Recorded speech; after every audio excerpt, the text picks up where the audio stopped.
Nope, wrong one. There we go. Hello, everybody, and welcome to Geek Fortress. I'm Eric. I'm Steven. And this is our Modern GPT for GPLA. We got 5 rounds and a cut to top 8 today, so it is going to be quite the event. What are you excited to see? Seeing what the modern meta is. I haven't been out of it and just kind of want to see what's going on. I know we got some Jeskai Nahiri in the room. I know we got a couple Boggles decks. Whoop, riding the train there. So there's a good mix of stuff. I know TJ's out there playing Affinity because it's what he does. I was kind of concerned he asked me to host, and I'm like, what's wrong with you? And he's playing for the first time forever. I know, what a jerk. So he's making me run the computer, so if it sucks, blame TJ for making me do this. Yeah, it's all TJ's fault. It's Anything TJ's going wrong, fault. all his fault. If anything goes right, it's us. Yeah, we did it. We did all Team ourselves. Beard Power, as they said out there. Fix the green screen behind it. But we want you to see that weird thing. I don't know what that is, but I think there's light coming through. It's the Eye of Sauron behind me. It's fine. I'll keep my head there all day. Yeah. I'll just not move. We'll try and get that figured out here when we get away from you staring at us. So they're doing the players meeting right now. Why is the chat not there? It's usually right there. There we go. He does win the beard game. That's true. Hello. Twitch chat. I have it over here. I guess if it's there, I can see it better. Are we echoey? We're muted. Good. All right.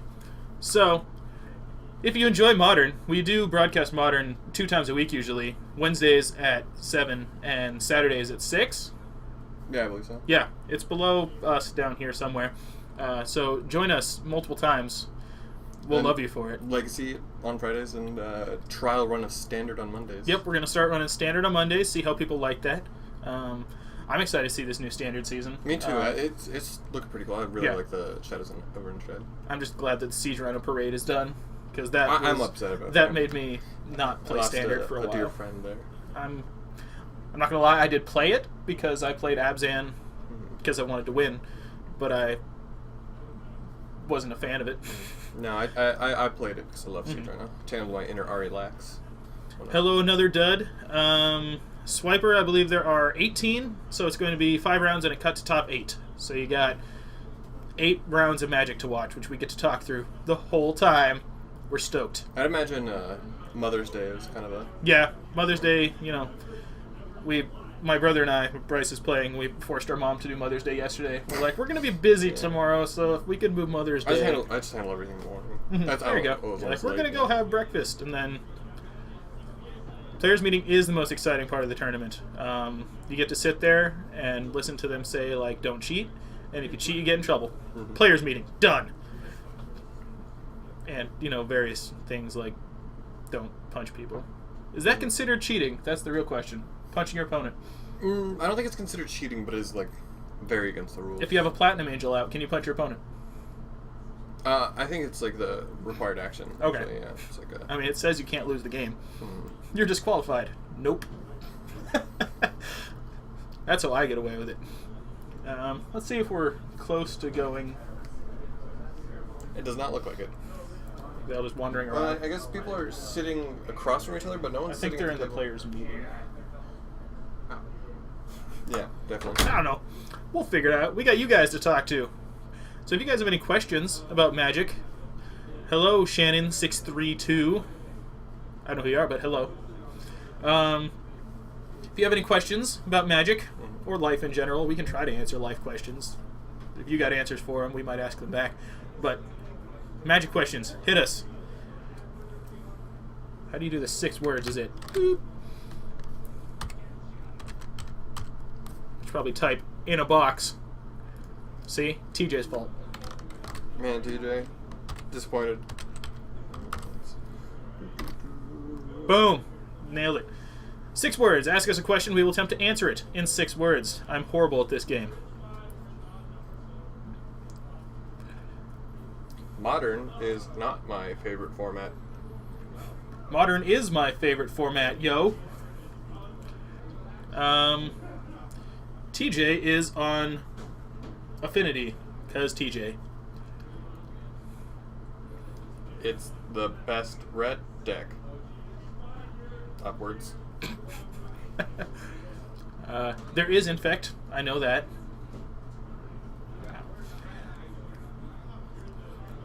Top 5 modern decks is going to take more than 6 words because they're more than 6 words long. Top 5 modern decks.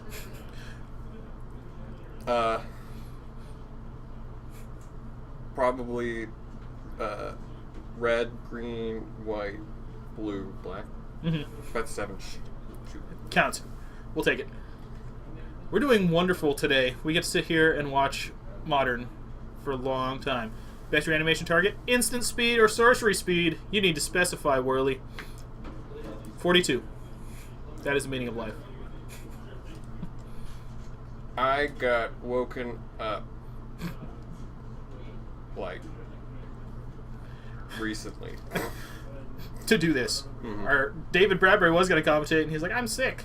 Hi, David. Hope you're not feeling better." But then, yeah, I was Steven napping, was and then TJ's like, "Hey, that's not happening." Oh, looks like a riot. Best mana rock. Sorry. That's true. If you're looking for colorless mana, Soul Ring. If you're looking for colored mana, what's the put a charge counter on your main phase, take a charge counter off, and then add one. I don't know. I play it in Commander. Like that's it. Coalition Relic. Yes, Coalition Relic. What's the like? I'm really bad at like the. I know what all the Shadows over Innistrad cards do. I can't. Yeah, like, I don't remember place the names. There's the one that it taps for any color of in your graveyard. Hey, we're ready to start. So Adam on the wall versus Jason Sims. Adam's playing Falk's deck and Jason's playing Sims, SIMMS. And then nice T-shirt. Oh hey, yeah, I wore a green shirt. Yeah, we're smart. Is that his last name? Adam. Yeah, and then Jason's playing American Control. You should throw TJ up next round because they're gonna get mad. All right. Jason West. What's this? Deck list. Oh, we have deck list today. Is that Jason's last name? I don't know Jason. Jason Sims. Ah. SIMMS. Let's see. So good. He hasn't played here before. Oh, there we go. Okay.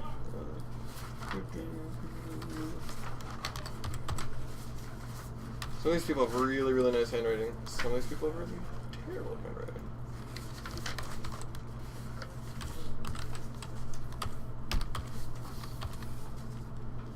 I think that says Adam on it. All right, so we are going to have Wargate versus Jeskai Control. That is going to be a match. TJ or Picnic Baskets? That's a fiery picnic I know, basket. I know. I twitch. But we'll get him on if we can. Yes. We're going to head down there and get this thing underway. So bear with us as we find the deck list and get ready for this.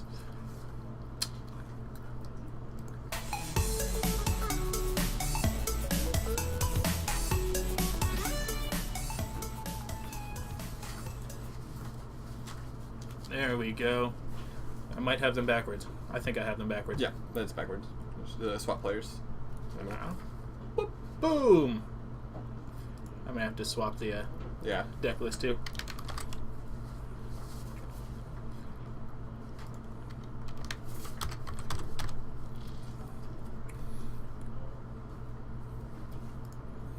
There we go. Now we got it. Alright, so they're underway, and I've played Jeskai Control a bunch, so I can tell you all about that side of it.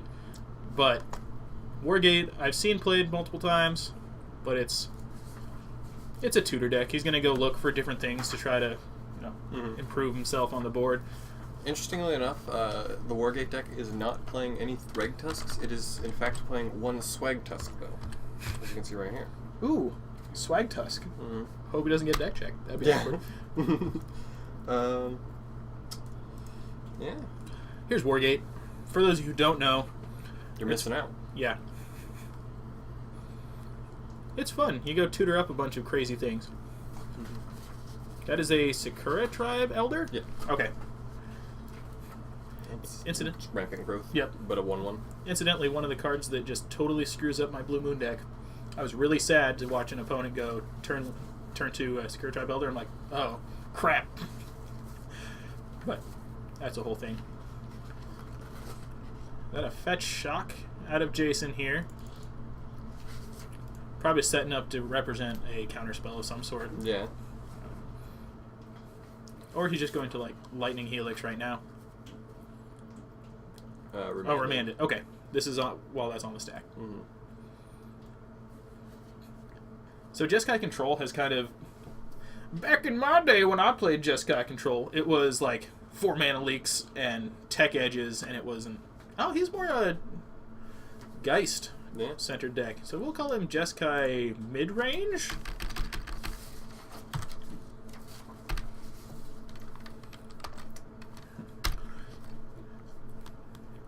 The problem with tapping up for... he's playing 4 Geists.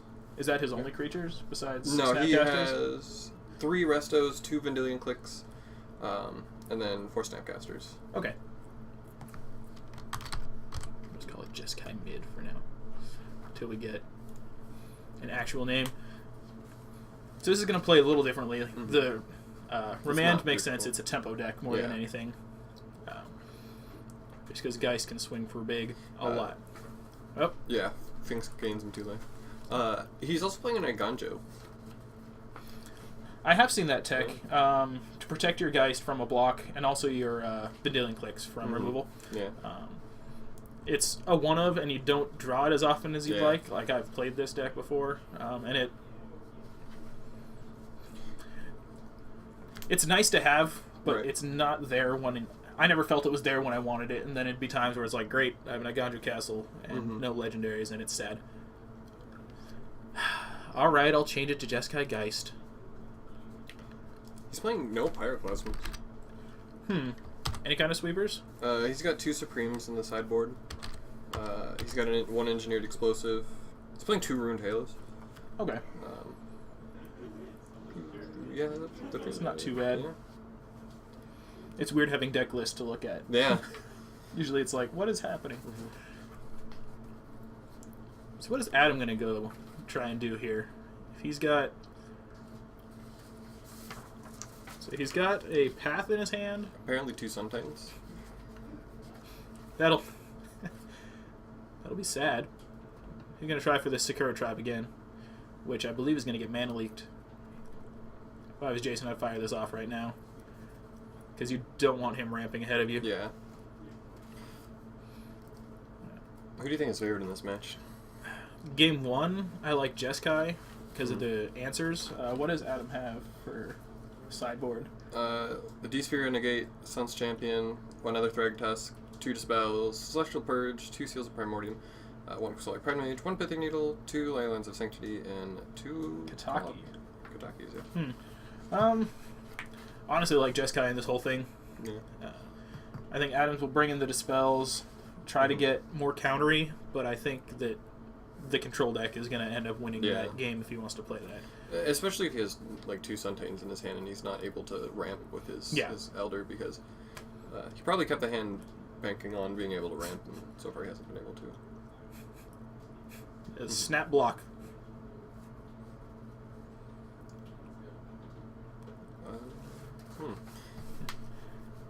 Yes, I don't think I don't think it swung. No, he thought better of that. Yeah. Realizing that he was going to gain his opponent 2 life, and he'd hit him for 4, so he'd essentially hit him for 2 and lose a Geist. Yeah. Not really a trade you want to make. No.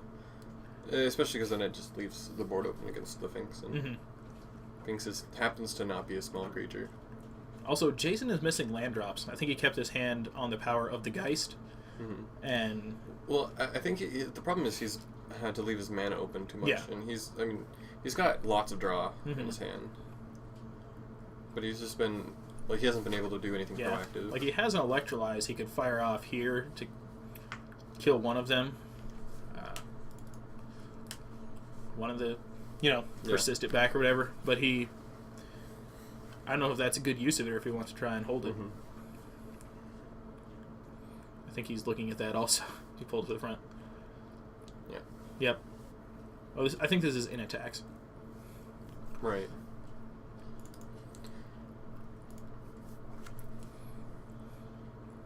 Nothing like digging. Yeah. You get a land at least. Yeah. Yep. You could, let's see, Another ghost quarter.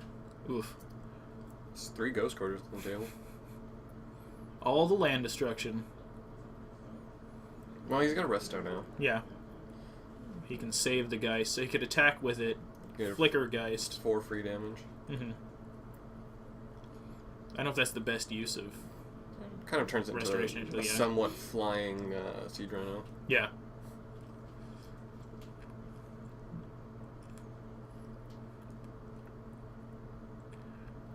You're not going to need that die. He's not actually going to get to block. Yeah. Boop. Just let him know that there's tokens to the side. Probably That's true. I mean, Geist tokens just kind of feel silly, just like the... Yeah. It's... I mean, if it comes to like a big swing and a big block, then yeah. Where you have to like think about who's blocking what, that would make sense to have a token, but at this point... He announced that he just didn't grab a token out of the box to signify the angel, which we're just talking about. It's not necessarily needed at this point.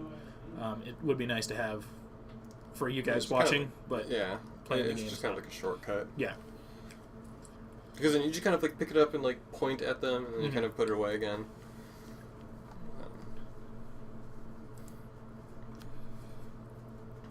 Just Geist. Is that a... Okay, it's an Emeria, right? Yeah. Okay. It's kind of glared. Thought it like was maybe an Honor of the Pure for some reason. Yeah. Why is he playing an Honor of the Pure, and why is it next to his lands? So he can play a Sun Titan now. I mean, you can get back a...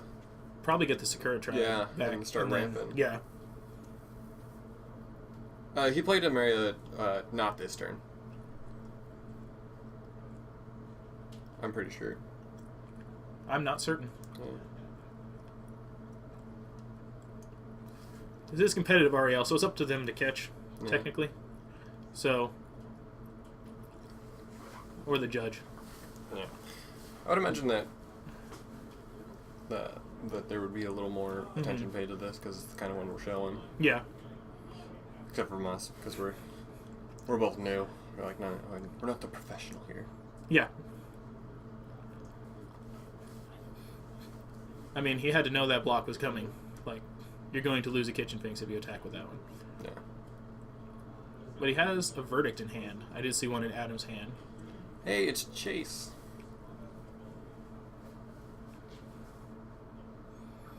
That would be a sweet interaction. That would be awesome. Let's see. Is he playing pacifisms? It doesn't appear that he is. Nope. No pacifisms. Nope. Not even in the sideboard. Sad days. Missed opportunities. So, attacking like that, to me, signifies a Verdict coming, just because you want to try and cheat some stuff through. He doesn't have any verdicts in the main. Well, he's got one in his hand. Oh, Adam? Yeah. Yeah, he has 3. Hey, Maxter Blaster.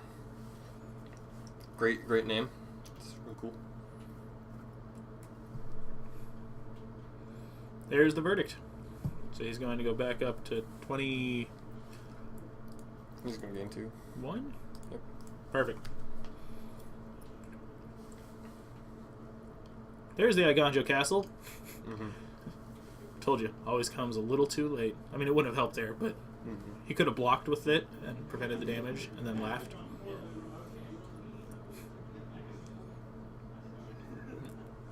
Let's see. I think the Supreme Verdict might have been better for Jason almost. Yeah. Get rid of one of the Finks, put the other one down. I mean, essentially, he is a control deck. Yeah. Just with some aggro pieces. And so he's fine having an empty board. His hand is full of like stuff. He's got another Counters and Geist. burn, yeah. Whoop. Oh. Throwing Sun Titans everywhere.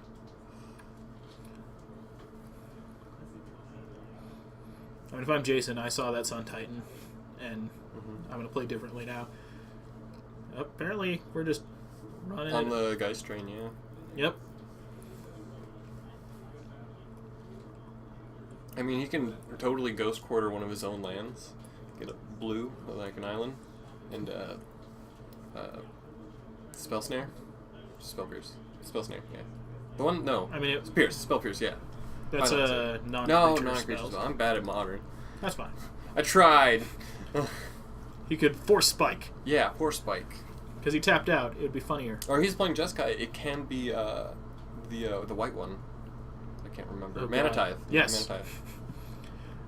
What a hilarious way to counter someone. I'm going to Ghost Quarter my thing to go get a Plains to counter your Sun Titan.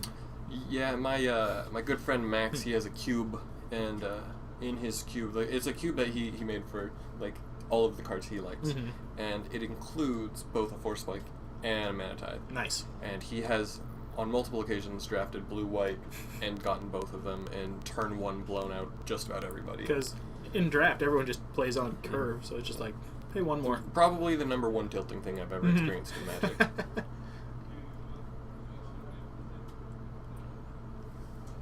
Seer Visions, bottoms, and both. That's always bad feels when you're like, Scry 2, garbage. Hope whatever's coming next is good. I mean, it doesn't feel that bad. I mean, at least you're getting two cards out of the way. Yeah. So the path is really good, except for the fact that he has another Sun Titan in his Yeah, hand. and it just kind of ramps And him. it ramps the... He's just, like, getting so much advantage. Another problem is it gives him more planes until... How close is Emeria to coming online? It takes 7, so 1, 2, 3, 4, 5, 6... One more planes, and that's an active Emeria. Which is a problem. Hey, look! There's the angel. It's a Pegasus. I think he's going to prevent the damage dealt to Geist here. Yeah. He's probably going to grab a Sacred Foundry to get another red source, because he currently only has these steam vents.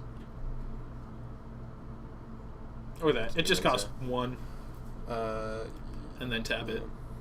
So it costs 2 lands, but it costs 1 in... Have a spell like Ganjo. No, probably not. Sounds wrong. I think there's a J in there. Oh, crap.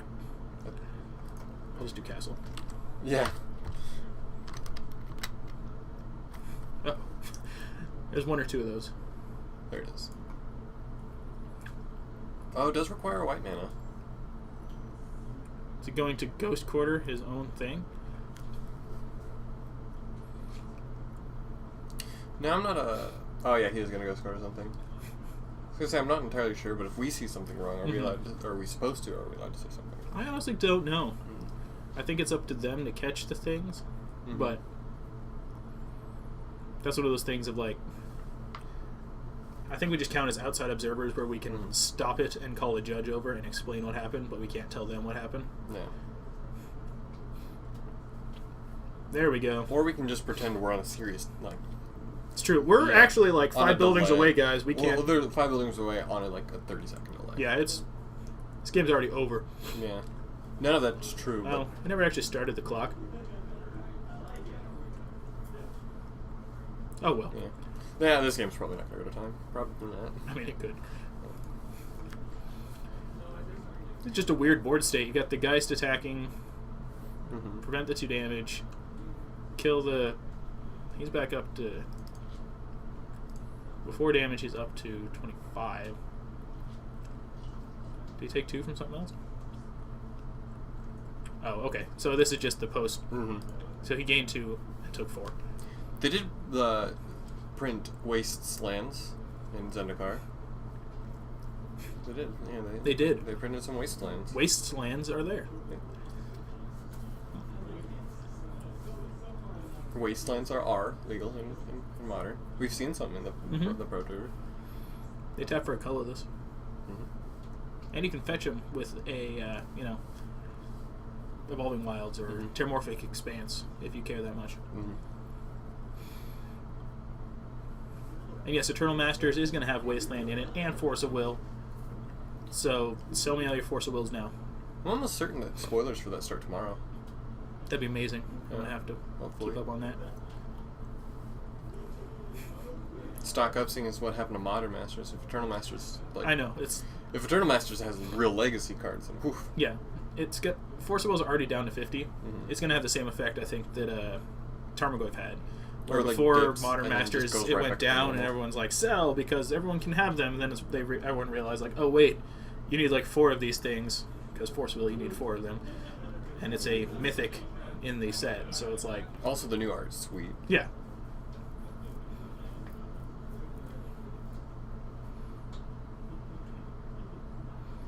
Corsair.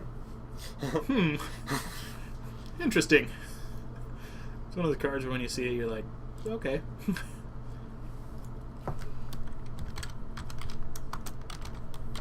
I don't remember what it does. I just know that it you have to pay away for it. You don't have to pay a white for it. You want to pay away for it. You get to keep it if you pay a white for it. It's a Vigilance Augur of Bolas. Mm-hmm. For 1 more mana. Mm-hmm. Wall of Omens. Oh my gosh. Yeah, I think this is the part where Wargate starts to take over. Yeah, he has the mana advantage here, and he's just going to start Mm-hmm. riding these things to victory. And the 1/3 blocks a Geist rather effectively. Yeah.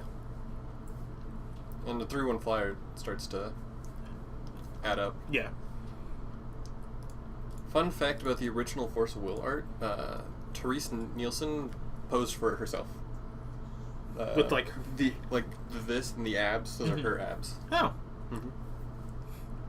good to know. So I think Ameria is online now. I believe so, yeah. And if not, he can. He has the fetch, fetch yeah. and can make it online. Does he have anything to grab back? Any creatures in the yard? He has his Sakura Tribe Elder still? Tribe And Elder. I think that's it, because the Sun Titan got passed. Oh, it appears that his Oh, Ameria even got Ghost Quarter, Ghost but he Quarter. can. That would make sense. He has another Sun Titan in his hand, Yeah. You just get back the Ameria. which it becomes a really frustrating loop of Mm-hmm. always having everything. Mm-hmm. Fun fact, the first Modern deck I ever played was like Esper Garbage. That's what I called it, because it was horrible. But its winning strategy was to get a Sun Titan, and attack, and use it to get back fetch lands to ramp up enough to play a Batterskull and the Sun Titan, and Batterskull the Sun Titan, and then, you know, be that guy swinging a 10-10. Mm-hmm. It was horrible. I don't recommend it. Batterskull just feels bad, man. It- It's just. I mean, depending which side you're on. Oh, I've unfortunately never had the privilege of being the one to play a Batterskull. So I guess it's my own fault, but you know. Yeah. I think my greatest Batterskull ride to victory was I was playing against Burn in Modern, and turn 4, he tapped out, so I tapped out on turn 5 for... You know, update life totals. It's I think we have like 2 instances of the life totals. It's true. And Adam's at 22. There we go. We'll figure it out. Yeah, we'll get there. This is round 1. We don't run this stuff. This isn't our shtick. TJ never shares. No. Mhm. I came in and he's like, you know how to run it, right? And I'm like, pfft. Click things? So I'm clicking things. For you guys. Ghost Quarter the Steam Vents. Take him off red. Don't know what that accomplishes, but It either takes him off red or double blue. he can just go grab whatever he needs for the blue. Yeah. Ah. He probably added a blue. Float another blue. Go grab an island. Yeah.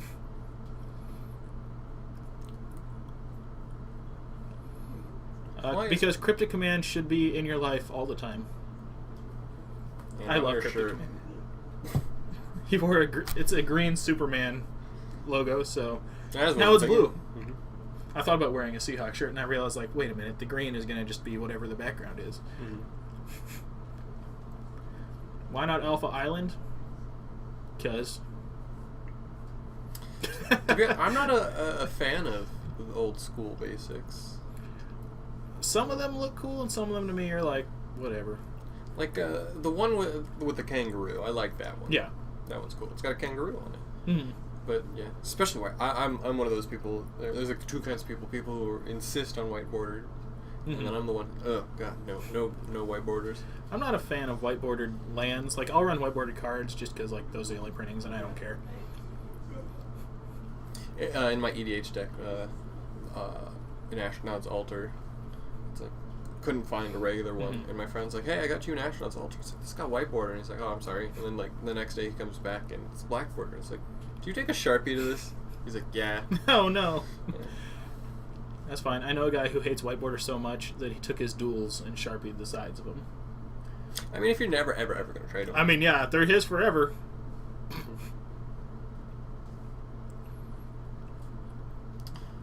There's one Noah Bradley planes I hate. Looks like popcorn. It's just yellow. Yeah. I do like a bunch of the new full arts from the new Zendikar. They're pretty sweet. Yeah, like stepped to 13. Stupid lightning helix. We're really bad about talking about the game. I mean, it's happening in front of these people. They came for our wonderful personalities and some magic on the side. Probably do. Cortazar is going to swing. I think. He made a signaling motion. Snapcaster trades for the Finks. Gotcha. And Sun Titan brings back Ameria. Ameria. Rutro. Yeah, it appears that Adam's really got this game. I don't know what Jason can draw here. Yeah, is there anything on this list? Yeah, I don't think so. I think he's lost control. Because he's going to have to get rid of... Elspeth Knight Errant is a nice draw, but it's not going to... Because he's going to have to get rid of both like the Ameria and the Sun Titan at the same time. Because if he gets... he's packing it in. Yeah. Because if he gets rid of one and not the other, then they'll always be there. He'd... Yep. It's this box. Yeah. That one? Yeah. Boom. See? Figured out how to check the box. Alright. Sideboarding. If I'm Jeskai, I'm probably bringing in... You can take that one. Okay. Let's see. I'm bringing in both verdicts. And... Engineering explosives. Probably the Rune Halo. Yeah. I think for Adam, he's definitely like just the negate and the dispels. Yeah. Everything else is kind of... I might even bring in the Aven Mind Sensor if you think he's going to start trying to ramp up. Yeah, well, I mean, he had the Soccer Tri-Elder and a lot of patches. Adam might like just assume and bring in his Sanctities as well. But I think the only thing he really needs are the negates and dispels to counteract some of those, remands and that sort of thing. It's a modern tournament. We can't use Force of Will. It's true. Modern legal cards only for a modern stream. What backgrounds do we even have? Anything exciting? If we just do the closet. Why is that an option?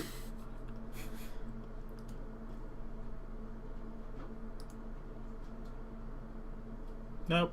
Didn't change it. Yeah. I think I have to change this one.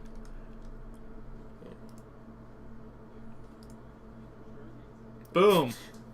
Office. We can do Ancestral Vision? I guess it did just get on ban, yeah. It did. It's just mostly Bant value. Yeah. I guess it's somewhat combo with the... It does run Wargate. It's mostly an Ameria deck that happens to run Wargate. Yeah. It's playing the Sun Titans. Yeah. And, how many Amerias? Two. Two Amerias, yeah. Ewits and Walls and... It's mostly just value. It does have a prime time, though. Because why not? If you're running green and going big...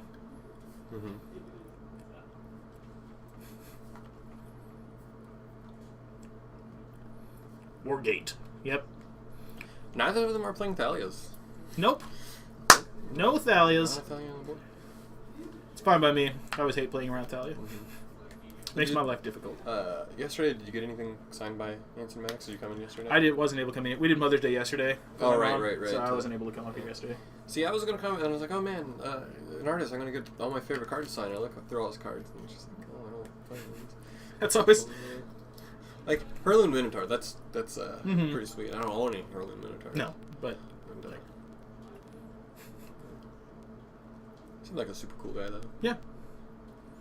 TJ did a whole interview with him. So if you go back to our Twitch archives, you can watch TJ interview that guy. Ansimatics. Yes. I forgot his name for a second. If you don't know what Black Lotus does, sorry. Alright, so Jason going to be on the play, most likely. Doesn't have to be, but I probably would. Mulliganing down. I should probably reset these life totals. Boop. There we go. Look at that. Like we've been doing this the whole time. I'm pretty sure there's a button that just resets. Like, I don't know where it is. Oh. Too Whatever. late. Also, yes, there's still 49 minutes, 59 seconds left in the round. Because you didn't hit start again. Oh, well. I mean, this is still round 1, so can't really reset it until... That's not a bad hand. Couple lands. Quick connection, probably. There's 21 minutes and 40 seconds left.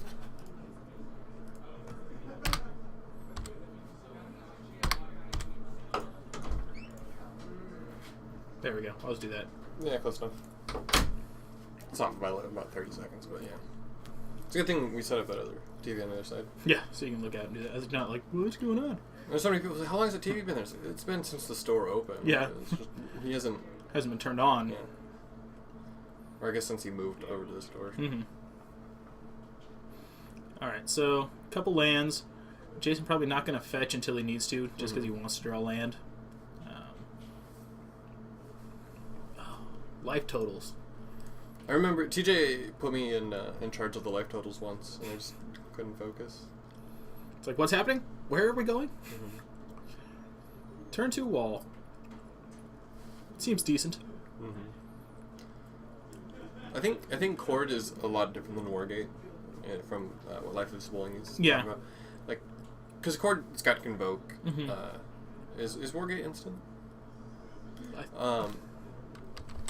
Chord costs triple green, but it also has Convoke, which is like fine. The Wargate is a sorcery, but it searches for a permanent. Yeah, I mean that's so many things. It's like lands, planeswalkers, enchantments, artifacts, whatever you want. Whereas Chord is just creatures. Yeah, I mean, they're like similar cards with very different purposes. The same way that Epic Experiment and Genesis Wave. Yeah. Similar cards, very different purposes.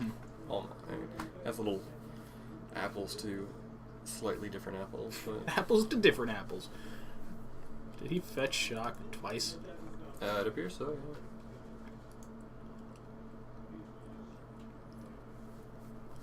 You wanted the guy so he was tapped out, and he's got it.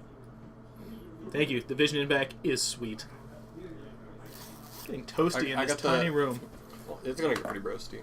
Like, it's just small and just sweating it out. You can Wargate for 0 and grab any land, sir. Yes, that happens to be a land that is a creature. I got the bigger pyramid behind me. You do. There are some birds between us. It's not the first time I've heard that in my life. Eh. I don't know what that means, but... Nobody knows what it means. But it's provocative. Yeah. Path of the Angel token. Ooh. That feels bad. Yeah, it's always a feel bad when you're like, okay. I don't know, like... Or if you're Jason, that's a really feel good. Where it's like you can gain, trade a card for my token that gain comes 4 back. life, like, ramp your opponent for 1 mana, just... I mean, if you're final desperation, it's fine. Yeah. But this is like I don't know what his Adam has first in his swing. hand. Yeah, this is his first swing with the Geist. He went for white, which... So he's got Cryptic mana after he untaps. I assume he runs Cryptics. Does he Not a one. run? What? Not a 1. What kind of blue deck is this? I don't know, man. Oh well. Bryce, get out of the chat. You're playing. Nahiri is good. That's fine. I'm going to imagine that Bryce probably just lost to Nahiri. He's playing 4 of them. Oh. So he probably won with Nahiri. Yeah. He runs Verdict, so that's probably how he's planning on taking care of this Geist. Also, just blocking Geist and... Yeah, blocking with like a Kitchen Fink, something like that. Ooh, what's going on here? I think they're trying to decide He might have tapped his fetch for mana.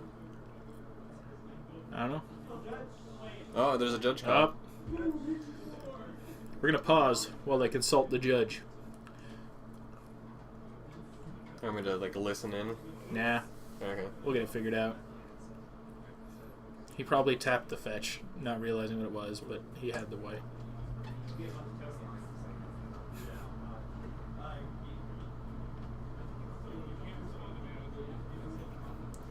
It's misunderstanding the rules about fetching and responding to fetches. Yeah. He's going to respond Yeah, to the fetch he's now. trying to even mind sensor. Yeah, he's going to even mind sensor. Yeah. There we go.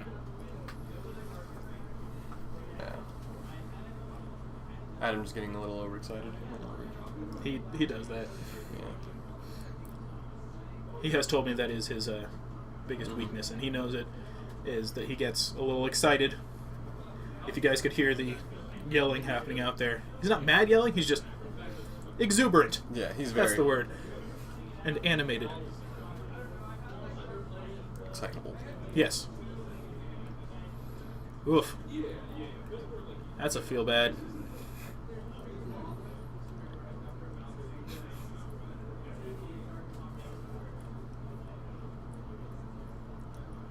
Yeah. I mean, that's what Mind Sensor is for. Modern, basically, is stop them from getting land. I don't think it's ever made anyone happy to see a mind sensor come down. I don't mind it when I have a removal spell. Yeah. It comes down, I kill it, and then I search. Like, here we go.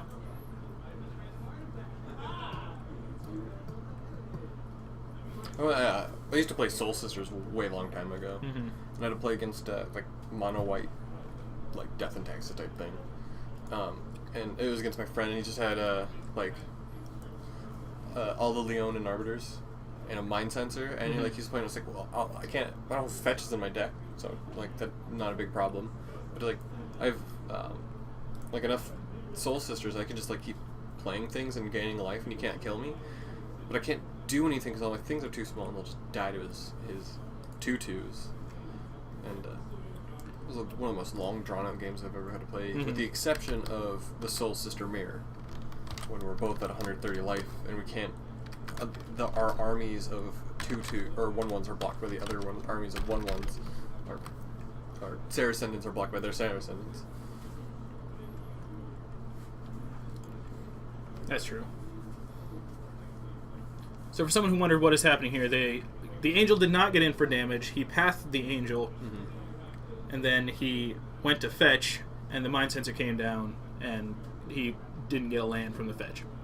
We're gonna change the end of matches. I already got it. Oh, okay. It said end of matches down here. Oh. There's a lot of buttons to push that we're not used to having to push here. Did he just take 8? It looks like, yeah.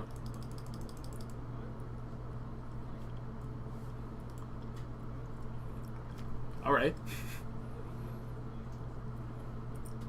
I think he's afraid of the bolt or the helix on his wall of omens. Yep, 5 rounds and cut to top 8 today. That's a lot of rounds. That's like 8 rounds. it is. I'm gonna be here all day. We are. There's the verdict. And there's the Mana League. Doesn't matter. Oh, he's It can't be countered. Oh, right.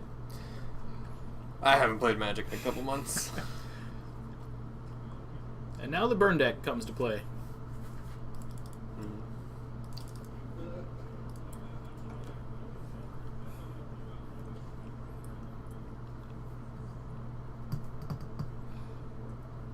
It's firing on all cylinders right now. Yeah, I think Jason just isn't a very commanding point here. He's got He's being able to do what he wants to do, Mhm. and like his deck is achieving its goal. While Adams is not. The mind sensor really is a pretty huge play, and I believe that the path was a big misplay. yeah.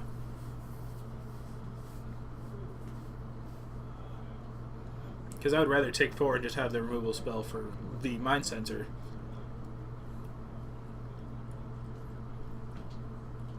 Now if you're Adam, what can you play to come back from this? I mean, land Sun Titan. Ewit back the wall? Probably. I would, yeah. Draw a card? Yeah. I think it depends if this gets countered. He has a negate I for don't believe it's the gonna mana resolve. leak. I think that's the world's fastest negate.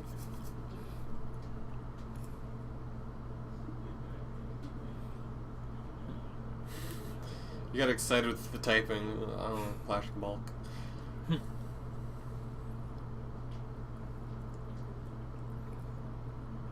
Drew another land for Jason over there. What does he have in his hand? Like he's Snapcaster. Is that 2 snaps and an angel? I'm not certain. I think he does have an angel, yeah. Mhm. Yeah, there's a Resto. There's a Snapcaster. I can't tell if he's like flicking the same Snapcaster. So he can Snapcaster Helix. Mm-hmm. Angel.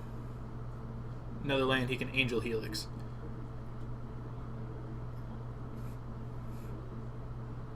This is a very tight spot for Adam here.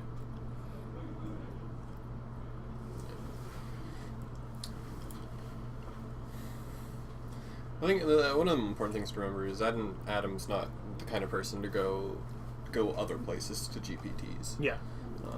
It just kind of happens to be in the area. Mm-hmm.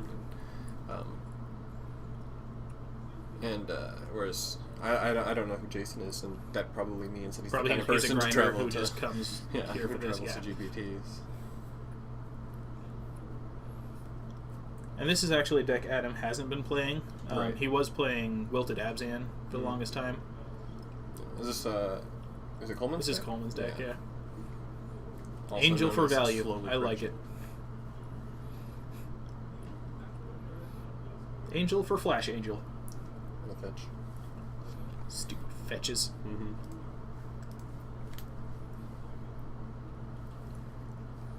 Lands. Did he shock for the? So he shocked for Serum Visions. Did he?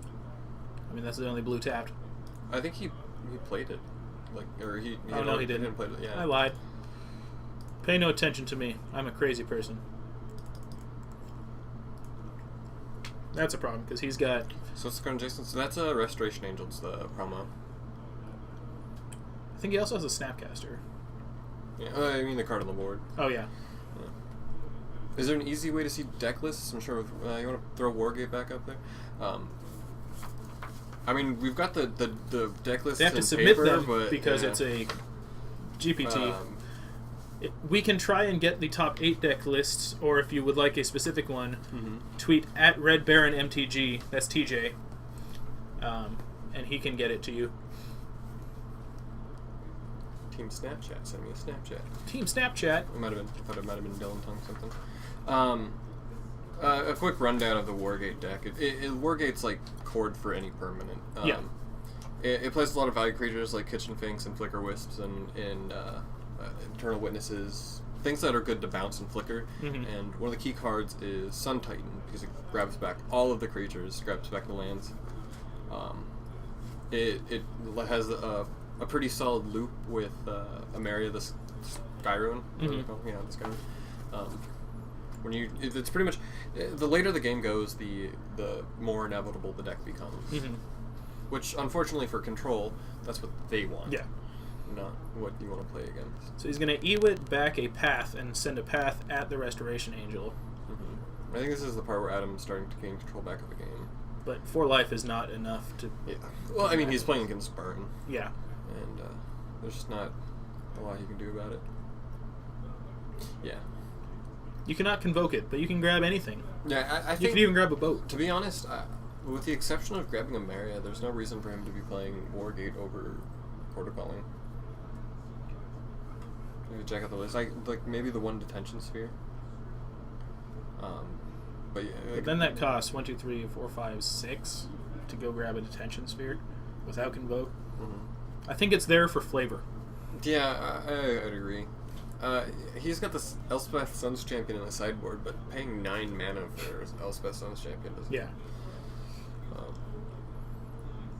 Yeah, to be honest, I would. Oh, it's Dylan Falk actually. Oh, Dylan Falk. Okay. No, like I've known both of them for a while, and I've never put together that they have the same last name. Good to know. Snapcaster, Helix U. But as we all know, one is not none. Many games have been won on one life. Mm-hmm. Not against a deck that runs lightning bolts and lightning helixes and electrolyzes, but at any point he can mortar pot himself. Oh, it's true. He could. Brong Brong is back from the store. Welcome back from the store. Should have brought us some like Cheetos or something. Could you have brought us Cheetos? That would have been great. I did see you brought a pie. I did bring a pie.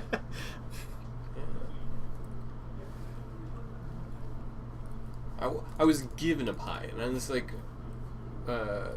my car battery died, so I had my friend drive me. And so I was like, I have a pie, and I have no way to like go home, so I'll just bring the pie with me. So I have a pie. I don't know. It's probably like just a convenience thing that he's playing this deck, and that's a game to Jessica. Yep. It's probably a convenience thing more than anything. Just the fact that it's here, like that he had a deck to play. Yeah. But I also don't. I would agree that I feel like Kiki Cord might just be a better deck than the Wargate deck. Probably. I mean, you don't get to run the Bant cards, so you don't get kind of the sideboard you get from Bant, but and the thing is like what was I gonna say? I think Wargate's a little more resilient. Like if you disassemble it, it has a lot of ways to rebuild, and it's basically built around being able to rebuild. Yeah. It's kind of a slower win condition though, but it's a little tougher. I mean, it's based off the Ameria control deck list rather than a chord list. So it just has green for ramp and other sorts of things. That was graceful. No drunk white girl phone for you. Nope. You're good. Don't want like to crack across. I don't want to. Yeah, I don't want to like jinx it, but I've dropped this phone a lot. And like I'm always like, oh, this is gonna be the time. All right, game 3. Adam will be on the play. If Adam can ramp quick enough, I think he'll be fine. If he can like turn 5 Sun Titan, yeah, I think he's got it. If he bogs down on mana, Jessica I think has it. I think the reason that Adam was able to grab game 1 was Jason's just his draws and his sequence. Just like he couldn't get to where he wanted to be. He was stuck on 3 lands for a while Adam was able to ramp.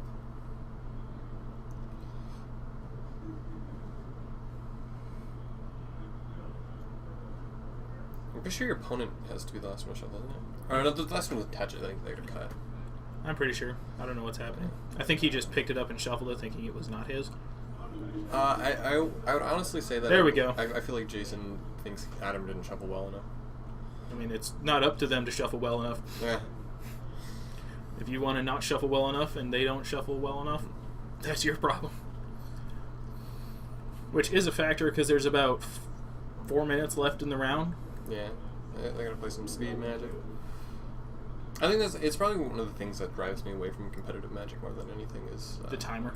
No, not the timer, but the pomp and circumstance. Yeah. There's not a lot of breathing room for nerves and mistakes, and I was actually having a conversation about this morning. Some guy made top 8 because in one of his last match to make it to top 8, he drew his opening hand. I saw this on Reddit.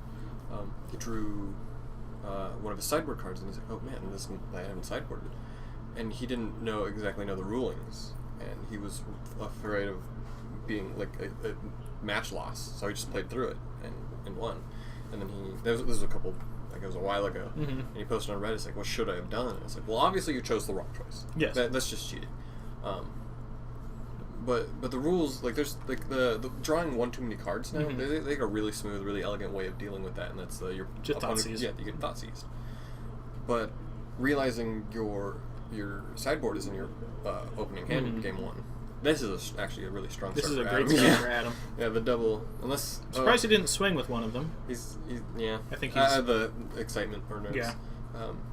Playing on camera can kind of be pretty But if... Oh, he's going to miss a land drop here. Ooh, just a Snapcaster.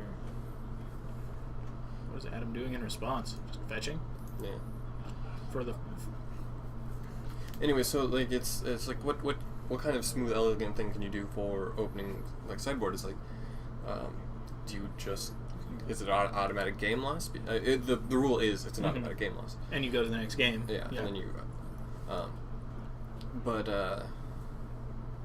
like what can you do to like do you reveal your deck to your opponent? Like you go to the rack or... Here's the turn. Oh god, what turn 4 Sun Titan. That'll get there. Yeah. GG, bro. I think he's trying to... I think he wants to read Sun Titan. No, I think he's trying to figure out where all the... how he got to Double Sakura Tribe Elder.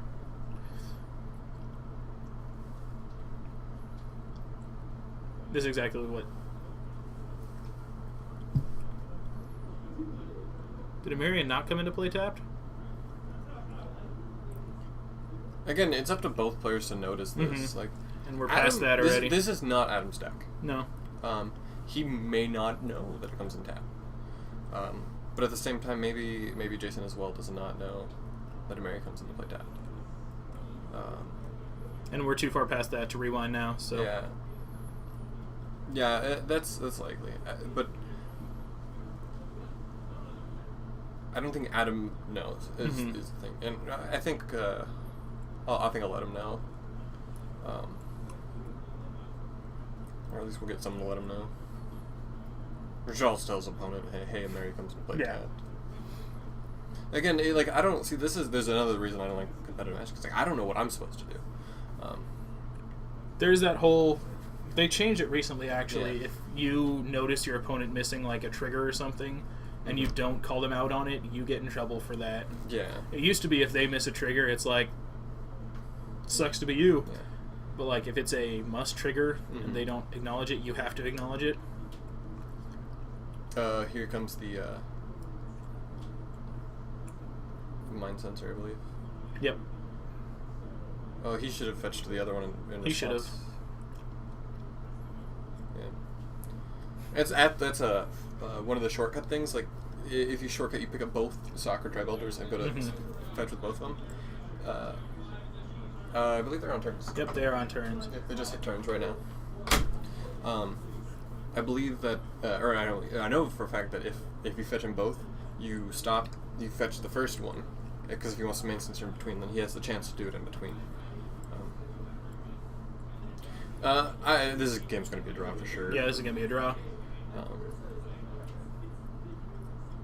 And it's like one of those things, like, so far Adam playing the Amari on tap has not honestly affected the game, like both times. I mean, he got the Sun Titan now, but he didn't get to swing with it. But yeah, they're both supposed to be aware of each other's cards.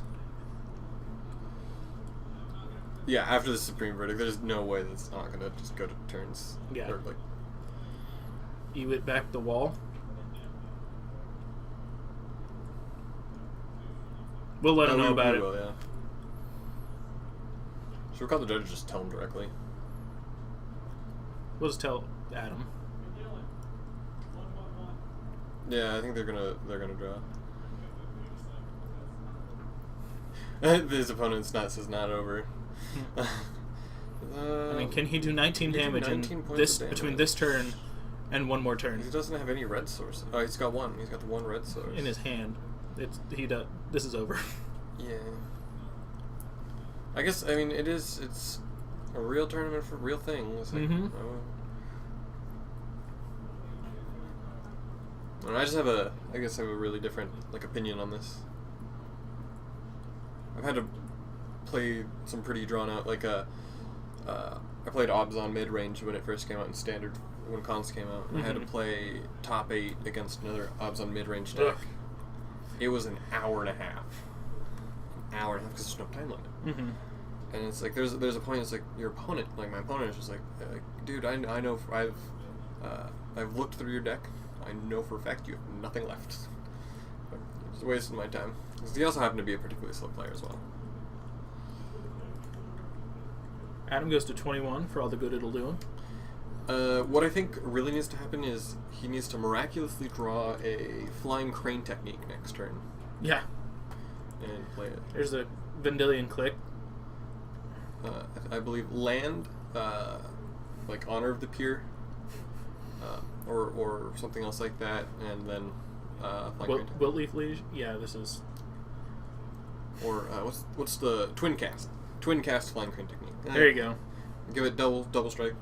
Double strike. Double strike. It hits and 4 +2, times, +2 everybody. on tap. That's how that works. Yeah.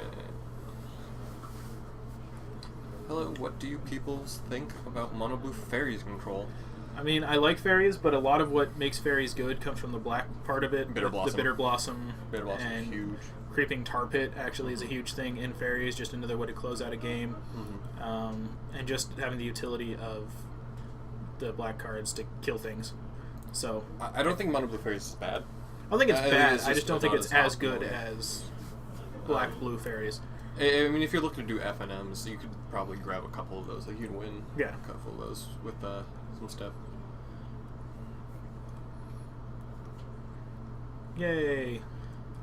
Still had all these. Lauren, who plays here, has played just about every variation of fairies you Mm-hmm. can possibly play against, and I had to suffer through a mono blue fairies time, and it's just like a 1 billion spell starter sprites. Yeah, it's like, oh good.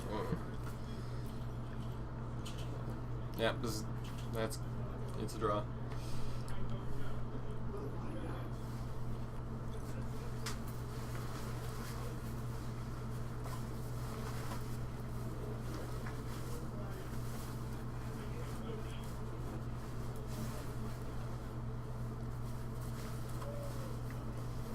That was 1-1-1, round 1. Yep. Alright. I'm gonna go let them know. I'll go find out if TJ won his match. Okay. And I'll grab something to drink because I'm thirsty. Yeah. And we are going to come back up here, and I'll have a chat with you people in just a moment.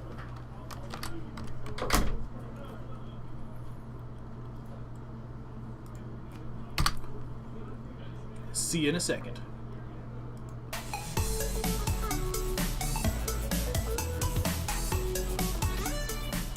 Hello.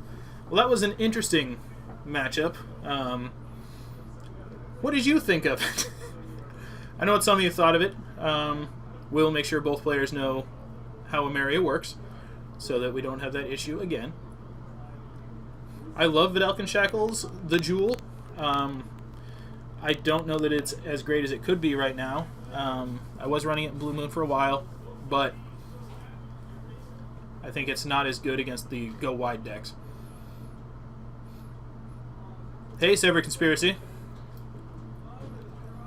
Yeah, his Superman shirt is green, the Superman logo, so it shows up with Ancestral Vision.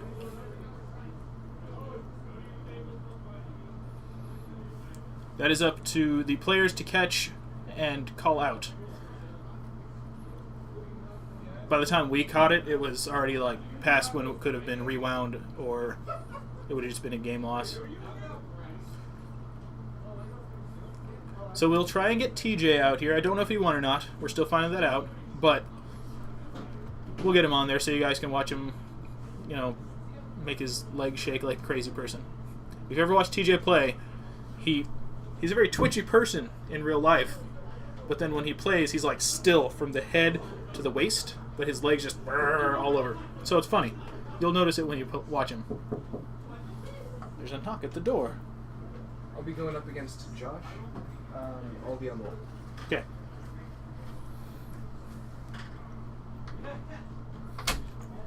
We have TJ for you.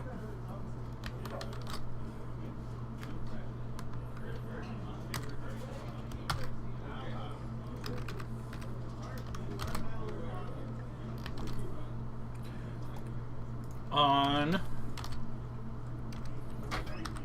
Alright, so we got TJ and Josh Gearness. What's Josh on? Zipper. Hey Josh. Hey Josh. Never mind, we have your deck list. We have his deck list. We don't have to ask. That's true. Oh, that's so much easier. Usually it's like, what are they playing? So, TJ's playing his favorite deck, Mono Blue Control. That's completely false. That's a joke. It's the wrong Thomas. Which side is the wall on here? This side or that side? This I the think wall? you have it right. We'll find out when we go down to the match. We'll figure it out probably after this round. Yep. Don't forget to reset life totals as well. I think they should start where the other people left off. Don't forget to start the timer. We're at 49 seconds already. We should probably go down to the match then. I mean, they're just still shuffling. They're slow. I expect TJ to go to time every round. Can you confirm? Yeah, he's actually pretty slow. So Josh is on lava spikes. Burn. Nice. Or Naya burn. TJ's on affinity because I remember way back when I was playing Soul Sisters when TJ was like, oh man, Modern sounds dumb. I only play Standard. And then he took his mono red Standard deck. And he just won it. And he won a Modern, and then he has not played Standard since, and he's not stopped playing mono red. And Affinity versus Burn. Yep. This will be quick. I promise. We'll get on to the match. Boom! No transition. Right down there. You can tell they're they're going. both playing mono red because they have the same sleeves. Nope, I got the names backwards. Damn it. And also, you need to make them go back to 0-0. That's true. So far, it's 18-18. Turn 1. Yeah, this is all in like red stuff. There we go. Some, I mean, Affinity is not a bad deck. This is no chill deck. Yeah, this is just... I'm going to be on this life total thing a lot this game, aren't I? Yeah. Gosh. Oh man, this is gonna be pretty bad. This is round 2 as well. I'm gonna change that. No pressure. You chose that seat. Sure. Round 2 of 5. There we go. See? Caught up on everything now.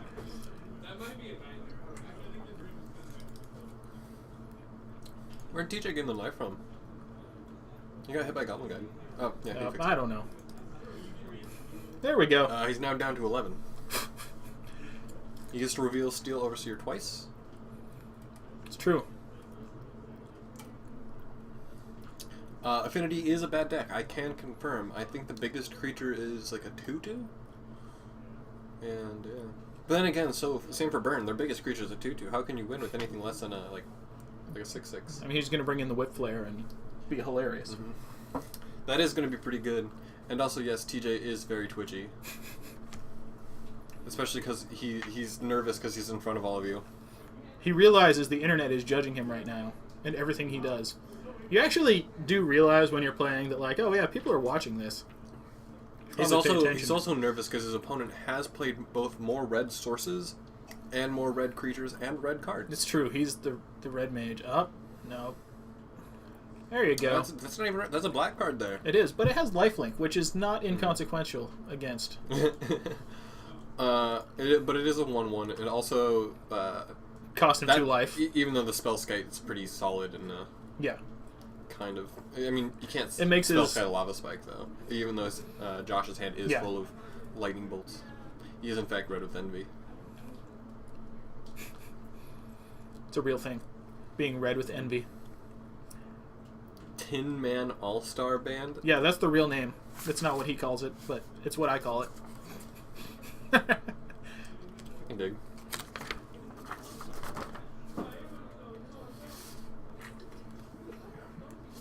The important thing about the lightning bolts is the spell guy just turns them into shocks. Yeah. Which is good. It's not the greatest thing in the world because, you know, multiple shocks will still kill you, but...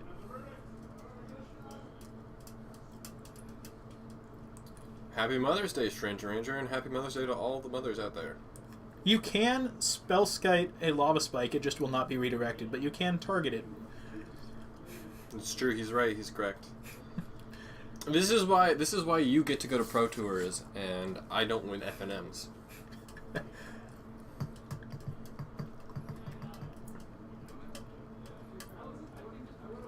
Did he just lightning bolt it to tap it? Oh, no, he used that in the Springleaf Dome to make blue, to redirect it. Got it. I see. Look, another Steel Overseer. Goody. How badly does he like his... How badly does he want to keep his Spellskite right now? Because a block will kill it. Yeah, Darkest Command. Hey, there we go. Told you it'd be quick.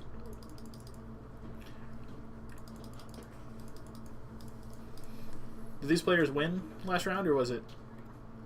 Did they win last round, or is TJ 1-0, or is he... Are you guys both 1-0? Yeah. Okay. Yeah, both 1-0. I also knocked over everything. All 2 things that I have done here now. I'm going to set that right there. Yeah, I went to sleep really, really late last night. Mm-hmm. I woke up to do some Mother's Day stuff, and then go back to take a nap. And then TJ said... TJ wakes you up with the... We need a commentator. He asked if I could, and I said yeah. And I was like, really? I was like, what is even today? It's Sunday. Mm-hmm. And then it's like, oh yeah, it's the Modern GPT. And I'm like, cool, when does it start? He's like, noon. It's like... He's like, it's 11. Yeah, it's like, I gotta run to Everett real quick, but yeah. I was like, well, I can sit here in a room by myself and talk for 9 hours. I'm sure people want to see that. I told them we'd call the show Eric in a Room. Eric in a Room. I'd just be going crazy. His matchup is not the greatest against Byrne, but TJ has played both sides of this matchup a lot, whereas I don't know how Josh is against Affinity. I think Josh is fine. Yeah, I think he's taking out a lot of spikes, though. Yeah, or what it looks like. I mean, realistically, you want everything that hits a player out, and you want to just destroy every creature you can. I almost think you want everything that hits a player in to get around the Spellskite. Spellskite's very narrow, but you want to control the board. You turn into a red control deck. Mm-hmm. This doesn't really feel good to, like, oh, there goes the stream. Yay. I don't know if that's us or Twitch or there it is. Okay. And we're back.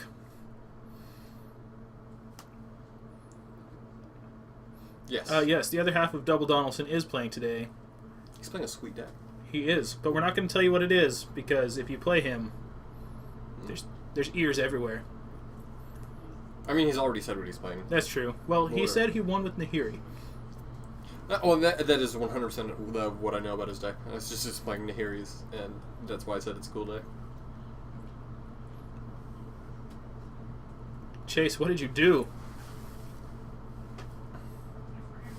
People playing Brews? That's fine. I'm Steven, he's Eric. That's true. We should probably put our names above our head or something. We could do our Twitters or we could do our names.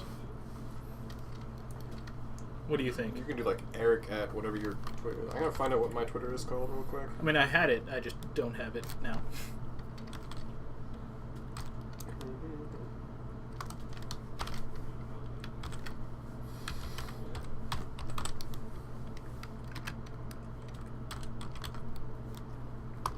That's my Twitter password. The thing is, I don't use Twitter, but someone in the stream is like, you need to get a Twitter. That does not match right. We'll figure it out. That's all I gotta show you. Nope, that's not the password either. It's the password. Ugin Loam have... Okay, that's a weird package. Alright, game 2. TJ brought in the counter spells. It's on. I have no idea what my Twitter password is. Okay. I think it's like Albino Bear 43. I'm pretty sure. I'll just look myself Here. on Twitter.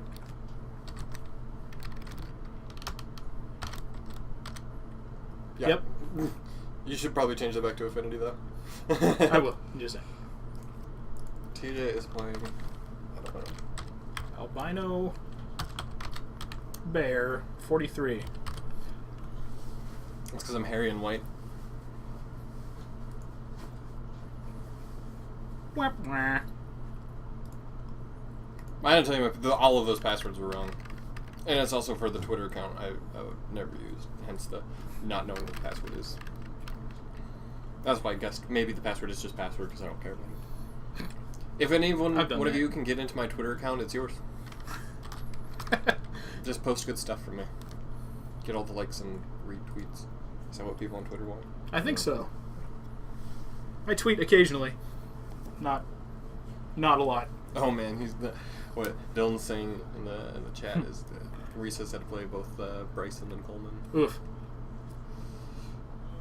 Bryce is playing today. So TJ had your typical, affinity start of dump your hand on the board. That's a good start too. Ornithopter plus plating. Yeah. And the fact that Josh had nothing except shock himself and then pass. I think he's gonna. I assume he has a lightning bolt. Yeah. He has a lightning bolt, yes.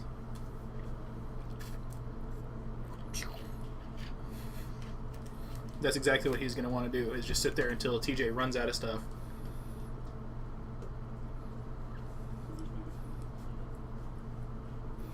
Oh, someone has requested. Wait, I can't tell if they're requesting to keep it as 10-man All-Star Band or to keep it as Affinity. I'm not sure. Well, that's TJ, the guy who normally streams. You get a rare view of his twitchy leg that has never stopped twitching. No, it just never stops. And his watch and hands. Yep, and his upside down cranial platings.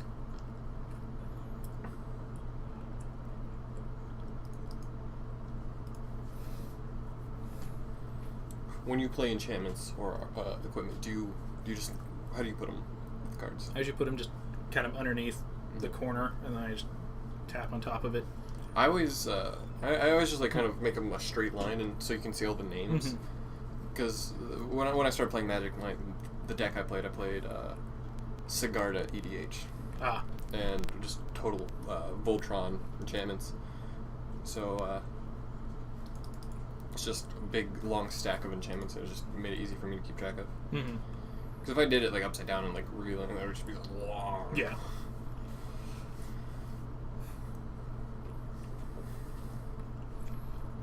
So now Josh is taking care of the creatures. Is he going to put a threat out, you think? His hand is full of Goblin Guides. Kind of sad that he doesn't have like the triple Goblin Guide. Just boom, boom, boom. Here you go. He had another Goblin Guide. Oh, he's saving up like an Antarctic command. Yeah. Playing conservatively, which is fine. He's the controller. Yeah, I don't think he wants to play into a whip flag. He can't activate that. No, he can. He has to go 3. Oh, he activated his... Okay, it's a Darksteel, not a Blink Moth. Yeah. I mean, with also the promo crap. We have precedent of not interfering. That's true, and I'm just used to interfering because it's always on our like F&M crap. Ooh, that Destructive Revelry in his hand. It's gonna be really good. I think that's why he kept it up. Yeah. Oh, he didn't use it. That was a good time to use it. Interesting. I would have just gone straight for the Ornithopter.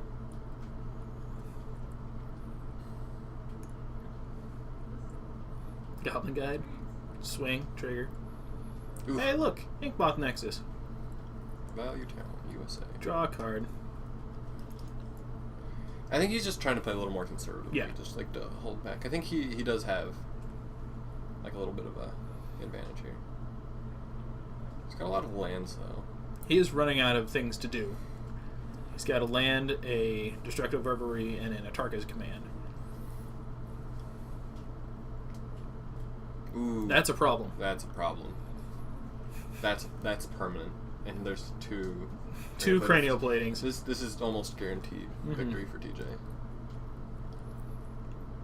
Unless the rest of like his next 4 draws. I don't know. He didn't Destructive Revelry there. Ooh, another land. I don't know if he can come back in this one. Yeah, land is not. From now on, he can only draw like all Destructive Revelries. Yeah. I mean, my version of this plays 4, so I assume he plays 3 or 4. I mean, just because it's so good. Just check right That's here. true. We have access. Gosh, it's so convenient. I'm just not used to He's this. playing 4 Destructive Revelries. There we go. I mean, it is a vision. Ooh. Got Deflecting Palms. Oh, there we go. Suited up. Oh, if he draws a Deflecting Palm next turn, he just wins. Yeah. Assuming TJ puts all his eggs in one basket. You just put a Spell Skite out, so that doesn't stop I don't think it does it, yeah. No. It doesn't target except for like a player, I think. No, because Sure. it does. It's just its controller. Because it gets around Leyline, and it can hit Emrakul. because I've seen that as a thing. In response to the Spellskite, destroy one of those. Thank you about the backdrop. Someone was complaining that was cryptic, so we made it into. It was a cryptic command. Ancestral Vision is better. Yeah. It can draw you 3 cryptics. Yeah, I can draw you 3 cryptics.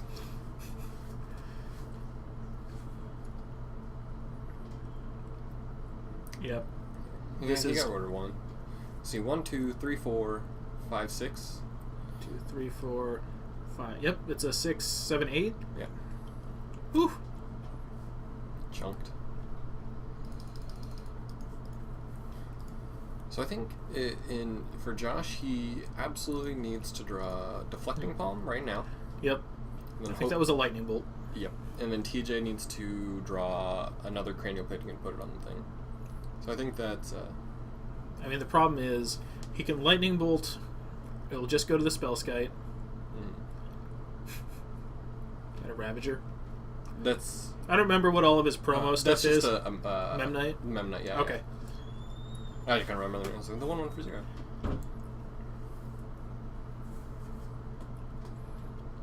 Probably going to play the Memnite. Because that way, if he does remove an artifact, it's still lethal without activating the Ink Moth. I'm trying to think of a time where TJ has ever played a deck that wasn't red. I mean, he has decks that aren't red, but he like rarely plays them. They're mostly just to give to people to play. The modern decks, or for him to test against, and to like give other people play, and just because he just happened to have them. He's the kind of guy who like collects cards and then just puts has the them. deck together. You know, or he just has them. Yeah. Like he has a pretty thick trade binder, just never uses it. It's an interesting play.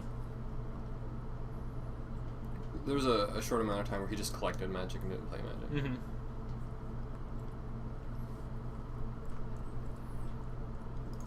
But ever since he introduced me to EDH, his first EDH deck was red. Yeah. Animar. He still has Animar in almost the same deck because he just doesn't touch it because he doesn't like EDH anymore. But TJ playing conservatively, just attacking with the Edge Champion. Not sure why, but, you know, we'll figure it out. I mean, Josh does have 4 cards in his hand, and TJ doesn't know that it's not great. Oh, that's a Path, a land. Yeah. Path, land, Atarka's Command, Lightning Bolt.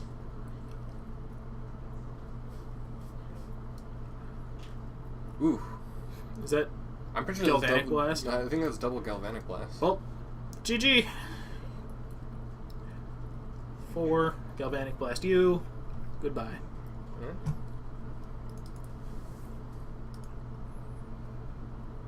I think Josh is gonna go for the BM.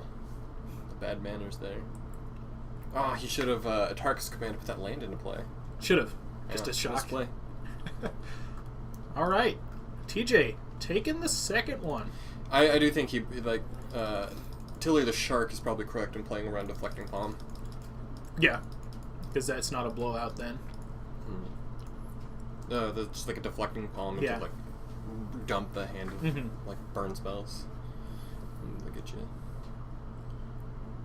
Especially if you have 2 Galvanic Blasts in hand, like, you can afford to just, like, take the safe route.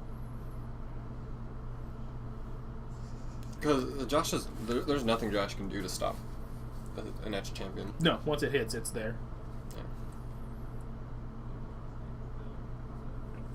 I think. Yep. Return of Kozilek. That's the card. Kozilek's Return. Kozilek's Return. Yeah, I think that one might be an okay one of in the sideboard. I've seen some like mid-range control decks run it. The problem is most of them aren't running. This is round 2. See, right? That way, next to me, right there. Yeah. The problem is most of them aren't running Giant Eldrazi to flash it back, and I feel like it's just a slower Pyroclasm. Yeah, Which is the only advantage it has is that it hits the Etch Champion really, and Core Firewalkers. Yeah. Like I wouldn't cramp 4 of it or take out anything necessary, but it's definitely a meta choice that you can make. Yes, TJ runs 1 Blood Moon in his sideboard. I would not be surprised if he brought it in. Blood Moon is surprisingly good against Naya Burn. A lot of their stuff takes white and green. Do you know who Namacheli is? I do not know, but hello. Hello, other fellow mod. We're probably in a Facebook group with you. We just don't know who you are. And if you're not in the Facebook group, you can get in the Facebook Then group. you should yell at TJ. Because he was supposed to invite everybody who does this. Oh, it's Ian. Oh, okay. Hi, Ian. How are you? I almost talked about you earlier, watching the Wargate deck. We were talking about Kiki Cord. I was actually talking, he had a blue-white, if this is the Ian I think it is, then he had a blue-white, like, Sun Titan Amaria deck type thing. Considering it's only one I and one A, not like 40 of them, then I think it's the... I don't remember the last name. What about Reality Hemorrhage? Okay, it's Geeky Card. What is Reality Hemorrhage? Oh, is it the... Yeah, it's the Shock. Oh, yeah. It costs 2 mana, and that's Yeah. a lot to do 2 damage. I think for the... Realistically. For the 1 more mana, hitting all of the creatures as well, I feel.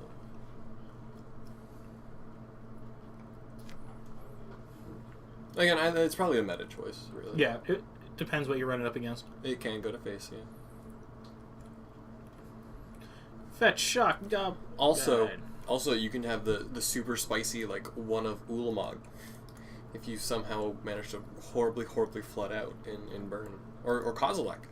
Because if you play that, if you can manage to land a Kozilek in burn, you get to flash back both the Kozilek's return and fill your hand up with more burn spells. How can you lose?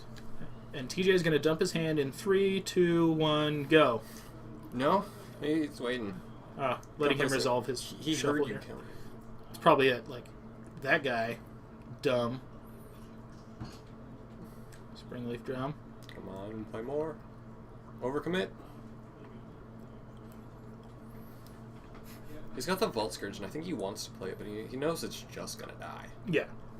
But there's nothing he can do about that. Also, Josh has his Molten Rain in his hand, which means this Inkmoth Nexus in 2 turns is going to die. Got another Springleaf, yep.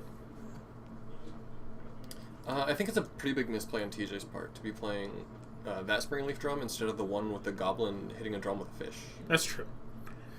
I mean, if you're going to do it, go all the way. I think it's probably one of those things I'll have to talk to him about after the match again.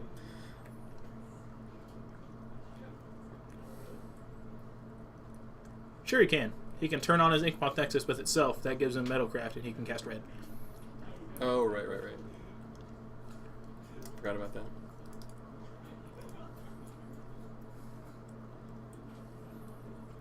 Does he have he has a Destructive Revelry, and that's it. Oof. Ravager. Okay, that's what he wanted to wait for. That's a I think, yeah, he's gonna kill the... respond to this. He's like any one of the million cards in his hand. Mm-hmm. I think he's actually not looking as good as... He's got 1 Destructive Revelry and the Molten Rain. I think the rest is land. Right. No, he's in a Tarkus as well. Really? Okay.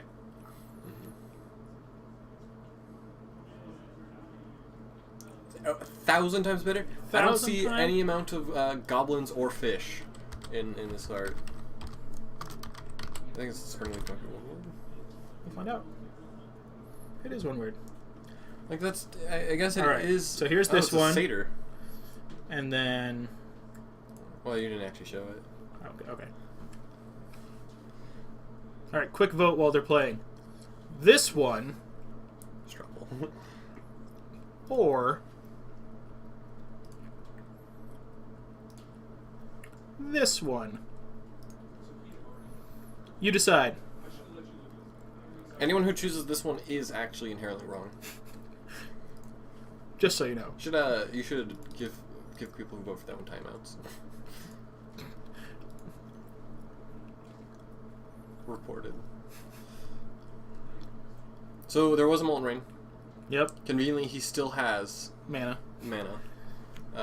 all the Spring Leafs, and he still has 1 more mana. Number 3, my lord.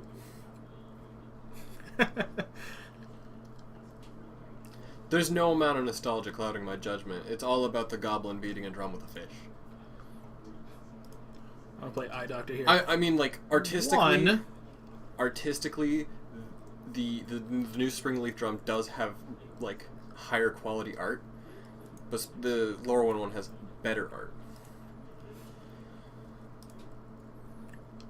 Or 2.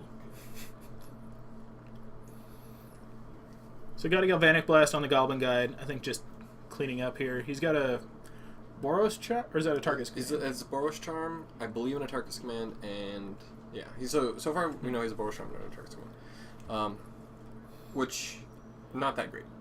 It's 7 points of burn, which it gets him actually pretty close. Mm-hmm. And puts him to 3, which is a good number for burn to put someone at. Yeah, But TJ can attempt to close this out very quickly here. it depends on what that last card in his hand is. Josh just might have it right now. But he also might do the thing where he just plays conservatively again. Swing for 1, 2.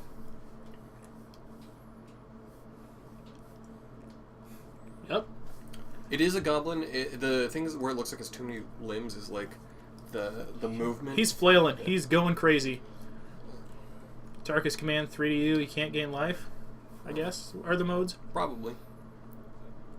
I wouldn't actually put it past Josh to say put a land in and then not put a land in. Show me the burn. Skullcracker. There we go. Okay. Going to game 3. That was game 3. was Josh it? wins. Oh, right. It's a blur. They go by so fast. It's all just craziness. Even though that was like, what, 27 minutes? Yeah. Yep. All right. We're going to come back to the booth here. Oh, God. Goalie master? Yeah. Just play soccer? Yep. He's a goalie? Yep. Oh, God. At Albino. There we go. See? Yeah. I know what's up. All right, we're going to come back to the booth here. Hang tight.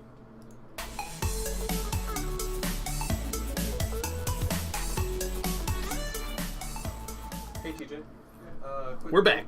You had a big misplay where you're playing the shitty art of Springleaf drum instead of the goblin beating the drum with a fish. Yeah, you're probably right. For future. He's letting him know that his art was wrong. Also, your twitchy leg was very, very talked about. Very what? Very talked about.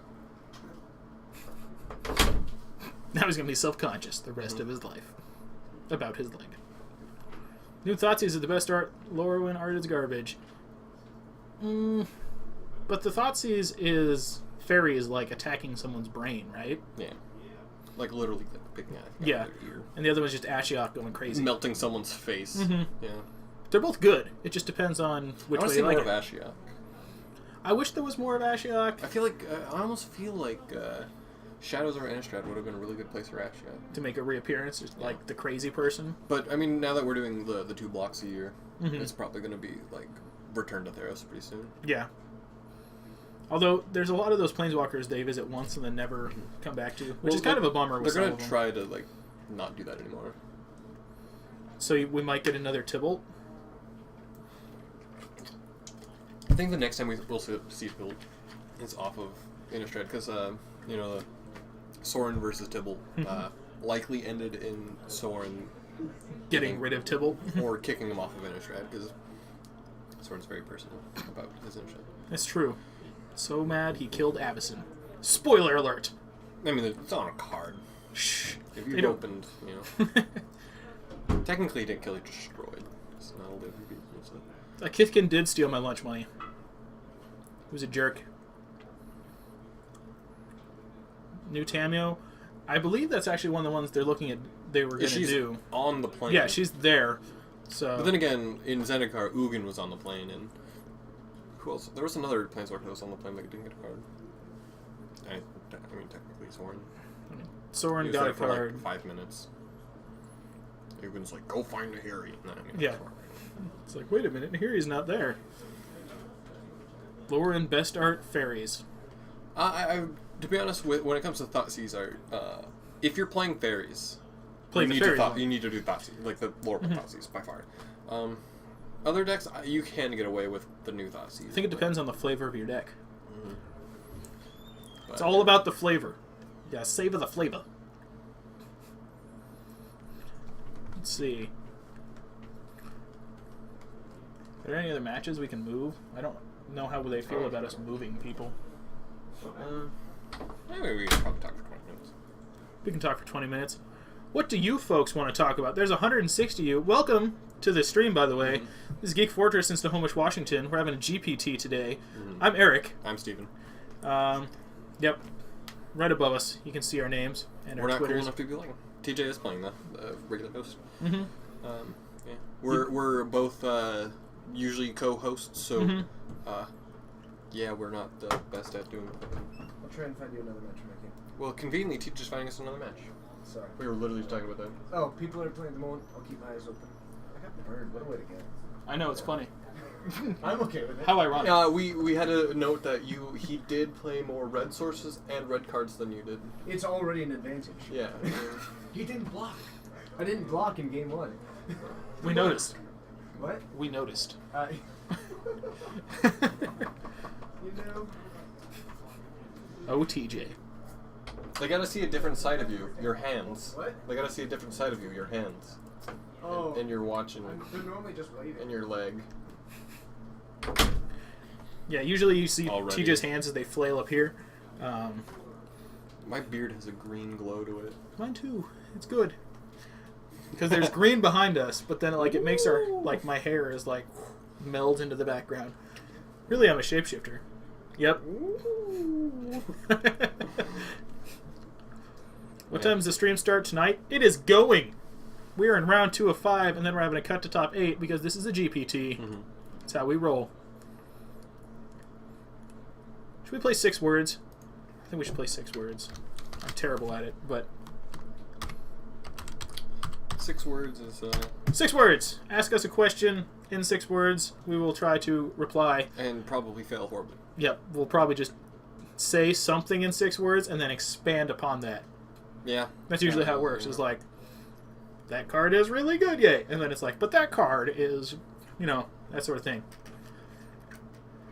Tell TJ he should have played Titan Shift. You tell TJ. Come on down here and tell him.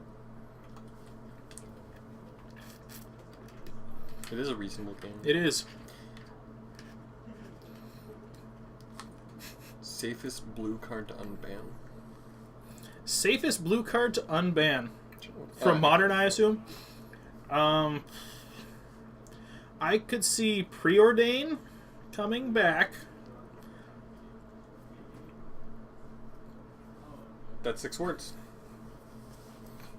Drop a mic and walk out because I'm done. That was it.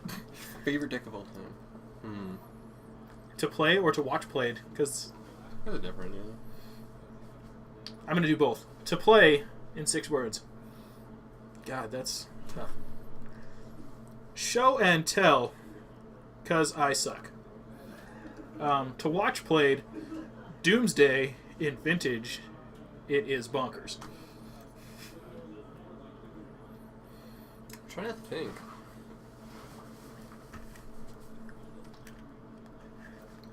I really enjoy Ninja Bear Delver. That's fair. That's why I said Preordain. I said Preordain, not Ponder. It's just a better, not necessarily better. I mean, there's no Serum good, Vision. there's no good answer to what blue card can you unban for Modern without one of them being broken. I think that's Yeah. the best. The thing part. is, the blue The cards that safest, are but there's- banned are because they will break something. There's really no safe one, but the safest. They're not unbanning like Jace Yeah. ever. Sorry, it's Yeah, just not happening. unfortunately. They're probably never going to unban Ponder in Modern just because it's way too good. Yeah. Best turn 1 card in Modern. I think they're just saying that one of them is the best turn 1 card. Ah. There's no question mark, so we're not sure. Yeah. Grammar matters. That is 6 words. I think Chase actually might be right there. Because it goes into less decks. That's true. If you unban Jace, but you don't unban the cantrips, and you don't have all the Cobblade garbage to go with it, with the Stoneforge Mystic, I don't think it's as broken as it could be.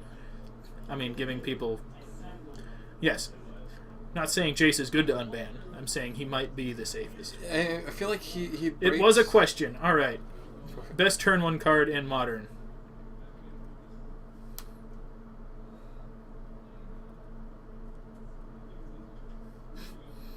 Soul Warden or Soul Attendant Dog. Oh, okay. Lightning Bolt. Because of Lightning Bolt. Restrict Jace. Then that just gets crazy if there's a restricted and banned list for Modern. What should be banned next? 6 words. Oof. I haven't seen the meta solidify.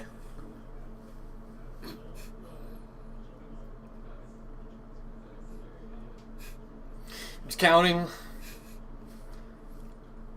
There isn't anything really busted currently. Yeah, it's going to take a couple months at least to see what emerges as like the best deck or There's something nothing that's crazy broken. like Eldrazi. Yeah. I like the whole like, oh no, it's just the meta needs to adjust to Eldrazi, and then it never did. No, and it's just like, okay, the meta will adjust by everyone playing Eldrazi. Ooh, yeah, 4 surgical extractions. On what? What are you hitting?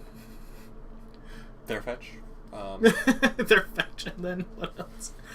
There's got to be a way to force surgically extractions for You value. could.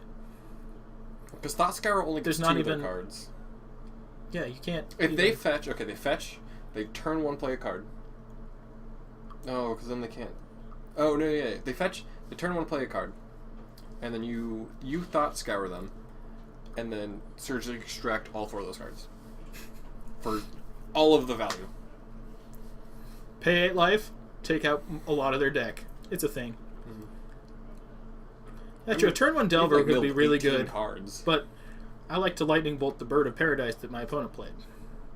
Oh, yeah, Tome Scour. My bad. I mean, you can Thought Scour at mills 2. It's target. You mill 2 off of target player, Oh, yeah. and then oh, you draw yeah, a card. okay. That's the one I So, yeah, that's you're the right. one you draw a card, but okay. I was right, but that one's more right, because I mills 5 cards. All extraction target the same fetch, just so you can be very sure that you got all of that fetch out. Mhm. That's an important thing to do.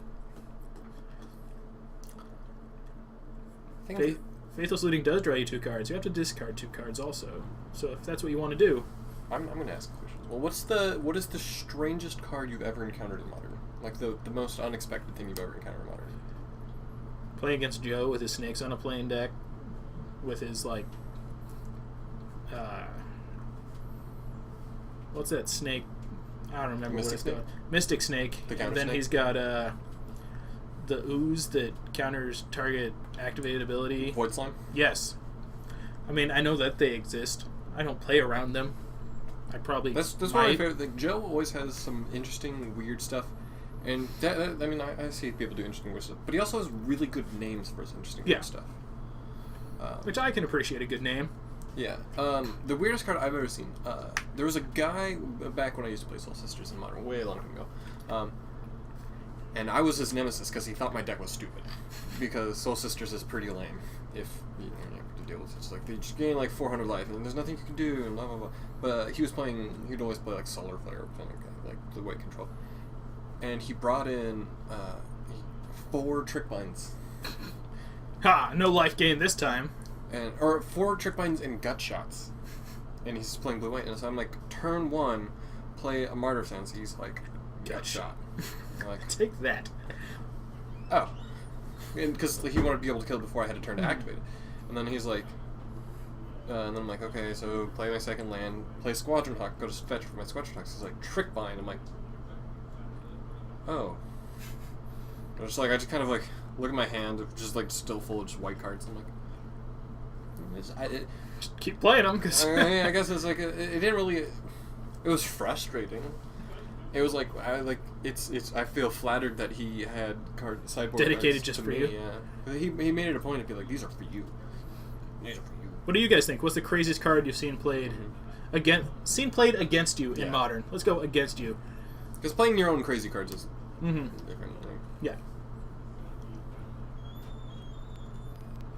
Gotta love mainboard surgicals. Gotta get them.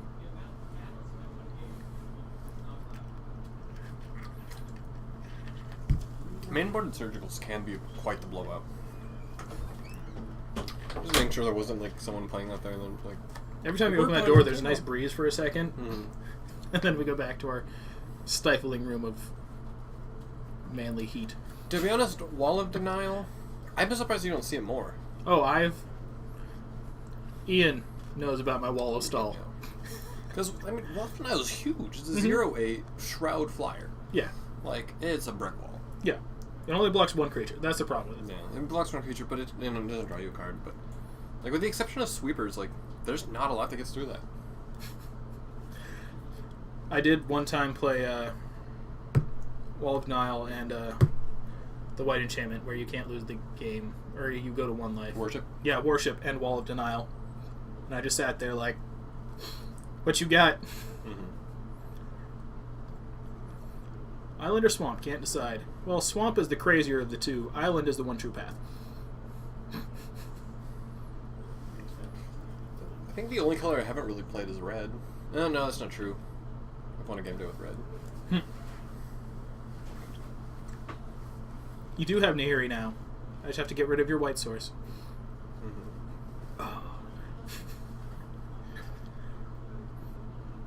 For those of you watching, you've probably seen Ian and I play games, and they're always the craziest, like, tightest game I've ever played, are always against Ian. It's always awesome. What brings this up is I used to play Ninja Bear Delver, and it's pretty much mono blue aggro. It was a lot of fun for the short time I played it. And I saw Travis Wu play it, and like I always really liked Travis Wu, and I always liked watching stuff because he did weird stuff. Unfortunately, he said some things, and no longer. But conveniently, there's been some good luck for me, and probably a lot of people who like weird brews, where Saffron Olive has kind of shown up and been like, I do lots of weird and cool stuff. He lets everyone vote on it. And, Seth, probably better known as Saffron Olive. And so it's been nice to be able to watch weird decks, because that's what I really like to see. It's like meta decks are kind of cool, because I mean, like someone worked really hard on this.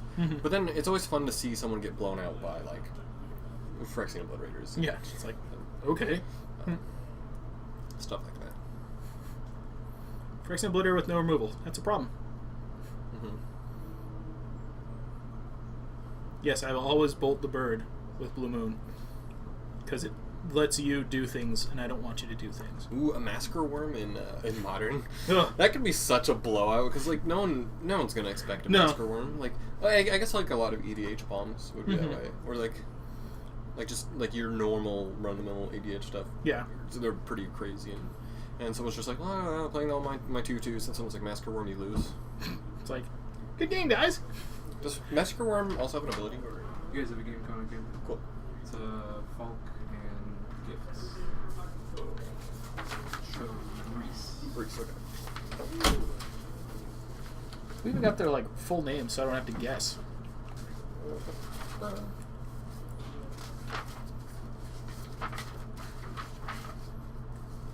so who's playing what? So there's Reese's on Gifts. Is he, the ultimate package. Oh my god. He literally took up every slot plus one on the there deck are registrations. so many one-ofs. And then Coleman, right? Or is Dylan playing today? I don't think Dylan's out there. I didn't see him. He doesn't usually pick You Modern. want to see who's on the wall real quick? Coleman. Yeah, it is Coleman.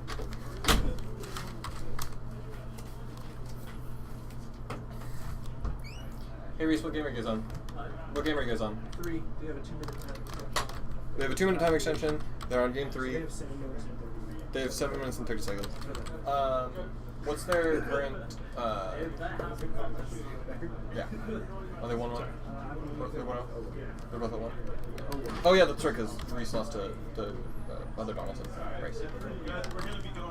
They're going right now. What does he call this? The ultimate package. It's the ultimate package versus Bad Company. I was calling it, because people know what that is. Alright, we are going to go down, and watch Gifts versus Abs and Company. Yeah. See you in a moment.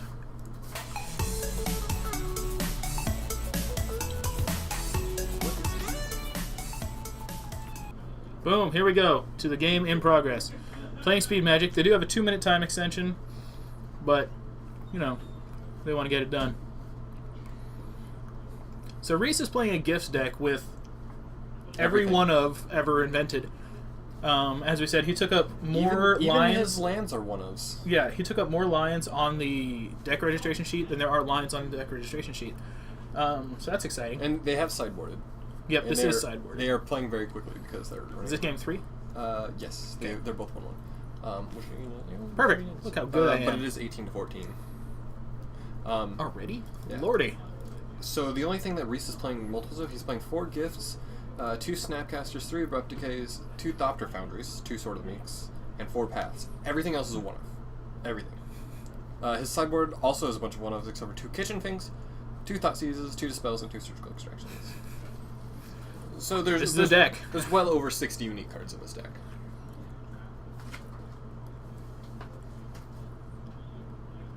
That's basically what this is, like 60 card EDH. So Coleman with the Company and the Wall of Roots, he needs one more land and he can start companying for things. He's just looking for the combo as fast as he can get it. That's what he's looking for. Swing for 2. Path it. Oof. It is tech against Surgical Extraction. Coleman Busy Hands. Keith Caboose, play Gitrog for spice, for spiciness. For extra spice. Mm-hmm. You want them to read everything. I think this is a Gifts? Nope. Anafenza. Seems decent. Alright. Reese just fetched. Playing a Reclaim. Of course he is. I want those back. The one of Haven of the Spirit Dragon for the one of Ugin. he is playing the Gitrog Yes. monster. Reese is playing the Gitrog monster. Oh my god. One Urborg, one Hissing Quagmire, one Creeping Tar Pit, one Overgrown. One again. Oh wait, no, he is playing 2 Thirsts, 2 Pluto Deltas, 2 Verdant Catacombs, and 2 Windsweeps, and 2 Floodstones. Unacceptable. His Unacceptable. 1s and 2s are very similar looking. On the other hand, Coleman's playing. man, Coleman's got like he's used a purple pen, and it's got really clear like. I don't like it. Yeah, like Reese has got like just. I have so many cards to write down, just like. Gifts in response chord. For 1, 2, 3, for 3. Ooh, Addle. That'll do. Whew. Savor the flavor. If I were him, I would just choose all 4. Yep. Those. There you go. Nice. That's. It's like when you do the Sylvan Library and it's the first one on your turn. You're just like, I'll take 8. Don't even look at him. Just like, those. I want those. Oh, what does he take? I don't know that. I think he. If you're him, do you take the Timely and the Urborg and put the Iona in the graveyard so that when you can reanimate it, you just do that? Oh, nope, he hasn't finished his. Okay, I would. Yeah, I would put the Iona in his hand because he's never going to cast that. Well, he could technically. I would do the opposite. I'd put the Iona in the graveyard. And No, keep the because Timely Gifts. they run Unburial Rights. Right. Does he? Yes, 1. Okay. Which is normally the win condition. Yeah, to Unburial Rights like that or Elish Norn, something like that. Elish Norn would be really good right now. Does he have an Elish Norn to Unburial Yes. Rights? Yeah, Okay. somewhere in the pile. He should actually just call his deck the pile. He should.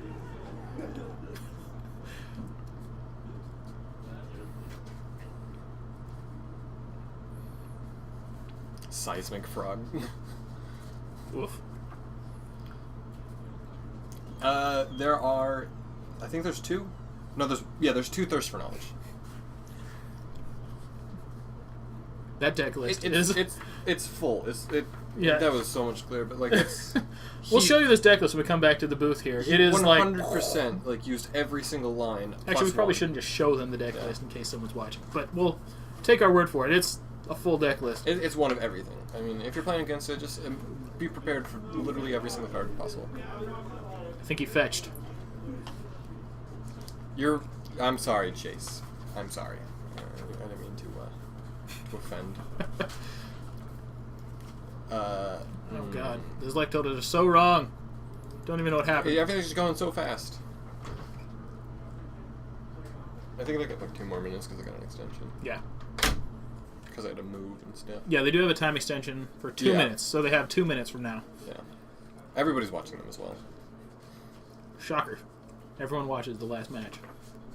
I think Coleman's just gonna get the. There's the reclaim.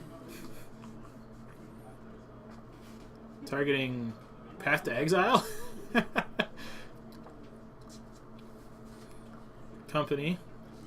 Yeah, I don't know how, like, with the exception of, like... Does he get another? Misplay? Is it a whiff? Oh, no. No, it's not a whiff. He gets a 1. Oh, he just needs the Finks and he's done. Yeah. Although, technically, especially post-sideboard, I will make you show me that Kitchen Finks.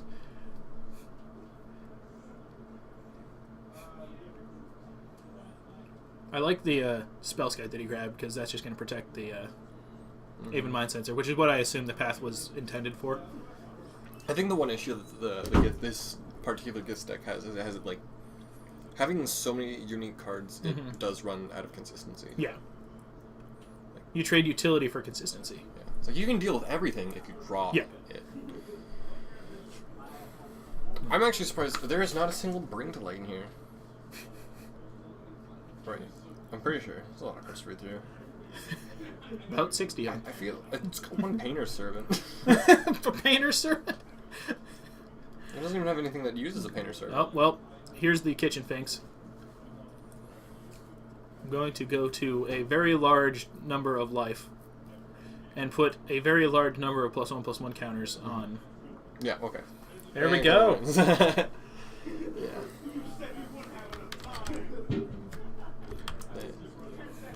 That was a game. Left, yeah. They had 10 seconds left in the round. Before they went to turns. Yeah. But yeah.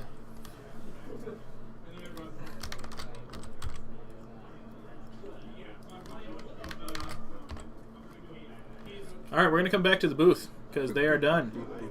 And the next round should probably be starting.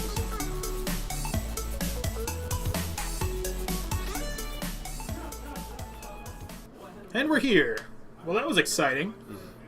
Yeah, they beat time by 10 seconds. And Coleman combos to swing. Yeah, just so you all know, like, I'm not going to show you the words on here, but this deck list that you can't read is filled out, like, every stupid line. I love it. He probably could have surgically extracted the Finster. He was just dead, though. Like...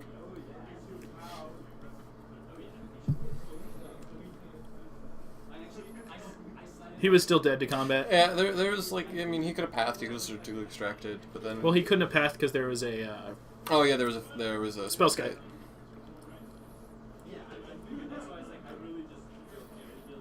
Yeah, Spell Scout would have been pathed. And yeah, actually, they're even talking about that right now. Yep. Oh, you could have done this. Like, yes, he could have done that. But then, he was dead. But then you have, like, the next turn. Yeah. It's like I can survive one turn, you can, and the next turn is over.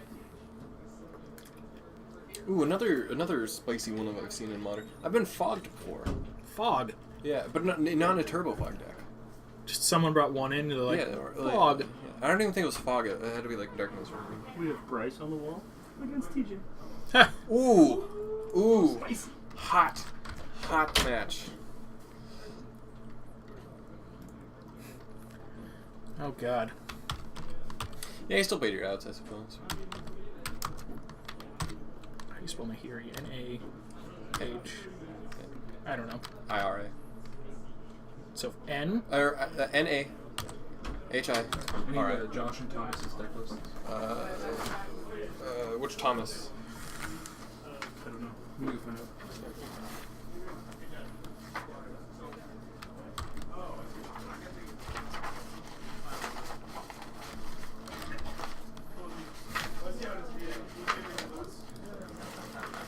All right. So we will have. I like that door open. Bryce is on the wall. Okay. How you doing? I still want to get in your way. Josh. Give me Logan and Not only are we commentating, we're assisting judging with like deck list stuff. This judge seems nicer than all the other judges. Not that the other ones haven't been nice. He just Logan and Adam. I think they're both at the bottom. Logan Ray. Adam, was that Adam? Yeah, I think it was it's Adam. an H. It's her name. Yeah, it's this one. It's it. All right, let's close that sucker. All right, we're gonna head on down because I believe we are about to get going. Round 3. Now, are you going to be biased because this is your brother playing? I'll be completely unbiased. Or They you can gonna hear be us through the biased transition. Yeah. Or are you going to be completely biased against your brother? I mean, I will be a completely impartial judgment. I think we should judge them both harshly. Okay, because it's TJ and Bryce. I cannot find your brother. You've had the darkness cast on you, but did you believe in a thing called love? Round 3 of 5. Boom. I think I got everything right this time, right? Yeah, looks like it. Ha! If I missed something, I know y'all let me know. There it is. Okay. Yeah. There we go. I want to see what this. That hand looks terrible. One, I guess Island 2. Island Serum Vision. Double Whew. Serum Vision. Draw out of It it. is risky. This is not TJ's best matchup anyway, because it's basically a Jeskai control deck with an Emrakul. Bryce says he likes this because it plays like Splinter Twin, where you just control until you just win. I really like it. Yeah, she was one of those. Changed deck name to Affinity. But Tin Man All-Star Band is so much more exciting. That's one of the downsides of Magic streams, like large tournament Magic streams, is like the players come up with their deck names or their deck names, and they're usually really cool. But then yeah, player. Should put in parentheses. Tin Man All-Star Band. Nihiri is when she first got spoiled, people were like, no, not so great, not so great. But in my friend's cube, an important part is every time you won, like the cube, you got to make your own card and put it in the cube. Nice. And one of the cards I made was based off of bribery. You know, like insert your opponent's deck, you gain control of a creature. Mm-hmm. What I did is I made a red version that just grabs any card for one turn, gives it haste, and then puts it back into their library and shuffles any permanent. So, really similar to Nihiri's ult. Mm-hmm. Except for yours is search for a creature and put it on the battlefield. And you get rid of it. Stealing one card from a deck for one turn is really strong. Mm-hmm. Like, it's insane. And it was one of the, it cost 5 mana as a sorcery and it felt broken. It was super broken. Like, you grabbed anything and just... Yep. And so I was always on the train of, that, her plus and minus are all right. Like, they're good for control. But her ult is crazy.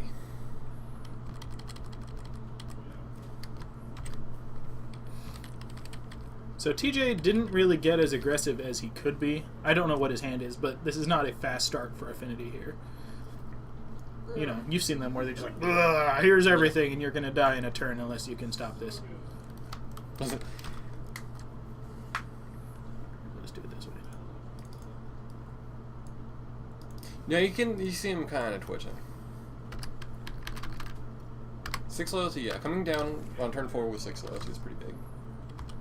Not so much against Affinity, but...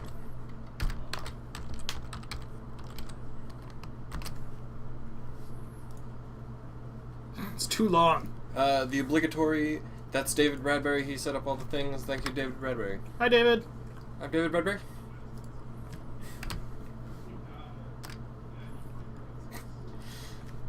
It's a little long.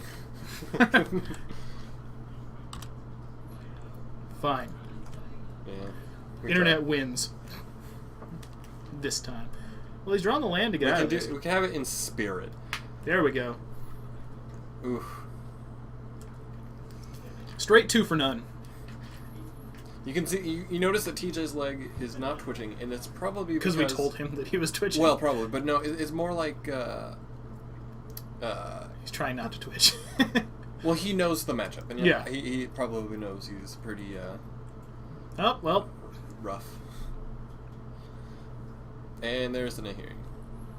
You may discard a card. You don't have to discard a card. So many choices. Discard the path, draw a lightning bolt. This mashup, it's the same exact thing, except lightning bolt doesn't draw him a card. Nahiri has such great art. I suppose I could keep track of life totals. Yeah. We even managed to get the timer like spot on. I'm pretty good. You know, been doing this for 3 whole rounds. Yeah, I mean, well, 2 whole rounds. You practice This is my third. professionally. I know. At the end of this, we can retire. I'll let TJ sit here and run all this garbage.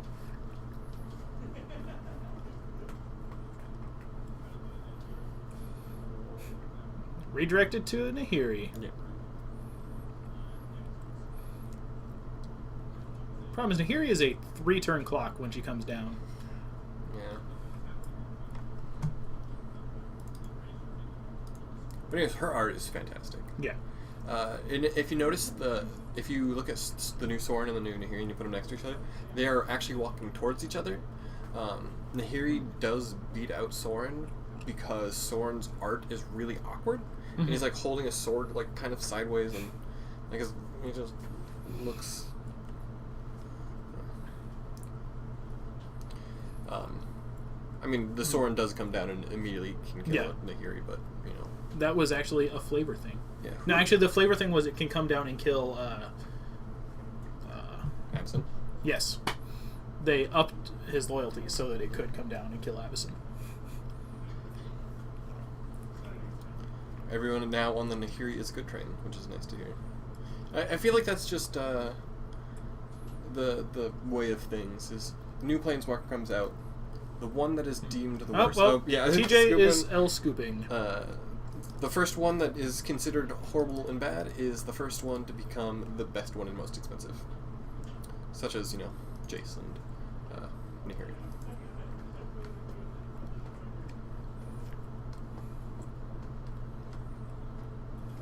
I hope Nahiri doesn't get killed because I really like Nahiri. I've always liked Nahiri. Even before I knew her name was Nahiri. It's like, oh man, there's Soren, there's Ugin, and then the Lithomancer, and it was all mysterious, and it's like, oh man, I want to know who that is. I mean, even Nahiri in the Commander deck that came out, Yeah, the one where she mysterious. was pretty awesome. Sideboards. Oh lord. Let's see. I assume that Bryce will bring in the Engineered Explosives, the Wear Tear, Stony Silences, probably Anger of the Gods, Maybe Timely? maybe Timely, just for the life gain. I would like to see the Chandra Flamecaller just for the rubbins. Just be like, and I got you still. Whereas TJ will probably bring in, let's see, his Stubborn Denial. I could probably see that. Likely... Probably the Blood Moon and the Relic. I thought he had Pithing Needles. Nope, he took him out. Weird. He's gonna be really good right now. Probably bring in Relic and Grafdigger's Cage. Mm-hmm. And probably the Aether Grid. I know he brings that in anything he anticipates Stony Silence, because he can just work around it. I think the Stubborn Denial is... It's just a one-of that will get you, because you don't expect like it. when out you're of- having the Mana Tithe and Force Spike. Yeah, just a Mana Tithe. Yeah, I can see the Blood Moon coming in, too. I think that Arlen Cord is really good. Any deck that was already playing Huntmaster, if you just take out the Huntmaster and put in an Arlen Cord, I think it's in fitting. Jund, Huntmaster is better because it does things you want it to do. Yeah. But in like Zoo decks, I think Arlen Court is better. My opinion, though. I don't play Jund. The most So- profitable booster box to buy today. Like, Are you trying to sell it again, like the Selling the box, or are you box trying to or sell individual packing? cards? There are different ways to do that. If you're trying to like open the packs to make value, Some Modern Masters or something. risky. Yeah, Modern Masters for the lottery. Same for Battle for Zendikar. Or even like Zendikar. World Oh, yeah. Wake, you can get a foil Jace. That one's really risky. But Yeah. it's just like because right now Battle for Zendikar has a lot of cards currently played in Standard. Yeah. That are pretty high value. Like notable things like Gideon, where you can get the an expedition kind of just pays for a box if you get the right ones. Technically, Origins is super valuable because of Mini Jace. Flip Jace. Yeah, You could just pay for the box with one Jace. yeah. Again, it's a super lottery type thing. Actually, Conspiracy it's still really cheap right It's now. only like as $100 yeah, for a like booster $100. box. It does come with less packs, right? Yeah, it comes with only a draft set. The Yeah, same draft as set. the Modern Masters. But any foil mythic, boom, money, hot money. If you get foil Deck Fade and foil Marquesas are extremely expensive. I mean, even like foil Stifles, it's people buy it for. Oh, Wear Tear is not bad from what I hear. He's got the Engineer Explosives and the Wear Tear. A really strong turn one though. It's just like You gotta one card. I've been on the control side of that where it's like hand. It's like Celestial Colonnade. Unfortunately, the turn two is A little underwhelming. yeah, the rares in Conspiracy, like the part where they have all the EDH value, makes them worth money, and it just really had a lot of cards that weren't good enough for Legacy but are really good for Commander.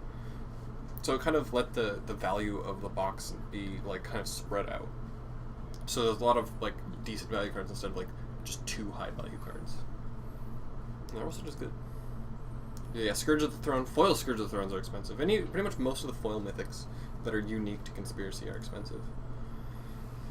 But again, foil mythics are Expensive. they're expensive, but they're also not common. Yeah. They're foil mythics. Just like the same for expeditions, which are the same rarity as foil mythics.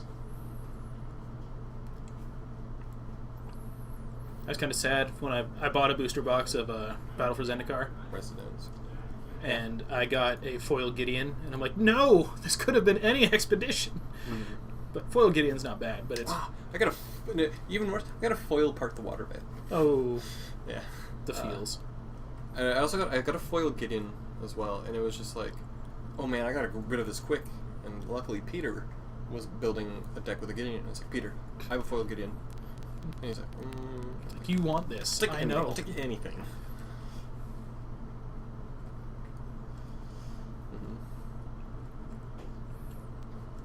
You got a Core Haven. I got. Crazy person. I've opened 3 expeditions. Oh, well, that's a problem. Do you have the counterspell for the... Actually, he has engineered explosives that can kill the Edge Champion. It's true. Next turn. Actually, an engineered explosives probably good enough to save him. Probably he not, needs because 4 it's mana. a 3.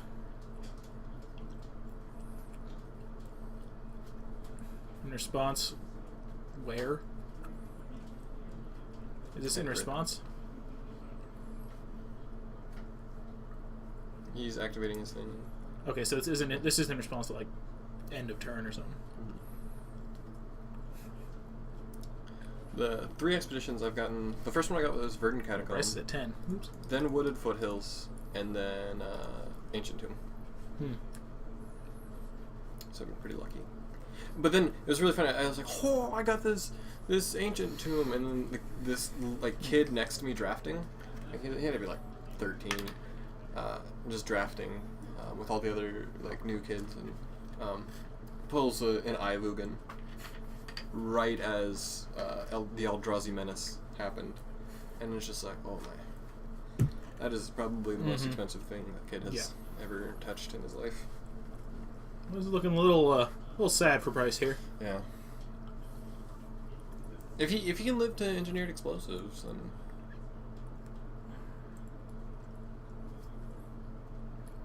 I think TJ can just win here, though. Unfortunately.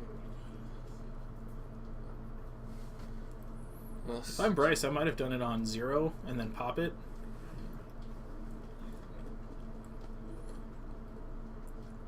I think TJ just has this one.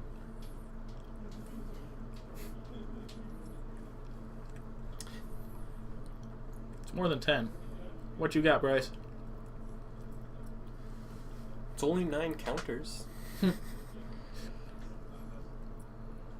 Does he have a path and a bolt? He does have a path and a bolt. Wow, he's doing it in the right order. Mm-hmm. I mean, not surprising, but like, Because in response, whatever he does, you bolt the Volt Scourge, probably? yeah, okay. Okay. He was hoping he would Make sure. misplay. I mean, Yeah. TJ with affinity does not misplay often. I mean, when you've played the deck, you're like 90% of your Magic career. You get pretty proficient with it. Have fun modding your other stream. You should totally, what's it called? Raid. Yeah. Send him here. If it ever ends, you should raid them here, even if they don't play Magic for reasons. It's not. It's more about making TJ eat the Tybalt than it is. Third. Nice. Yes, if you haven't heard, when we get to 500 viewers at one time, TJ will eat a Tybalt. He says in some Alfredo sauce with some pasta. So he's going to pretend that's like the grilled chicken and the chicken Alfredo and just eat it all up. Fun fact: TJ's weakness, Alfredo. Tybalt and Alfredo. If you offered him a can of Alfredo with a Tybalt, like, he'd probably do anything. Yes, you do get to make Coleman dance, and Joe will be drawing on a playmat for you, but the only thing you have to describe it to him with is 6 words. Thank you. Yep. No problem.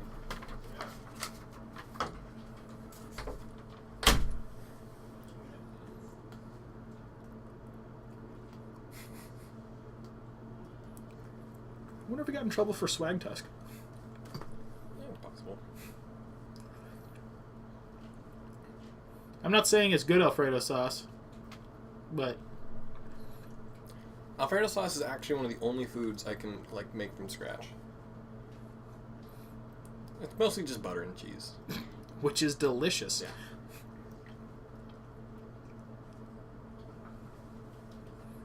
TJ mulligan, or is he just being slow? I think he mulliganed. Yeah. Yes. He's got the Grafdigger's I think Cage, he's mulliganed Vault twice. Scourge. No, that's 6. Well, as in the first one. Yeah, the first one. Like I'm thinking. The last time I played Magic was Two-Headed Giant, so the first one's free. Mm-hmm. Yeah, so he's only mulliganed once. And he scries to the top. Turn 1, Serum Visions. Bolt and Verdict. Top. That's easy.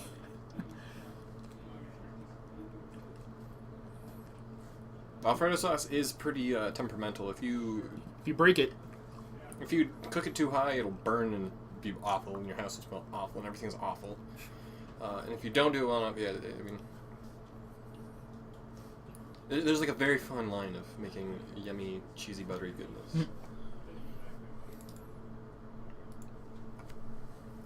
So if you're TJ, do you just assume Bryce has the lightning bolt? He just shocked in a red source and passed the turn. Like, Yeah.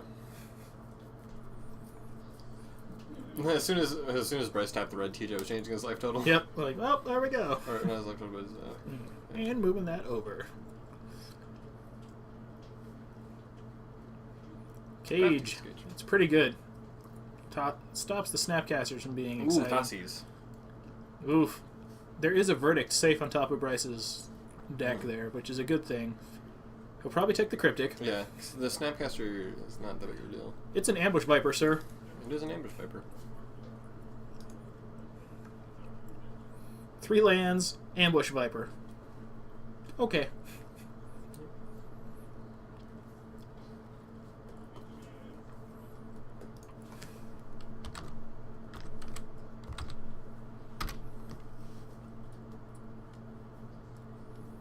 keep typing in like names of things, and then there's always like 40. I know. Although Ambush Viper has Death Touch, so a little less exciting.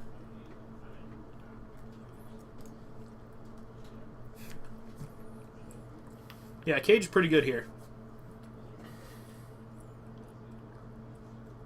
I could see him flash in the Snapcaster. Just a block. Yeah. Ooh. and that's fine. He's got a verdict in his hand.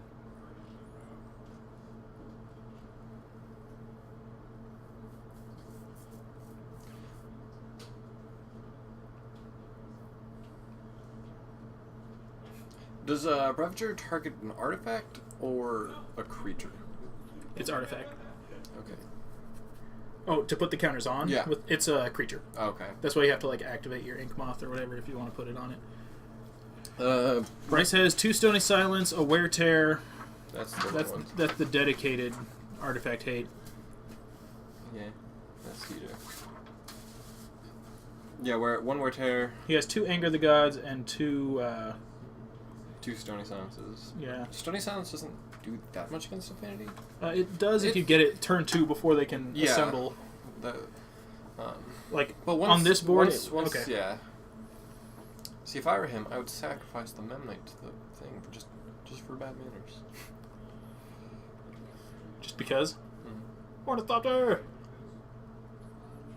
Activate. Swing for 2.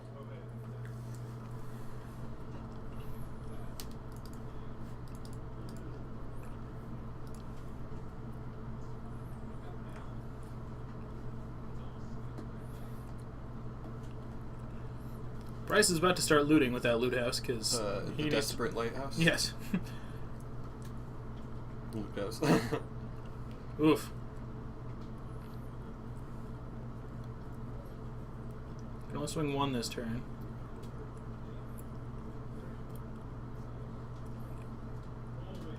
That's not bad. He's gonna do it on 1 to blow the cage, I assume.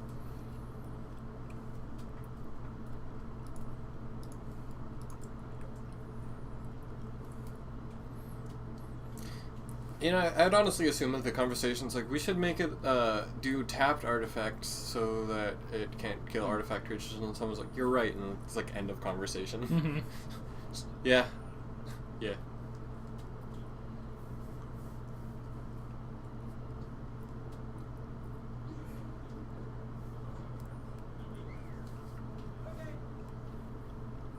You know what Twitch emote they really need? Danny DeVito. They do. So Bryce has Pop the Explosives, Snapcaster, Lightning Bolt available this on TJ's turn.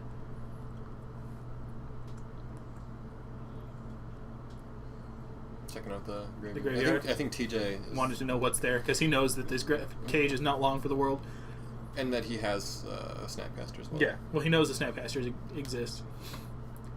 Yeah, but that's a lot of words. Exile target non-creature artifact, target tapped creature, or enchantment. It's just a long list of things.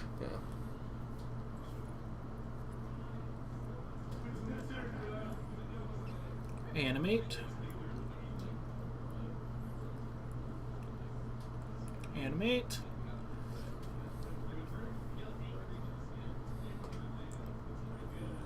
Oof.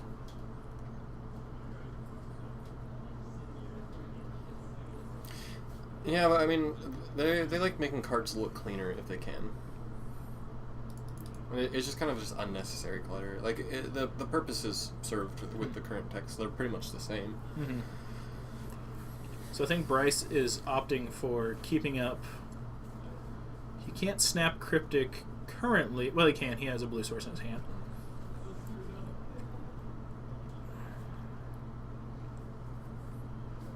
I suppose it's true as well. Yep. Can't get rid of like a Graphics Cage, but I can get rid of a... Ooh. Not shocking it in. Okay. Interesting, yeah.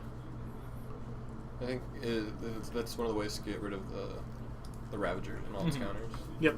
Otherwise he could have moved him around to the man lands. Bryce still on a This lighthouse clock, though. doesn't gain you any card advantage, right? No, It's card quality. It's loot, so you draw and discard.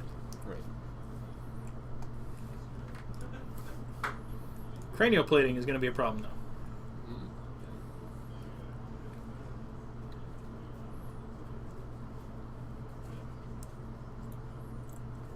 Serum Visions. That was a good one. Path to Exile is not bad. Put the path on top, put the land on the bottom. He has one in his hand, one on top. He's now he can now double path. Well, there's a path on top of the library and path in Yeah. hand. So he can the lighthouse ditch the yes, he can yeah. lighthouse path. Ditch the other card. He didn't equip the cranial plating because he didn't have mana. Yeah, he didn't have equip mana the to play the yeah. plating and activate.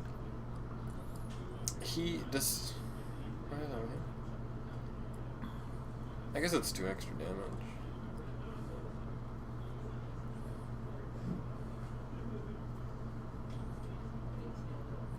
Yep, we have 5 rounds this afternoon, and then it cut to top 8, so we will have 3 more rounds after that. He probably didn't think that, like, if he left the opal up, like, he didn't think that his land was an artifact, and he probably just thought that his opal wasn't Metalcraft. Oof. That's a problem. Yeah.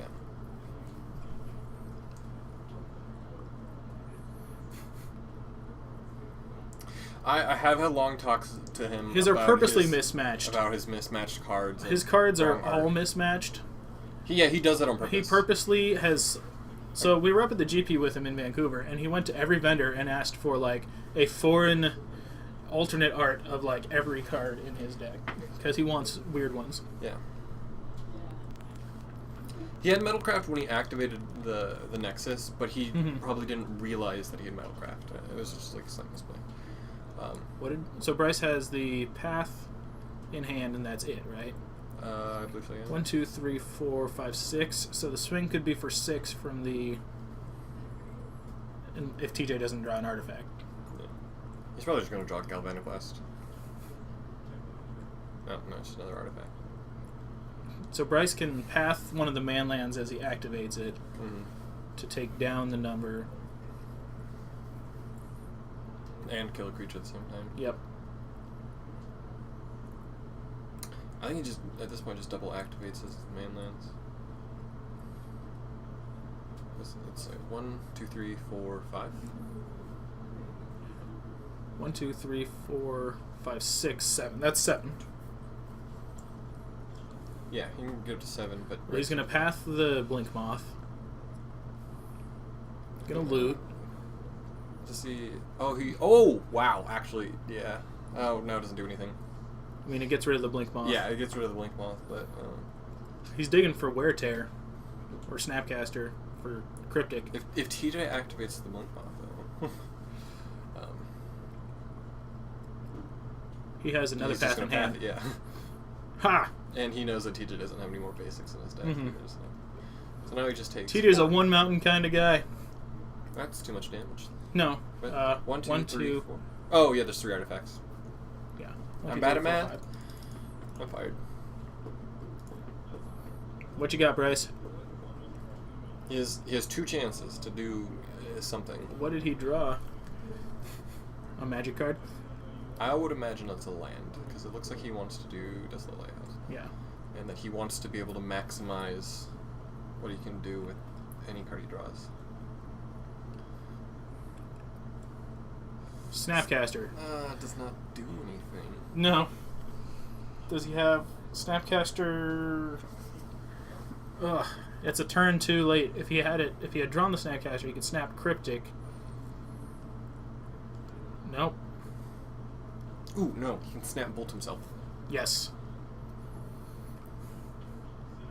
The ultimate dishonor for TJ.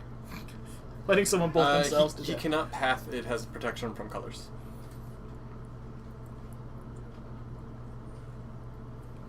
Nothing in there changed, Bryce.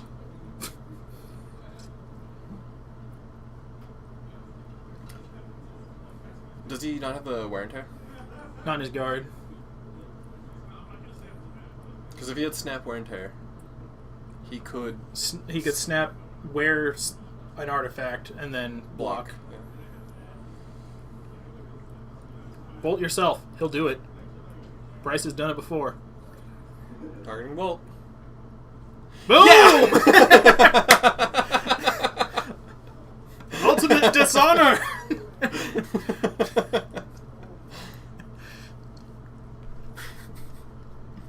That's how you get there.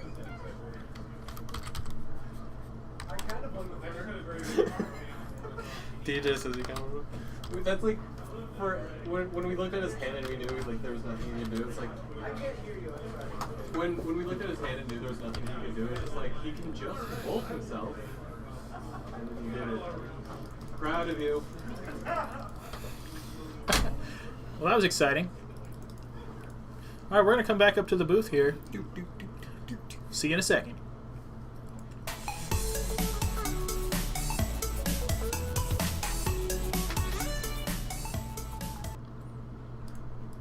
That one. There we go. Yeah. TJ's now 2-1. I think Bryce is now 1-2. I think TJ got the pair up because I think Okay. Bryce won. Well, Bryce won his first match. No, I'm Eric Billion Bolts Donaldson. He's Bryce, the guy who plays random decks. Donaldson. Get your Donaldson names right.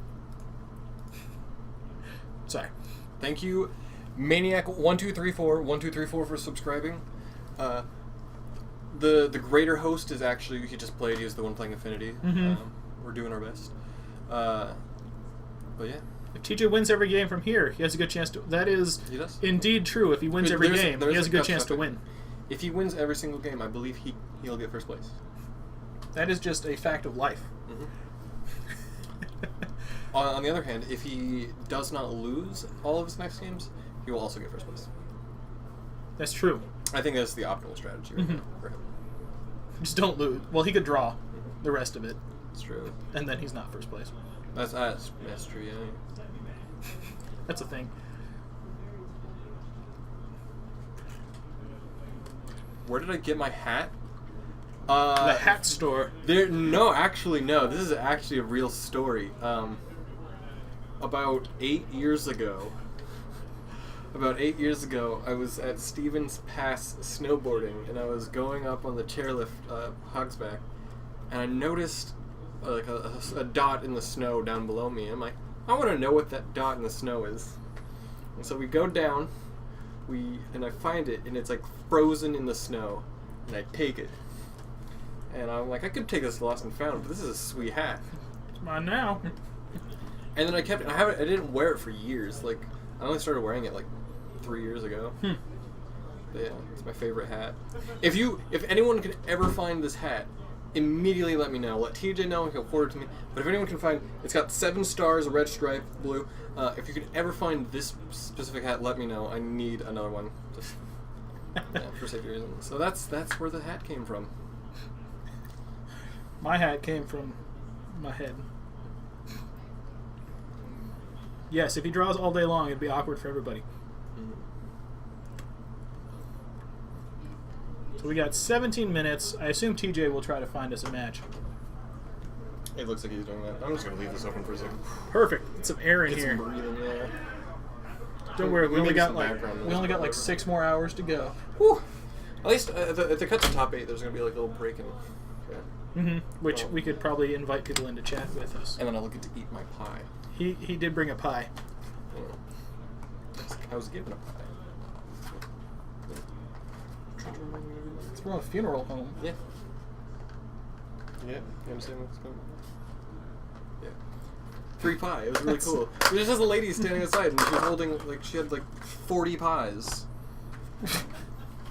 What flavor pie is that? It's an apple pie. Hmm. And it just gets to sit in front of us, tantalizing us. And I just opened it, and now I get to smell it. Yes, generic brand pie. I wish my grandma made me hats this cool. Or unless it was the pie. Both. Yeah. Same person made both. Handmade pie. It's been passed down from generation to generation. Yeah. Yes, he got a free pie. Free apple pie. Yeah. Generic, yep. It's cursed. The hat or the pie? Both. I just assumed they're talking about both.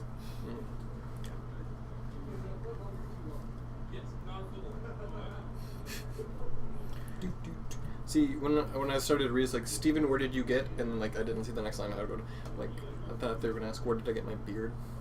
It's like I grew it this morning. I wasn't sure. Then it grew on me. So I always get the how do you get your beard that way? And it's like, I don't do anything. I literally I do woke nothing. up in the morning. Yeah, like And I came didn't here. cut it off, and now it's there.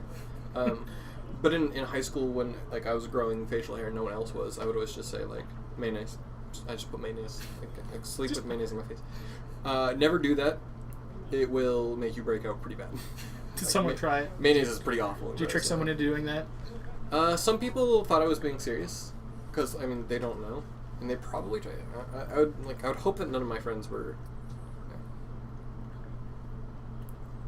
Remember what happened to Snow White? Yeah, but that was an apple. This is an apple pie. I mean, if it's cursed, that's awkward and hilarious. Tribal equipment Yeti. Tribal Yeti equipment. I like it. I can get behind that. When I was talking about my friend's cube earlier, actually, and when you got to make a card, we did make a card called Steven's Hat. And what it did was, it was an artifact for 5 mana, a legendary artifact, that it was hexproof, and if it leaves the battlefield for any reason, you would put it in a token copy of it. And then if it would like go into the graveyard from anywhere, it could shuffle back in your deck, or something like that. And if you control it but do not own it, you lose the game. I like it. Yeah. It turned out to be really broken. Just give it away. Because it was an infinite artifact stack. Like, you just always have an artifact to sacrifice.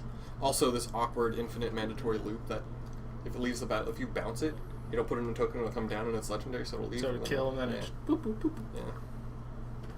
Awkward for everybody. We did something to fix it, but I don't know. It turned out to be pretty bad in the queue because there's nothing worth making you hexproof for. I remember me and my friends, when I first started playing Magic, we made a card called Tinfoil Hat, where equipped creature thinks it has Shroud. I don't know what that would mean flavor-wise, but they think they have Shroud. Equipment hat. Give protection from poison pie. Exactly. I hope the pie's not poison. That'd be funny.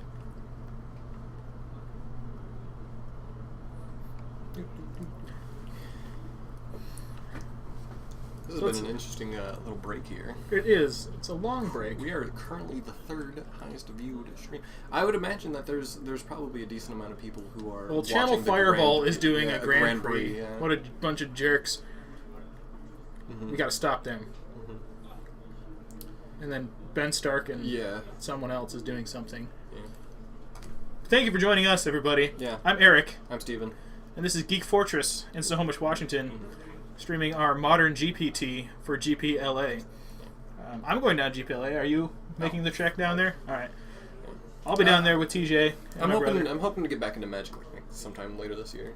It's just I've been in a non-Magic, non-magical mood. Yeah, it comes and goes. The last time I really broke back into Standard, I played. It was just like I was driving with Mason down to go pick up some cards from. I believe there's a green red on deck. But I was driving with Mason to go pick up some cards, and I was just thinking about like the amount of red cards that Standard just threw together. Red deck wins. And I came back to play Magic here, and they're like I just hadn't played on seen me in a while, and then just sweep, just completely sweep. Let's see. So we got some Jessica in here, some Affinity.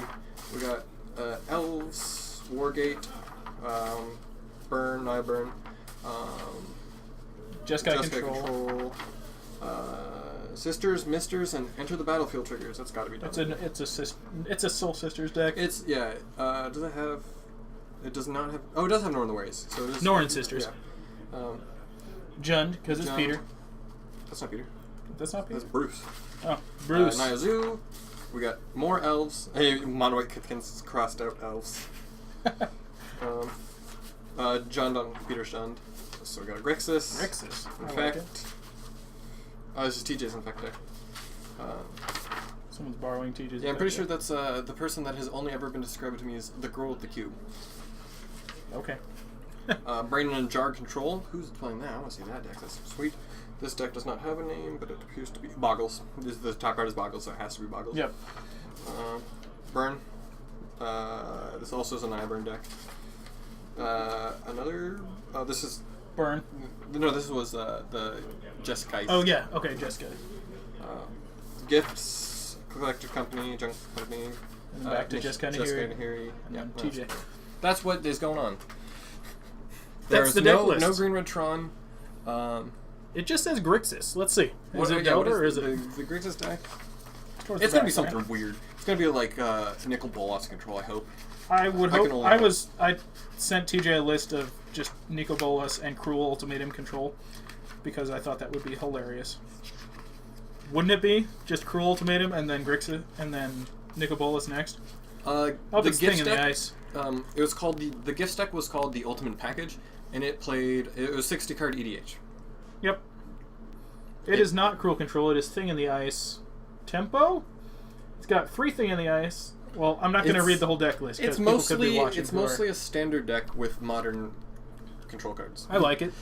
Yeah, like it's got the 4 out of its 5 creatures are currently standard legal, and then all of its instants and sorceries are not, except for is Colgan's. No, Colgan's Command and Murder. No, Murder's Cut's no longer, but Colgan's is. Mm-hmm. Yeah, so it's standard creatures, modern control. I like it. Yeah, I think it's probably pretty solid. Who's playing it? Do I know that person? I do not know that person. Bennett. They've like, I don't know who that is. like the nice but illegible handwriting. Mm-hmm. It's like the letters are correctly shaped. They're just mushed together. I like judging people based on their handwriting, because mine is terrible. Mine is just god awful. Mine is readable, but it looks like a 5-year-old. Yeah. In fact. Brandon, How many I wonder what lands Brandon's is the deck Grixis deck playing? Is questioned. Grixis deck. Or is the Gifts deck being questioned? 2, 3, 4, 5, 6, 7, 8, 9. 24? 24 lands in the Grixis. My Gifts deck is always titled Sad Christmas. Is it Sad Christmas because like the Does it the make gifts are elves? ungiven? Is it really bad for elves? Or is it because this is bad for elves? Yeah. Is it because it's like your gifts always fails? I'm gonna go request the Brain in the Jar deck if I can. Sounds good. Unless he's like 0-3 and we have a good match. I'm working on finding one. We're requesting for the next one, Nathan's deck. Yeah. Unless he's like, oh. But he's pretty good, so, I mean, I have confidence. You guys saw that live. That was like bobbleheading. It was great. Yeah. Were you playing blue-white gifts and you just Iona and then Unburial Rites and make your opponent sad because those go to the graveyard? And then you just Unburial Rites? That's a thing. My favorite opening hand, I played Gifts for a little bit, was always just Raven's Crime, Life from the Loam, 5 lands. A whole lot of do nothing, but just like just play the Urborg, and then It's like, this is all going away. no Good job. hand that deck. It almost feels like playing Majesto, Mm-hmm. where, like on tapped out, not tapped out, MTGO. Mm-hmm. Eric, why did you get buys already so weeks? Sorry, I won too fast.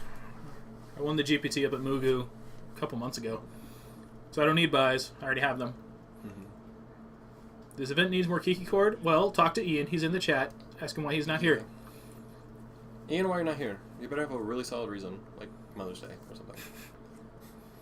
I didn't want to come. Oh, solid reason. That's. I took a nap. That's also sorry. Yeah, there is an area control, and it's Mm-hmm. Bryce, and he's doing pretty well with it. I think he's 2-1. No, he's down 2 because he just lost to TJ. I don't know if they were. I thought it was a yeah. pair down. Yeah, I don't know. It could be. yeah. We See, should just like have the the pairing. Yeah, the pairing. Yeah.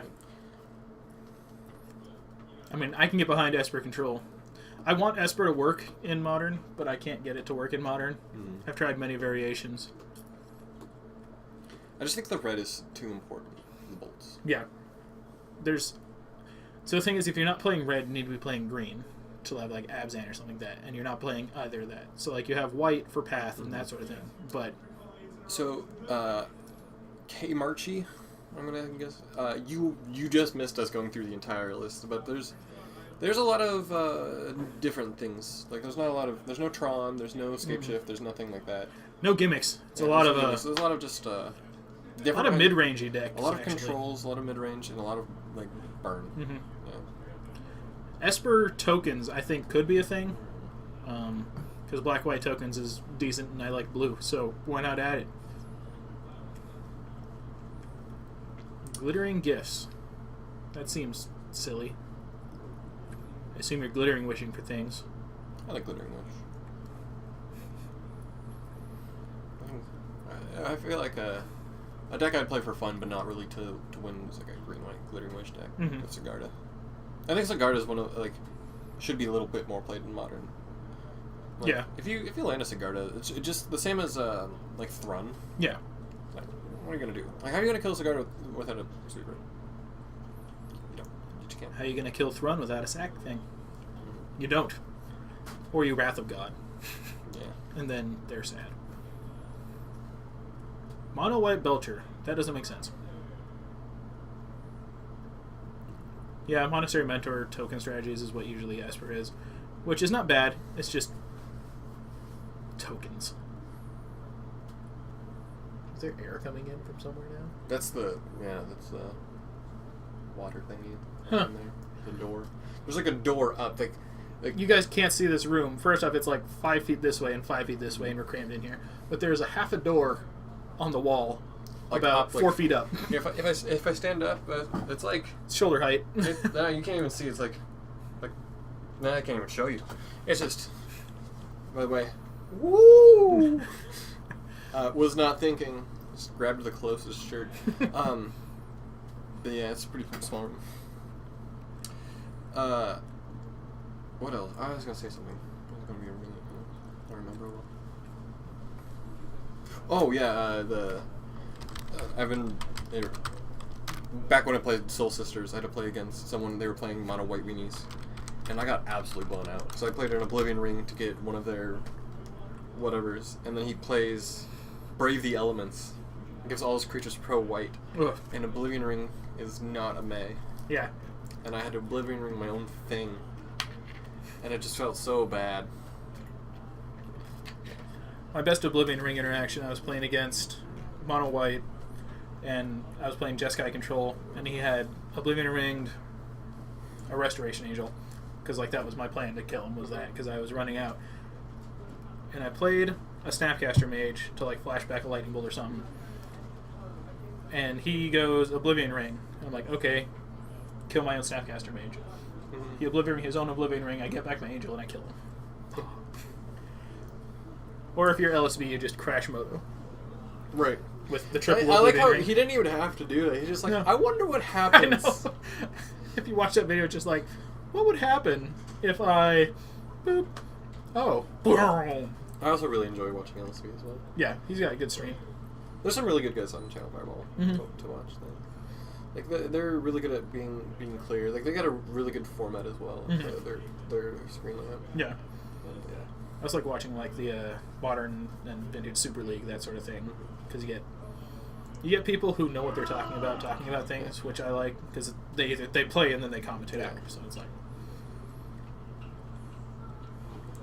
I also really like Caleb Durwood. Mm-hmm.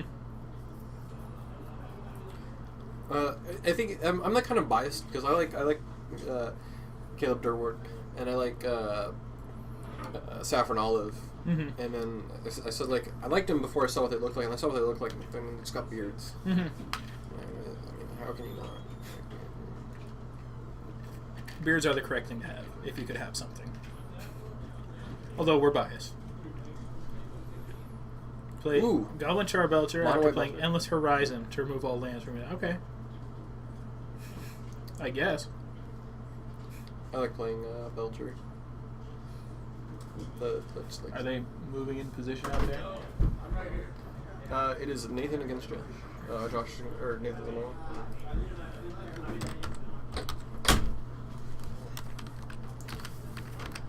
You see that? Yeah. Okay. Conveniently, Nathan's right here.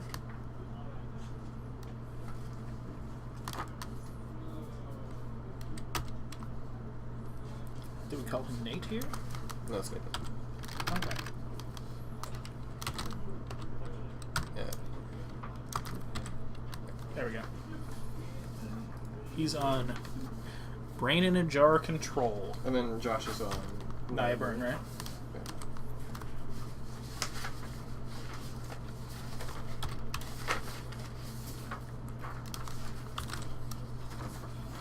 What's Josh's last name? Uranus. GJ. There, okay. Yeah. Good Uranus. Hi, a boggle. How does that come up first? All right, we're gonna head on down to watch Brain in a Jar Yeah. versus Nia Burn. What Whirly 25 is talking about is the Seth effect, probably better known as the Saffron Olive effect. That's true. All right, head down.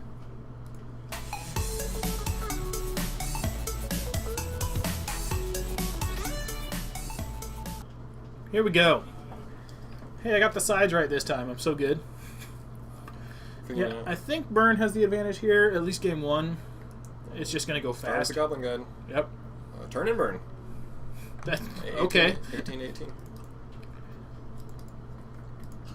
Turn and Burn. Yeah, Brain in the Jar might be a little bit slow against burn. Mm-hmm. I just wanted to see the Brain in the Jar, to be honest. Yeah. Unfortunately, we keep having duplicates, but all the people we want to see are playing against the people we've already seen. Mm-hmm. The real deck. The real deck has the edge. That is probably true. Fun fact, Nathan is the kind of guy who plays Lantern Control. He is. He is an awful person sometimes. He's a good guy. He just plays Lantern Control. It was bad the day him, Michael, and I forget the other guy. Sorry, other guy. I'm pretty sure it was me. No, there were 3 people who brought Lantern Control at once because they wanted to play the mirror, Oh. and they never played the mirror. Instead, they just made everybody else's day miserable because everyone played Lantern Control that day. Burn does not run Turn and Burn. No, Brain in a Jar does run Turn and Burn. I feel like it should run Turn and Burn because Burn is technically the spell that burns things.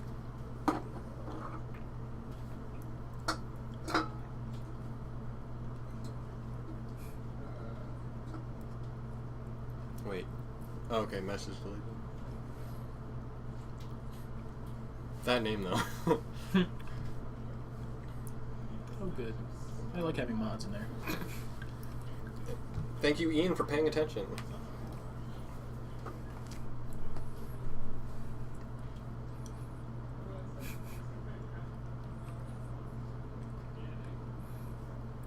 All right, so. Oh, he passed the Goblin Guide. Gotcha. Mm. Fine, Wow. we'll just count by 3s. I think that's something good about being someone who plays Burn is you're really good at, like... 3, 6, multiplying 9. by 3.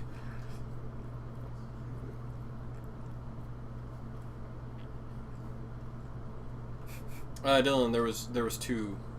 It was, yeah, 6, 9, 6, 9. Round 4. Not 3. Round 4, 3. Always something, isn't it? Well, Yeah, Chase, that you was are game mod. 1. You can do something about it. Wow, that was, yeah, we blinked. Didn't even have enough time to change the rounds. Well, Burn doing what Burn does, you know? Burning. Don't forget to change that. Oh, you did. Well, I got it, I think. We'll figure it out. Someone got their message deleted in chat, that's all. And apparently most of us missed it. Because Ian was on that. Thank you, Ian. I don't even think Ian's watching the match. I think he's just watching the chat waiting to use his mod powers. That's fine.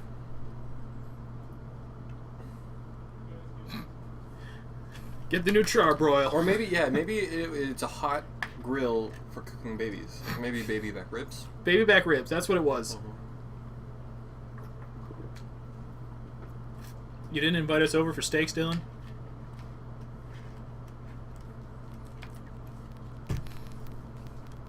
Working this afternoon? Bummer. Sorry.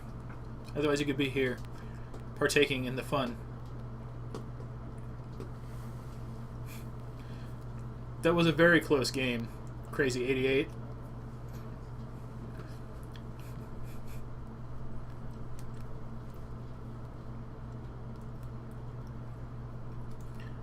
I always assume the Mariners are marinering, and they're going to let us down after the All-Star break. It's what happens.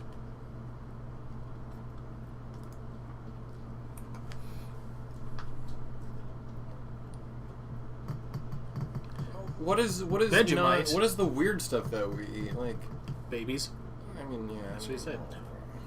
I mean, we don't eat Vegemite, so that's good of us, because Vegemite's terrible. I've had it. It's not pleasant. If you grew up with it, that's you. You do you, but I will not be eating any of it. Alright, so going into game 2, what does Brain in the Jar have for this matchup? What does Brain in the Jar have? We haven't really seen anything. Let's see. Well, he has 3 Brain in the Jar. What does he have for the... He has Flash Freeze. Let's see. A Dispel, I assume, will come in. Probably a Celestial Purge. And I believe that's all she wrote. One timely reinforcements. Yeah. I don't know if... I like the way he does, like, the... He's 23 lines. I don't... Like, this is kind of unfortunate to say. I want to see what his deck did and see how full it was, but... yeah, it looks he's like against it's... Burn, and... I mean... It's like... Your standard, like, control package. You got 1 of those. That's fine. 1 Detention Fear. Got Beckon Call, which is cool. Ooh, does have Better Skull.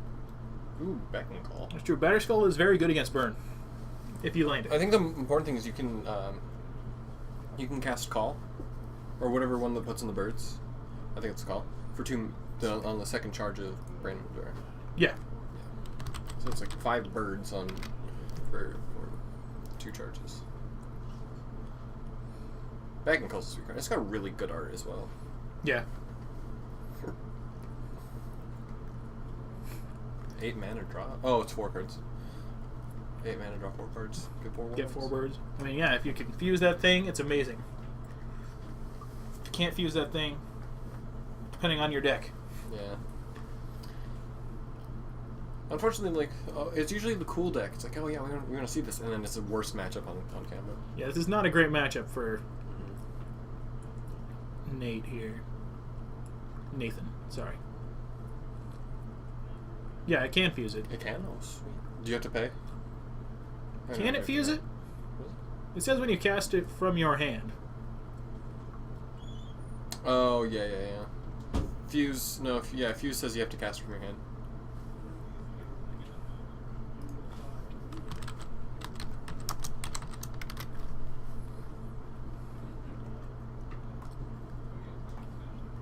Oh, Brandon the Door does cast from your hand, though. Okay, yeah, you can fuse it. Yeah. Wow, we're bad. I don't remember what Brain in the Jar does. Yeah, well, I'm not going to remember the exact ring of Brandon. Hey, I was ahead of the life totals before them this time.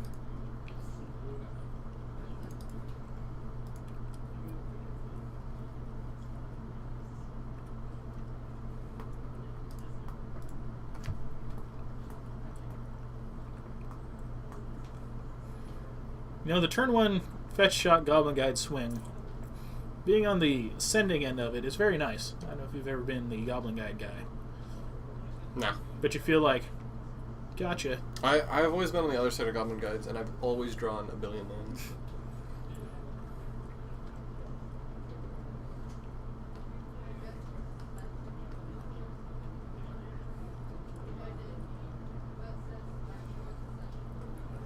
So he's a Path or a Dispel up. I don't know if he has him in his hand. Eidolon. Eidolon seems good. Double Eidolon.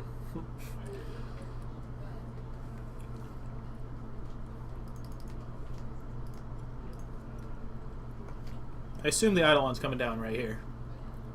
Yeah. Likely. I might swing first, but... Oh, Yeah. look. Spell Snare for the Eidolon. There we go. Little does he know, he has Flash an Freeze. Eidolon.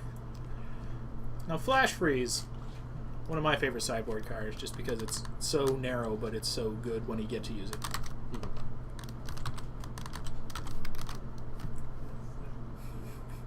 Card just counter target red or green spell. It's Counterspell against a red and green deck.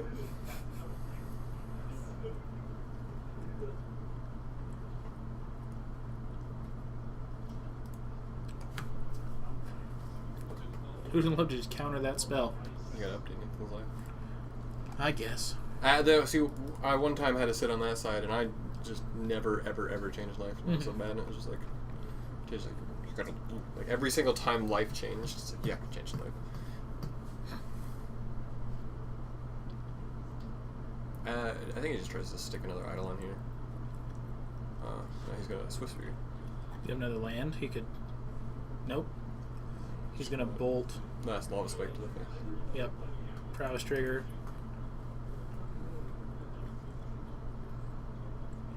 I think this is debate out of Counterspell. Response Helix there. Okay. So he'll go to 15 and 18 and go to... Yeah. I'm down to 13. What? Oh, it's a land. Okay.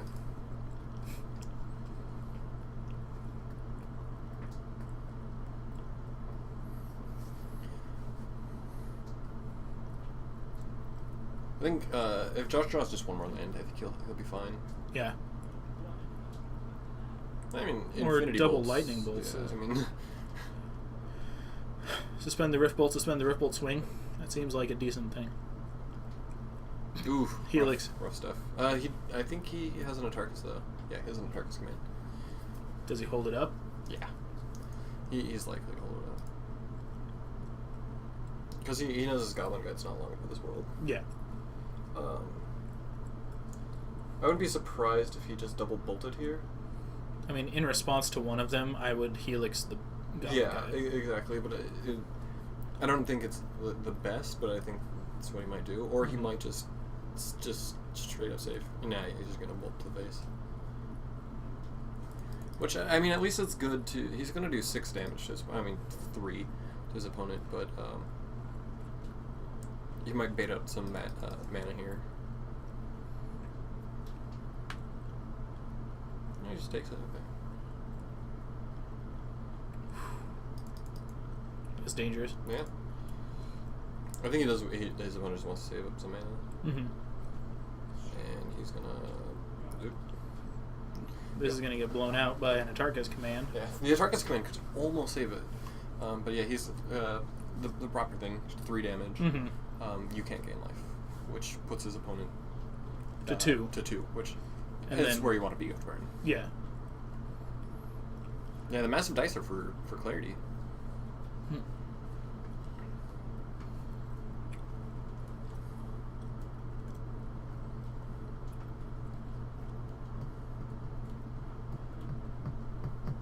That's true. He does have Flash Freeze for the green/red spell. Oh yeah. Or Dispel. Yeah. Nice, he's back update. Is that he has an Eidolon? He has a Rift Bolt, and I think maybe another Goblin Guide. Yeah, I think that Nathan now just has too much mana and too many Yeah. cards to really lose here.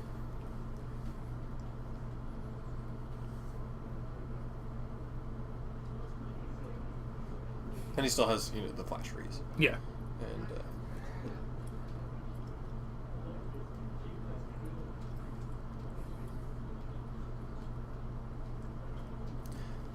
And you declare the modes when you cast it. It's a part of casting a spell.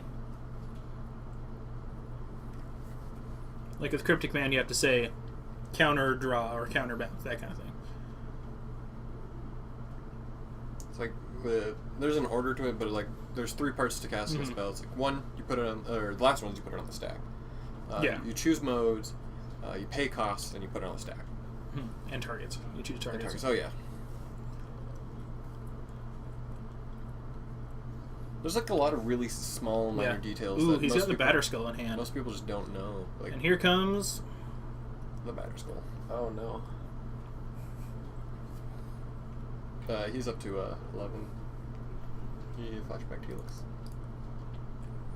I'd say Nathan's sitting pretty good right now. Yeah, I think Nathan just got this game on lock. Mm-hmm.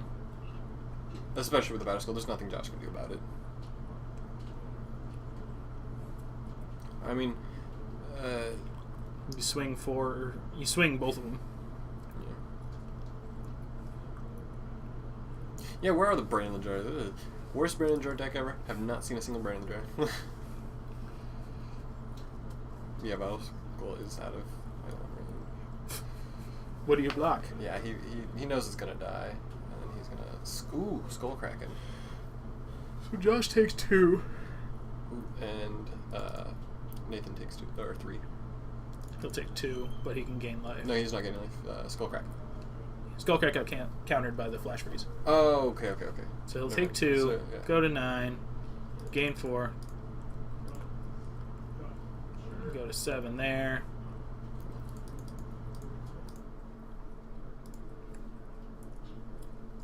Sweet. If I'm Josh, I just scoop. This ball game's over.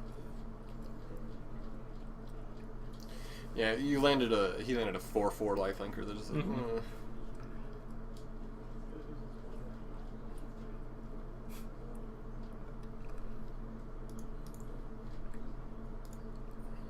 Yeah, Nathan just got to a point where he had too many cards and all of the open mana.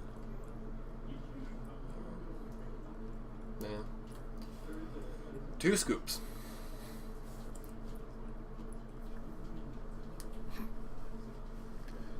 Snapcaster Helix. Seemed decent. Yeah. That just, like, there's nothing burning. He has an Atarka's command, but this is a waste of it here. He wanted it to... He could have won out. If he's playing Mana Clash, and it's the top card of his library, he could win on the spot. That's true. That's the best turn 1 play in Modern. A 1 mana 20 damage. Could happen. That is true.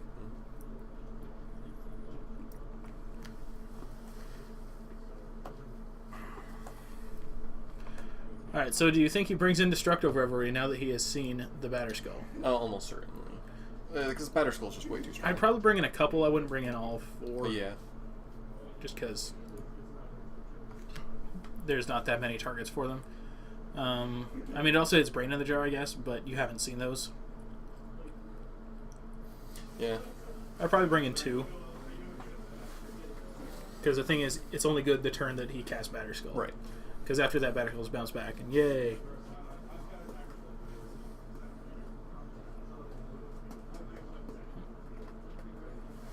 I think you mean magnificent combo decks. The start of all really. Yeah. I have Mana Clashed someone for 12. It was brutal. TJ in his burn deck plays some Mana Clashes because it's the red spell that does the most damage for the least amount of mana. That's true. It could also do 0 damage. You can also 20 to 0 yourself on turn 1 as That's well. true. Just as well as you could do it your opponent. It's got to reverberate that thing and...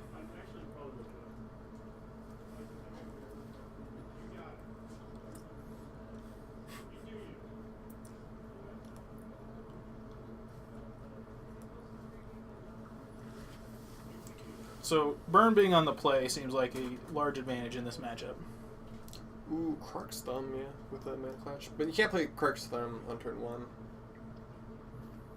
I guess maybe a KCI deck that also plays Krark's Thumb and Mana Clash could be pretty spicy.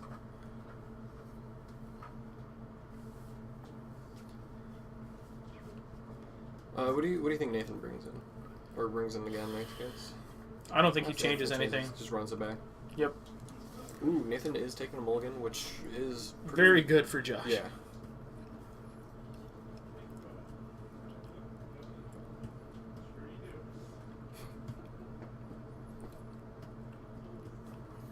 I like the way that our Twitch thing's set up so that on the stream it doesn't show what the actual Twitch or the actual chat's saying, like, so they can't spam it full of looking up cards.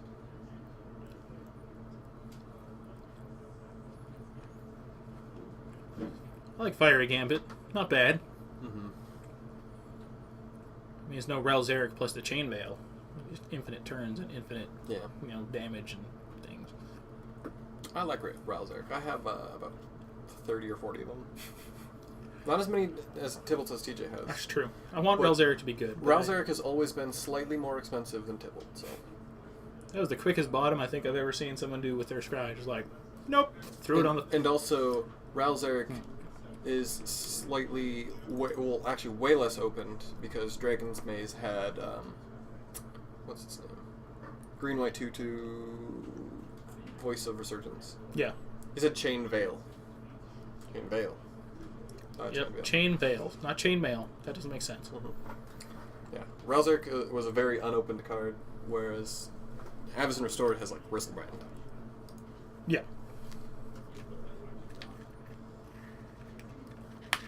They also did a GP promo Gristlebrand for a whole year, so.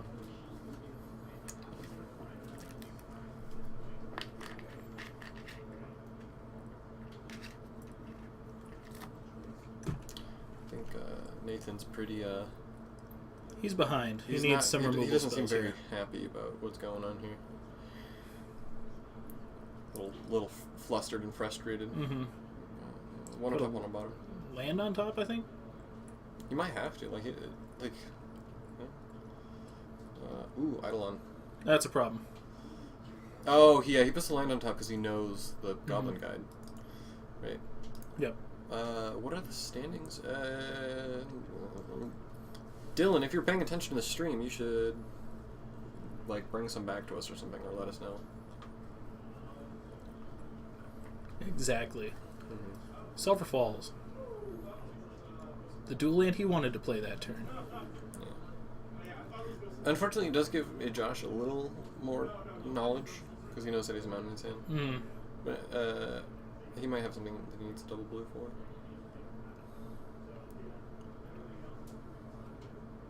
Okay. I think Josh might just be a little bit too ahead.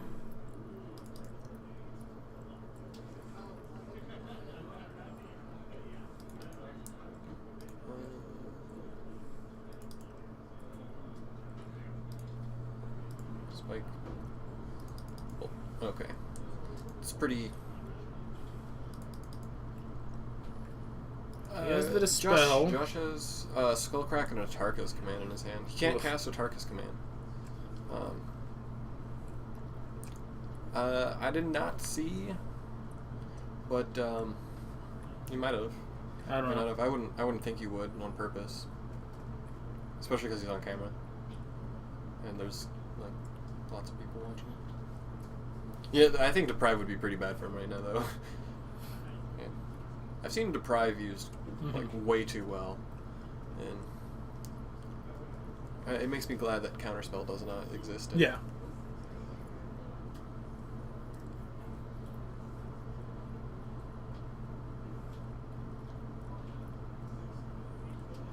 Very shiny foil mountain. Yep. Ooh, Lava Spike. He can just I think he Lava bang Spikes right now and then Skull Cracks in next turn. response. He attack because he'll draw the land. He's got to have something to deal with this, or else he knows he's dead if he doesn't kill this thing. Give Lightning Bolt flashback, block. Then Josh just wins. Yeah, Josh should just win. Oh no, because he sells the Dispel. Yep. Yeah, okay, that makes sense. So Nathan can't do anything this turn. He has to leave up mana. Mm-hmm. He is playing 3 Brain in the Jars, but he hasn't played any Brain in the Jars. There's the green mana he needs. And he can... Yeah, this is... He needs to... I would do it right now. I would... Atarka's Command and Skullcrack. Yeah. Which would you do first? Oh, they do the same thing. I'd probably Atarka's Command first. Yeah.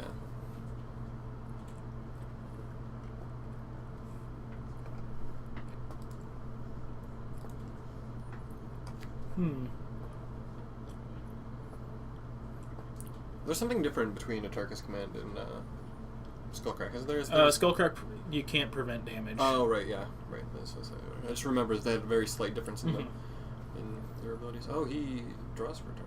Okay. He's gonna suspend a Rift Bolt. Interesting. I would have just done it. I would have just pulled the trigger. I think he's just gonna let... Oh, yeah, because if he... Now with the Rift Bolt, he has to counter 3 things. Yep. And he can leave up... yeah, okay, yeah. And Josh is There gonna we get it. Path. Yeah. That mulligan really hit him hard. Yeah. Yeah. That's one of the hardest parts about playing Control is like mulligans hit you really hard. Same for Burn though. Alright, we're gonna head back up to the booth. See you in a second.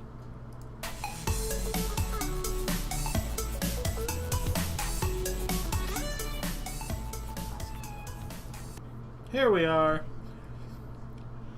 Burn taking it down. Mm-hmm.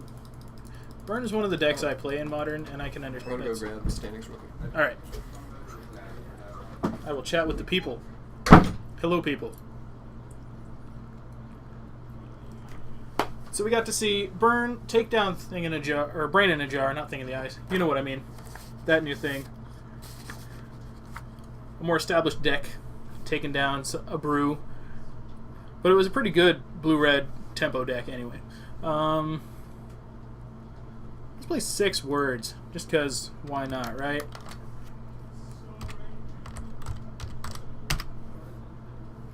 If you have questions, 6 words. Ask your question, I will attempt to answer in 6 words. If I fail, I fail. I'm pretty bad at 6 words, so we'll see. Hello, It That Betrays All. Thing in a Jar, Brain in the Ice. You know, it's all the same thing. Someone's going around naming things.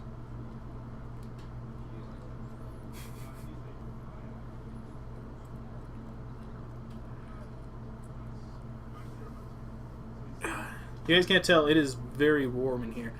Meaning of Life, 42. That's 6 words. 42. Yes. There. I got my 6th word.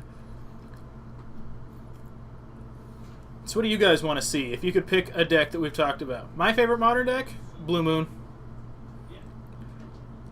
I'm not going to do 6 words. I'll just answer questions, probably. Most powerful Modern deck right now? Affinity is well positioned. Actually, probably it's going to be Burn or Affinity or Infect. One of the 3 main aggro decks are most powerful.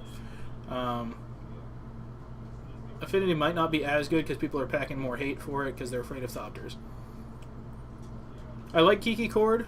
Probably the best of the toolbox decks right now. It does take a lot of practice to play correctly. Okay, I got the current top 8. This is not up to date for round number 5. But the current top 8, we've got America Control. We got Naya Burn. This is in order. Affinity, which I missed an F. The America Geist deck. Mm-hmm. Elves, Jund, Junk Company, and then Elves. That's your top 8 currently. We'll probably have a revised one going into this final round. Yeah. Coco won't get banned? No, it is not. Probably won't get banned. It is not as good as Birthing Pod, that sort of thing. The reason Birthing Pod got banned is because you could go get whatever you wanted, and it was really annoying. Collecting Company, you can only get 2 of smaller things. Yeah, I'm not doing very good at 6 words. I'm trying to think, like, I'm starting from the top because I was good. For the meaning of life, I said 42. So meaning of life, making yourself and others happy. Pretzels. I really like Soul Sisters dog. Good Lovecraftian games, PC or tabletop? Tabletop, Call of Cthulhu. That's not 6 words, but I've given up kind of the 6 words. I'm just going to answer questions is how I've decided it. So I'll just do my best. What I think is the most powerful modern deck right now, I am not like qualified to answer that because I haven't really been paying that much attention to modern. I heard that things like Nia Burn's been doing really well. Like Titan Shift has been doing really well, things like that. All the fast decks. I'm just not sure. How many rounds to top 8? We just finished the 4th round. The 5th round starts next, and then they cut to top 8. I don't think a Coco will get banned. Any good Lovecraftian games? I might be able to answer that pretty solidly. For PC, I heard I think Amnesia is kind of the closest you can get. It's really hard to do Lovecraftian things with like a visual, because there's a lot of things about Lovecraftian that like you can't see it. Like it's things you can't think about, and the best you can do is try to describe with words. But like visually showing something can kind of diminish that. For tabletop, it's as good as your DM really, some good books that I've read. First of all, the game Dread is a really great way to do anything that makes you want to feel those emotions and stuff. And it's played with a Jenga tower, and instead of rolling dice, every time you do an action, you pull a block from the Jenga tower. And so as the game progresses, the more and more nervous you get, and if you knock over the Jenga tower, you die. I like it. And then otherwise, there's a book that I absolutely love it. I have a written Lovecraftian campaign for the book. It's called Lamentations of the Flame Princess. It's a really small company. They made it. It's a really great book. It's got some really brutal art in it. Not safe for children. It's not like what's the word I'm looking for? It's not like dirty. It's not like sultry. Gotcha. I mean, it's adult, but it's not like pornographic. But yeah, it's called Lamentation. They're small. They have some really cool stuff that they've pre-written. They're small enough that when I bought the book, they sent me a personalized email. That's nice. And You like Coco won't get banned. That's what I got for the Lovecraftian thing. Jeskai, Coco, and Jundex seem well. That's just like every deck. Abzan, I don't know if it's tier 1, but it's up there. Infect Affinity. Affinity does crumble to hate if they play correctly, but often people will keep an awful hand with the 1 hate card, and then you just Thoughtseize it and win. Let's see. I think the best way to beat Coco or Nia Burn is to play Coco or Nia Burn. Oh, Coco on Nia Burn? Oh, never mind. I thought I said Coco or. Because the best way to beat any deck is to play the same deck, but better. So if you're on Nia Burn and your opponent is on Collected Company, the best thing you can do is have Pyroclasms in the sideboard. I did that here for a while because there's, on like Wednesday nights and Saturday nights, there's a bunch of Collected Company decks running around, and I was running Pyroclasms. No one saw them coming, and they would overcommit to the board, and I just wipe it, and it was hilarious to me. I think he's being. I was being sarcastic. I think I was being serious. He was definitely being serious. I was being dead serious. I mean, I wasn't really being sarcastic. What I said is true, but I mean, it's not. It does not apply to you. Thank you, It That Betrays All, for the follow. Good luck on your Lovecraftian thing. And have fun at the gym. Killing the creatures and trying to win over time with the burn that doesn't target. Or are you being? No, I'm being serious. Yeah. Pyroclasms. I had 2 in my sideboard for Coco Heavy Meta. You're saying I wanted to say like Aven Mind Sensor, but like looking at 4 cards instead of 6. Oh, because you're not searching a library. Never mind. Completely ignore Graph Digger's Cage does shut down. Yeah, because you can't get them from libraries.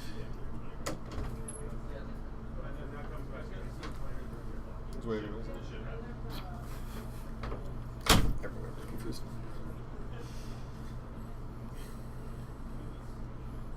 I follow. Thank you. Kiki Cord. Yes, Kiki Cord. Best shelf in here. Okay, you're replying to that. So Kiki Cord, from what I've heard and seen, is the best shell for Nahiri. There is a Nahiri Jeskai deck that, oh god, who was the pro who was trying to run? I think it was I know this Alchion was running it, no, and there's Bryce another- is running it right now. I think Jeff Hooglin was also doing it. I don't know. I know he was doing Nahiri and Kiki Cord. Yeah. So there's a couple things it could be in. Yeah, I know Hooglin. Hoogland. Hoogland, yes, Jeff Hoogland. That's fine. Oh, yeah. I think almost done with We the are round. goats. We are goats? You gotta be kidding me. That's a goat joke, because baby goats are called kids. Yeah, Joe Lissette was running it too. Yeah. It is a thing. I don't know how good of a thing it'll be. It's something people are trying, so.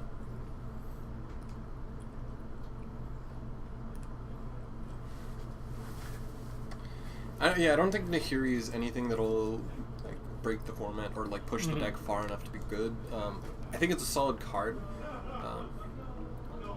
In the same way, like I feel like Nahiri is better than Ralsei, but I feel like they fit a very similar role. Yeah. Like they have some really good utility, but they're just not enough. They're not not good enough. Nahiri / Emrakul and Legacy Miracles.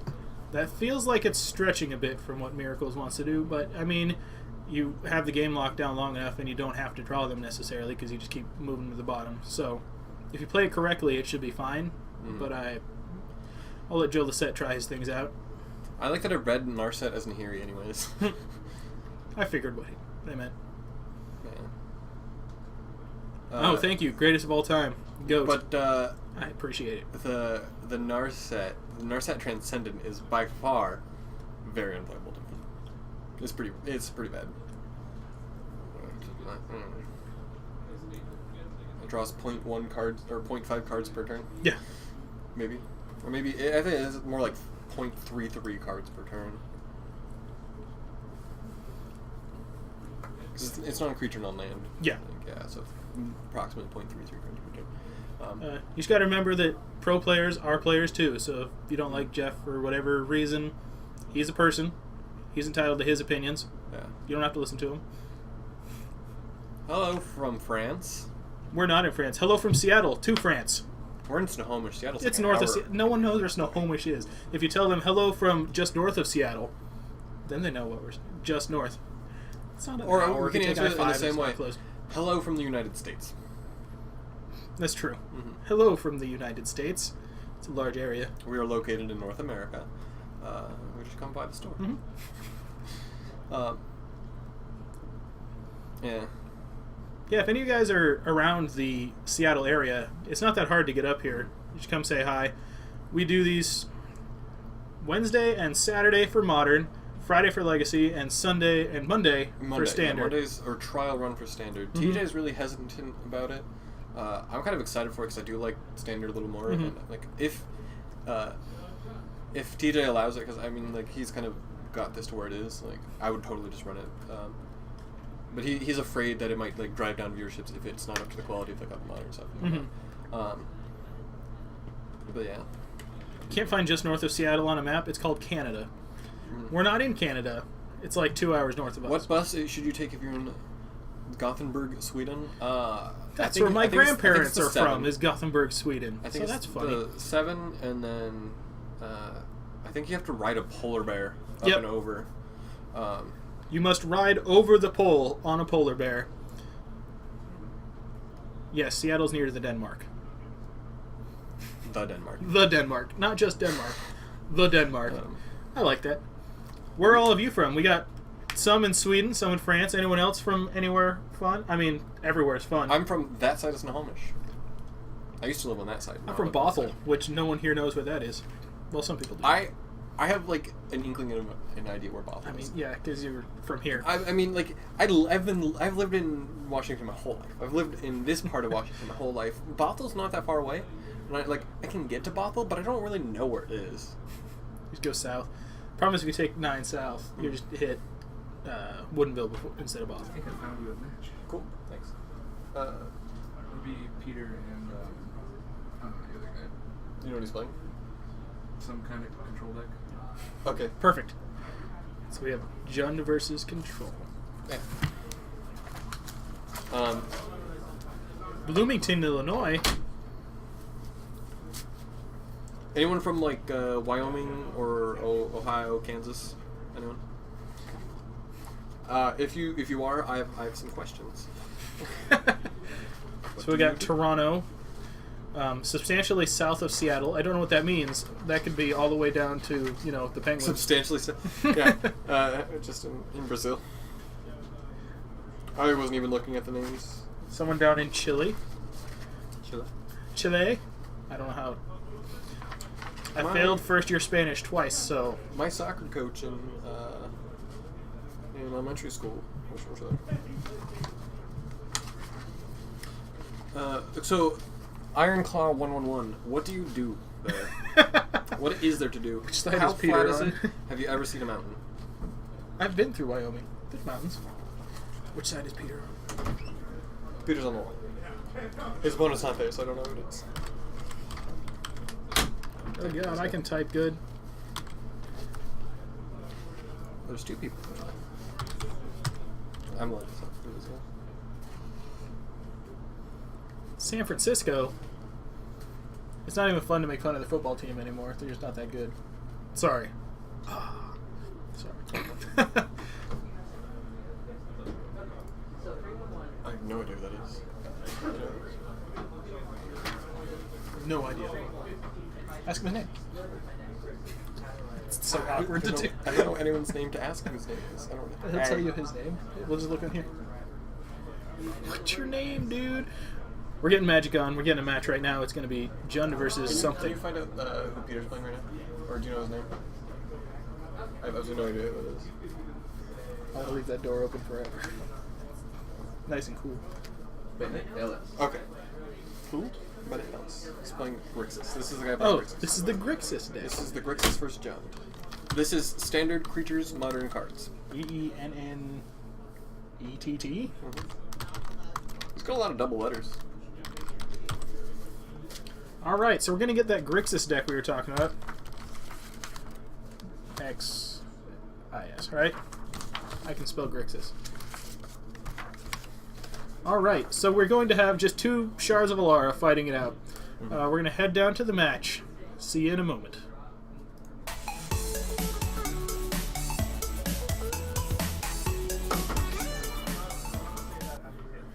Alright. And we're here. I think this is game 3. What's their record? Like, what match is this? Season 3? Game 3?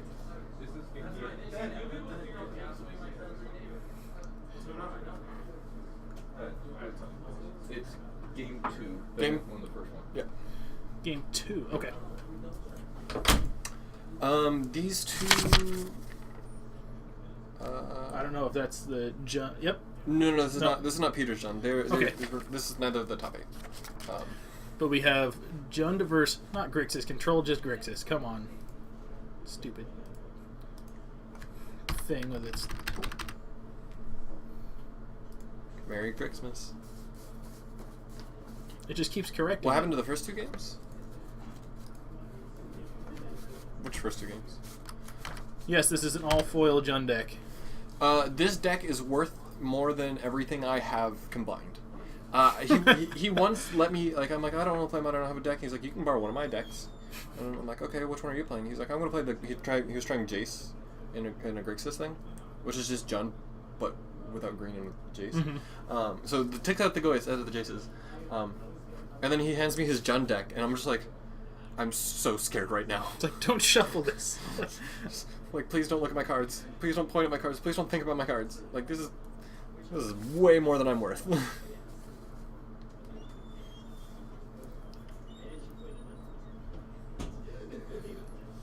Alright, so they're both mid-range decks.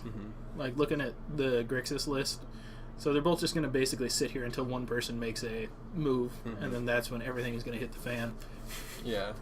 But Peter does have the Raging Ravine that if things go on long enough, he can start to go down. There's your And, first foil Goyf. You'll see some more throughout the experience here. He didn't. And I'm pretty sure he didn't go for expeditions on purpose. By the way, I think he just likes these better. Yeah. He also gets a lot of flack for not having original Ravnica foil chucks. Which is the dumbest thing to give someone crap about when their deck is like this. I was like, oh, they're not future sight foil goys. It's like, yeah, but do you have a foil? It's like, yeah, but do you even have Goyfs? That's my favorite question. His graveyard is too high. Oh well. We'll just have to guess. I like Bennett's deck. It has a really cool list. I really like it. I hope to see it work. Yeah. Just standard creatures, modern cards. The feed the clan on the sideboard for Peter. Nice. I like that.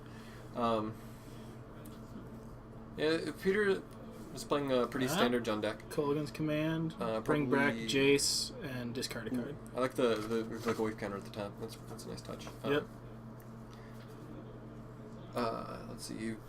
Something I haven't seen Peter play is he's now playing Kalidas, Trader of Get. I've seen it in there. It's good.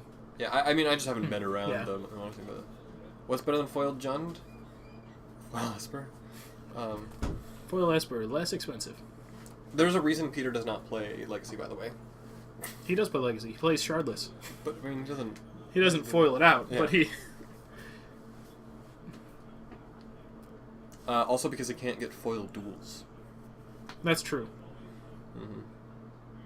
Oh man, Judge promo Elshnorn, that card looks amazing. With just the Phyrexian writing. With the Phyrexian writing. Yeah, the Tarmogoyf is foil. I'm pretty sure there are some non-foil cards in his deck. No, they're not. There's not? It's fully foiled now? Okay.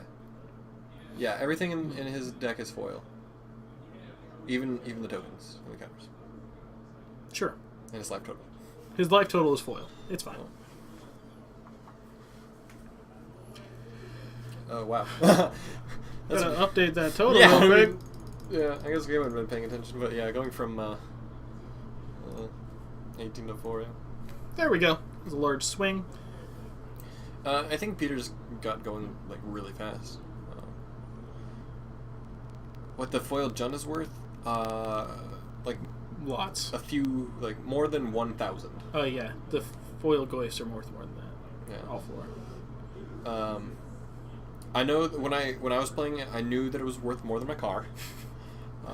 Not that my car's that much. In the Seattle near the Denmark. Yeah, there is a lot of money. It's because Peter does work in Seattle, doing Seattle things. Yes. All of his Goyfs are Modern Masters. I don't know if they're one or two. They might be. They're both. all the same Are Modern they? Masters. Oh yeah, because but he I bought don't them. know which He bought one them I have. together. Yeah. He traded. He traded some regular Goyfs, and then bought the foil ones with the money he traded. So like he got all his Goyfs for fairly cheap, or relatively Fairly cheap. He upgraded them for fairly cheap. Yeah. When I asked Peter, like, why, like how, like or not how. He told me how. I mean, like, he clearly has a job capable of funding a foiled Jund deck. But the why is like I have two hobbies, like photography and Magic. And, Well, there we go. Yeah, Jund takes it pretty quick. It was a big Goyf really fast, and the Grixis just couldn't find any cards to deal with it before they got out of hand. No amount of baby Jason can get you to stop a 4 or 5 Goyf in like 4 turns, 5 turns. It's true. All right, we're gonna come back up to the booth. We'll get round 5 going here in just a second. Yeah. See you in a moment. That was 1-1. They're 1-1. Oh, they are. This is awkward. Fooled you. JK. April Fools. It was just a prank. Yeah, it's now 1-1.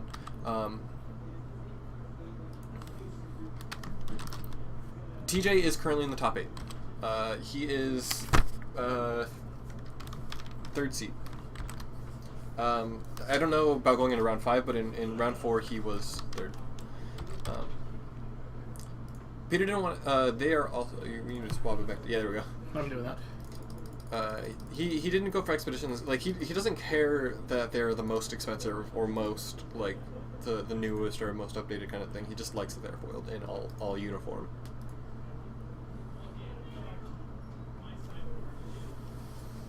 He's playing Affinity today. And he lost on stream. He did. And then he won on stream. Yeah.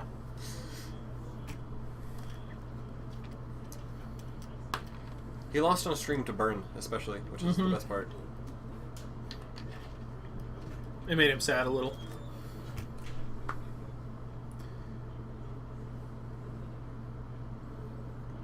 Nice. Well done. See, I got it all back like it's supposed to be. I know what's going on. They have a very short amount of time to do this. Am I super ahead? No, we're spot on. So yeah, this is probably gonna end up a draw. I mean, they have turns. Peter can somehow manage to, I mean, like, Peter's got Goyce, which make his got, bigger. like, turn one, like fetch .c's. Fetch. Well, and we then got go to, a like .c's. Shock Inquisition here is going to slow this. This is almost assuredly a draw. This is, yeah.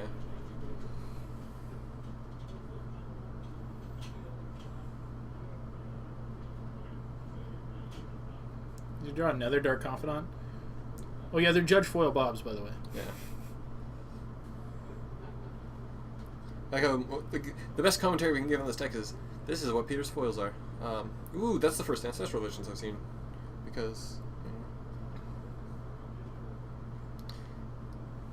Have you ever foiled out a deck? No. I've only ever foiled out one deck, and that was Ninja Bear Delvers. It's fair. It's like... It was funny because like the foil Cryptics and foil Snapcasters way easier to get than foil Phantasmal Bears. Because who has foil Phantasmal Bears? See, people don't separate out the foil Phantasmal Bears. Oh, They're like, yeah, maybe? I don't know. I'd have to go look. It's like, Also, foil Ninjas of the Deep Hour. But it was around Christmas time, and that's when everyone's dumping all their Snapcasters. Peter has the best Snapcast, or not, Bob reveals of anyone I've ever seen in my life, by the way. Almost always land. Like, he's just that good. I assume they have a time extension for moving over. It's possible. Probably like 2 minutes. The Hollowed Fountain looks like a pineapple. Yeah.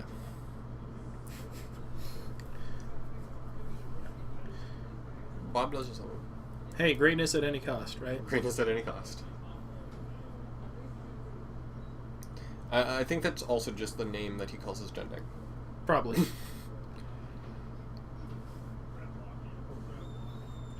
Oops. Just untied my shoe.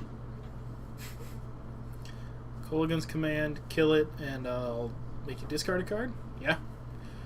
2 for 1. The value. You gotta love it. They probably definitely have a time extension based on... I mean, probably supposed to be at 17. I haven't been keeping up with life totals. There. Yeah, if they're not keeping track, like we're just reporting what they do, not like. Also, Peter is a notorious. He writes on his life tracker pad next to him like all the time. Yeah. He just doesn't change the dice. So, I assume they know where they're at. Yeah. Murderous cut. Yeah, Peter is pretty bad at like changing the dice. He's so like ingrained in the Swing for 4. Yep. So 3/3 instead of 4/4. I think Raging Ravine is a really strong card, especially when you can get to the point where you can activate it twice. Oh, it's Commando's discard check.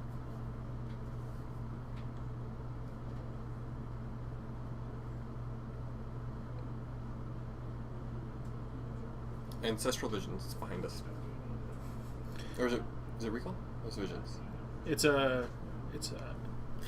yes, Vision. Okay. Vision. There's no S at the end. I was getting mixed up. I always want to imagine that the Turn 1. okay, yeah, I think it's. Oh, So, I mean, he does have a Raging Ravine, and I think He does. He could close it. It's gonna be for 5 and then 6. That's why Raging Ravine is pretty sweet, because it just gets bigger. I always think that Ancestral Visions is Ancestral Recall because it's like the flashback. It's like a, and because then it's like you're recalling it, but then it's just. Recall's the really good one that you can only play in one format. Oh, he's bolting it before the trigger. Snapcaster doesn't have enough to snap bolt. Oh, he's going. So he's going to Snapcaster, block it. Okay. Or did he have enough for snap? I think he just did it before the trigger, and Peter didn't change the dice. I don't know what just happened. Yeah, I'm pretty sure he snapcasted that lightning bolt, and before the ravine trigger. Okay, he does have enough to bolt snap Yes, bolt. yes, yes. So He did, but he did. yeah. Need to.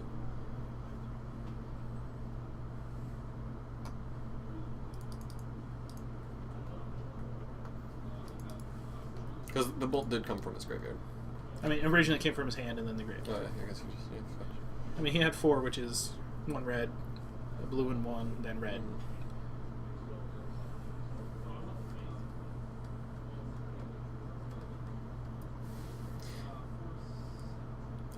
I think they're not changing the dice mainly based on Time. Yeah, they're on a time. Well, they're no longer on a time Yeah. crunch, but I mean, for the sake of everyone else, they're on somewhat of a time crunch. So this is turn 3. Yep. Someone remembers to change the die.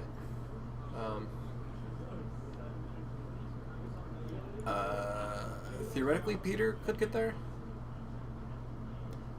if everything he does is bolt, bolt, bolt. Yeah. He's gonna abrupt decay. No, he's got a goif. It's probably a big goif. Big goif. Yeah, this is probably gonna be a draw. It's turn 4. If they go to 3, we need to adjust it. It's 4. 4? It's 4. Turn 4? Yeah.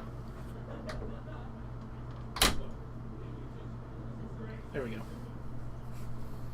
There's a lot of people around there. And Yeah. They're like, it's 4. It's 4. It's 4. It's 4. Yes, it's a large Tarmogoyf. And it's like, hey, nice 1 mana 4/5. How about 2 mana 5/6? Mm-hmm. And that's a draw. Yeah, this is going to be a draw. That's a draw.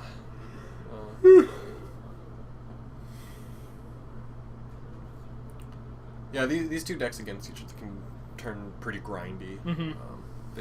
They have roughly the same effect, and they're the thing is they each can't deal with the other one's like Big things. Yeah, Like big Abrupt things. Decay is great against the Snapcaster, but a Tassiger just and laughs also at against it. Ghost, but like Yeah. like Tasker and I think Calidus is also really strong. This is turn 5, so I don't think he can. Nope. Huntmaster Yellow Swing? Oh, he mana leaks. Yeah, well, that's draw. that's dry. Yeah. There we go. All right, Now we're gonna come round back up 5. to us. I'm gonna go see what the pairings are gonna be. So, Okay. have fun talking. Well, they This- love me talking alone. It's great. Going over round 5 soon.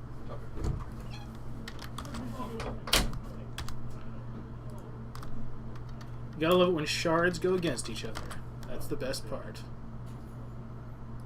Alright, I'm gonna come back to the booth for real this time, and then we'll chat.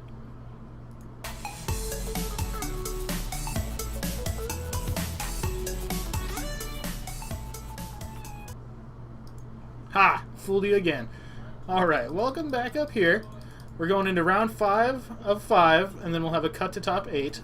So, we're going to get a match here as long as they're not, drawing, that sort of thing. We'll get a match that will actually happen. Why did he lose? Nobody lost. It was a draw. Gotta love it. Round 5 of 5. Timer. I will stop that real quick. So, welcome everybody. We probably have some new people in the chat. I'm Eric. My co-host is Steven. He's out grabbing a match right now. We are from Geek Fortress in Snohomish, Washington, just north of Seattle. If you're ever up in the area, come say hi. We stream a bunch. We stream Wednesdays at 7, we do Modern. Fridays at 7:30, we do Legacy. And on Saturdays at 6, we do Modern. And starting, I don't know if it starts tomorrow, but coming up soon, we're going to be doing Standard on Mondays. So you should all stay tuned and follow us right down at the bottom of the screen there to say what's up. So what do we got? I have names in that decks. So, Is that the top 8 currently? yeah. In first place we got Burn, just mono red Burn. Brian? Then we got the Jeskai Geist deck, and then that deck. Sorry, we just got handed like papers. We're supposed to find this stuff. Jason? Jason's playing the Jeskai. Then Okay. we got America Control or Jeskai Control in second or in third. Okay. And then Then Josh is Burn. Mono red or Naya Naya Burn. And the Bryce on Nahiri That's Burn? Bruce. Bruce, okay. There's Bruce or Bryce. They look. I just set Bruce aside. I'm so bad at this.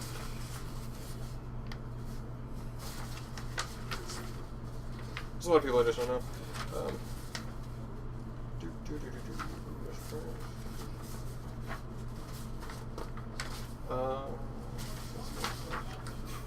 Please bear with me. Bruce is playing Jund, so we got Jund. So another Jund.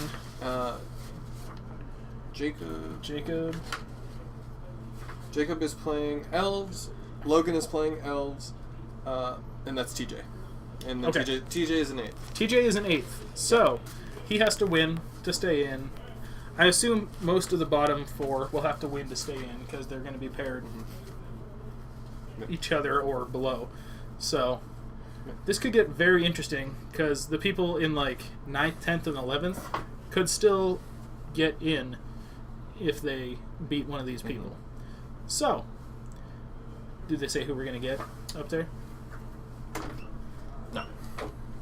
I think they're all taking like a minute. They're also Dylan also might have like messed up. Dylan messing up. It's really hard to mess up when you hit the slips. What's going on? Who do you want for stream? I mean, Any requests? That's not TV. no one is. Oh, We have 2 win-ins. We're playing. There's me against Nathan, and then there's TJ against Logan. We've already haven't seen TJ. Logan, We've already seen TJ twice though. but we've already seen TJ twice. But And we've seen both of you once. So let's do TJ versus Logan. I'll figure it out. You guys want Elves versus Affinity, or Jeskai Brain Energizer versus Jeskai Nahiri? Let's do Elves versus Affinity. They want TJ. They want TJ. They're gonna They throw want a fit. TJ? They're rioting. TJ. Not really. They're not. If they could have had their way, It is. It's not. if they could have their way, they would have had you every single round. Elves versus Affinity. I know. I understand. I don't. I want to like. I do want to see the Nahiri. I want to heat. So do you want to? Oh, we got Jeskai. Put the Jeskais They want to up. see the other one. They want to see the other one. Not you. They just. They don't There's a want- bunch of they want to see the Jeskais Jeskai. strolling right now. Now that you guys have sat down, move.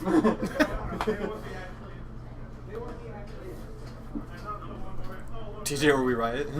We're looking at doing a Pauper tournament. Stay tuned for upcoming information. Thank you. Bryce is on the wall. Bryce is on the wall. On.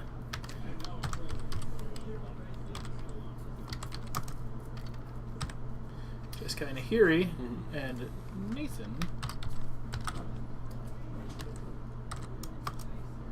The Grixis player was not playing Delver. He was playing a deck I like to call Standard Creatures Modern Cards. Thing in the Ice. Yeah, he was playing Thing in the Ice, Snapcasters, Jace Prodigy, College Trader of Gets, and Dark Dwellers. And those were his creatures. Alright, so we got Brain in a Jar And versus Nahiri. Yeah, they're both Jeskai, but very different. Yeah.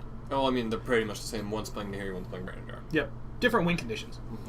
So, we're going to head on down. I'm going to start the timer because it's probably going-ish. And we'll see you at the match.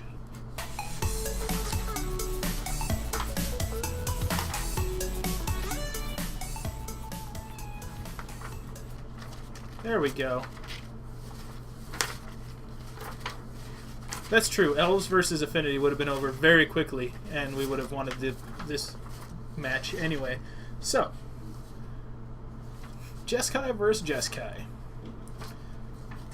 This is going to get rather control-y, I assume. And I know both these players play control decks a lot, so this could be a very good match. Yeah. Yep. I mean, they do. They go like that, and it kind of works out. But yeah, they're pretty similar. Nathan's playing some more interesting cards like Brain and Jar and Beck and Call. And Turn and Burn. Bryce has got the Snapcasters and Nahiri's. Well, they both have Snapcasters. Bryce is also playing an Emrakul. to go get with Nahiri. Yeah. Because, Annihilator 6. And Nathan also has the Batter Skulls. It's true. And Nathan has a little more varied threats, whereas Bryce is kind of all in going for on- the control kind of burn, kind of definitely Either trying to Colonnades or Nahiri to win. Nahiri And we start out with Colonnades on both sides. Alright. Turn 2. Draw. That's great. I'd probably keep land on top.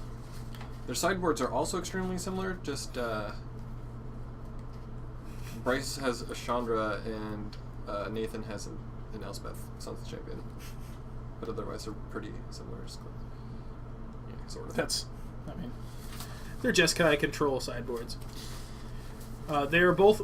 This is a win-in match. Whoever wins will be in top 8, and whoever loses gets to go home. I hope it's not Bryce because he's my ride. Oh, there's a Brain in the Jar. Look at that.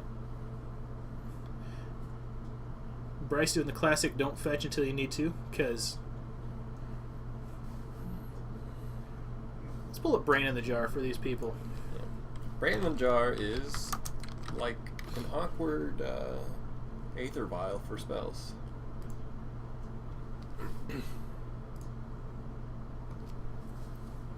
There we go. Because, I mean, at least these are interesting versions of the Jeskai deck. Mm-hmm. They're playing your standard Jeskai stuff, but they both have different win conditions. Like, Brain in the Jar and Nahiri, like, for reals. Yeah. If only one of them was playing Flying Crane Technique. We don't see enough of that card. They don't run enough creatures to Flying Crane Technique. We don't need that many. Sure you do. Just like 2 Snapcasters, that's like 12 damage.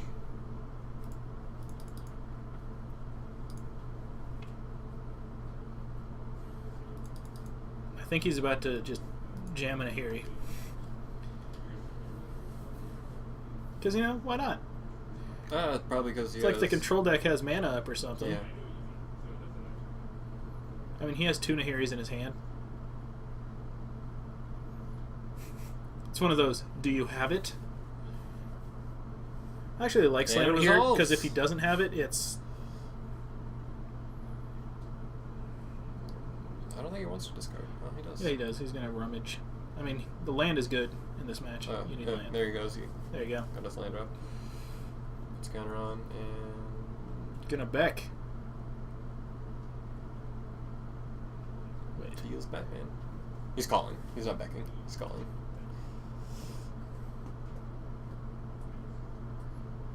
I mean, he can't. You can. Put a charge counter, may cast some sorcery card, convert mana cost equal to number of charge counters. So he had 1 counter, and then he's putting the second one, and then it does... And he can cast a 2... 2-drop. And Beckon and Call is a fuse card, so it does have a 2-mana side which you can cast the other side. Oh, gotcha. I see. Just like Icecrown Scepter.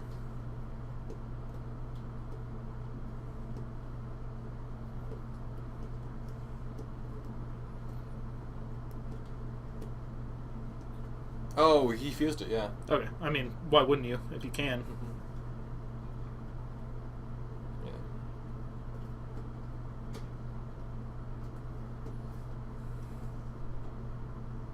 I think that might have just like that's pretty strong. I don't know. Does Bryce have any way of doing anything about that in the main board? Main board. He has another Nahiri. He has another Nahiri. He's playing 2 Verdicts. If he double electrolyzes, but then again, his opponent did just draw 4 cards and has a Brain draw on them. I mean, if he slams in a Nahiri now, he can kill the brain. He's pathing a bird from mana.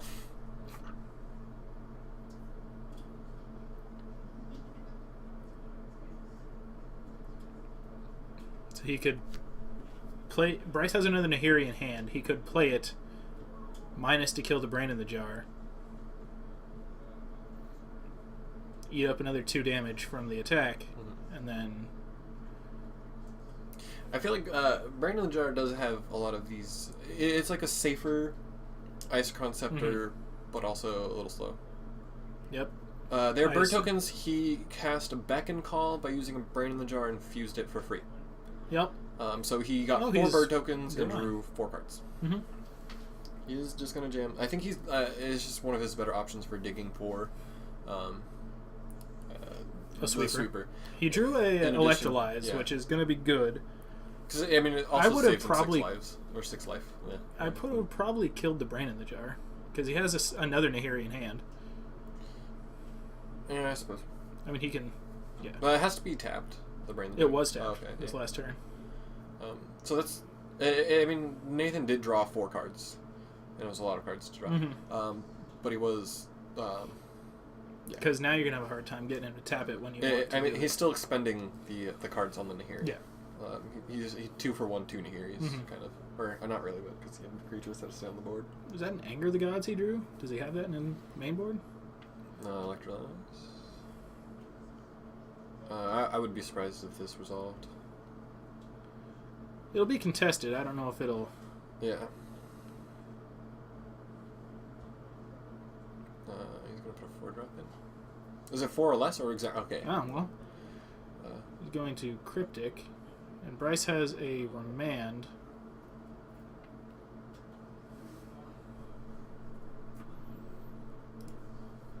But yeah, as I was saying, I feel like Brain in the Jar is like it's safer because you don't get 2 for 1 automatically when you use it, but it's also a little more inconsistent. But I mean, it also can be used for scrying.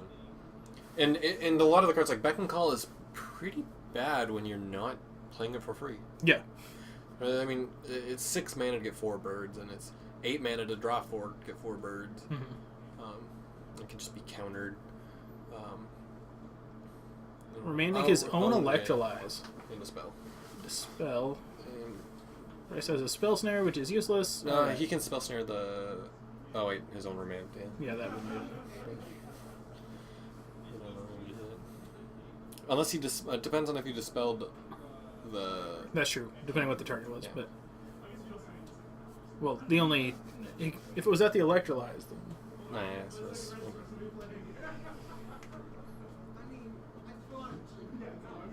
Let's see. So Nathan's going to untap with a bunch of creatures and a bunch of mana. A bunch of creatures, a bunch of mana. And a bunch of stuff in hand. And Brain in the Jar. The Brain in the Jar, is it equal to the number of counters or equal or less than? Because I'm pretty sure it's equal to. If it is, then he's pretty much out of cards to do, and now he has to start scrying again. Equal to. Yeah. Let's see. Swing 3. Go to 10. Yeah, he's now out of cards to use until if he decides to go up to 6 counters, he can do Beckon Call again. He gets the other half.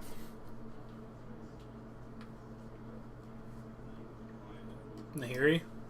Part 3. He's got to dig.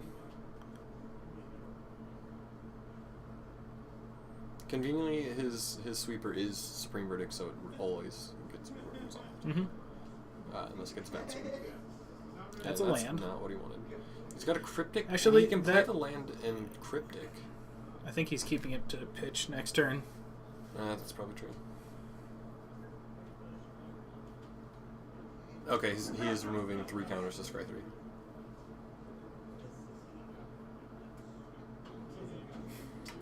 I think the issue is that he got that Brain in the Jar on like just really good hit after hit. Yeah. I feel like it's one of those cards that can it's either really good or it's really bad. I don't think there's a mid ground where it's like, it was decent.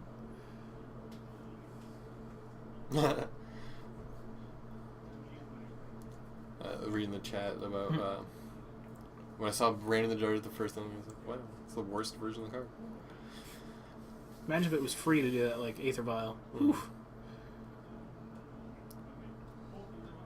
Could be worse. It could have one of each color to scry 3, and then otherwise barely do anything. It's true. Like, cost 5 mana, be an enchantment. Yeah. Gets 5 or a counter for each color used to cast it, and then you can remove those counters to tap a creature. Could be that. It's the worst. It could. I mean, it's not exactly a version of that card. It's close. It has scry on it. It's a permanent. It's not a creature. Creatures are permanents. Oh, it's not a permanent, and then it's also just. It is a non-creature. non-creature permanent. Yeah. It is permanent. It is not. So Bryce has a cryptic in hand. And Nathan has about a quarter of his deck in hand. Not really, but he's got a solid full hand. Just really showing off, getting close to the camera to be like, look at all of the I think cards he's got that I have. 4 in hand, which is Yeah. pretty good for this late in the game. Mm-hmm. Yeah, it used to be you could bounce it to your hand and replay it. It used to bounce itself to the hand, and then you could just always play it and always tap things forever. What's wrong with that? I like broken cards.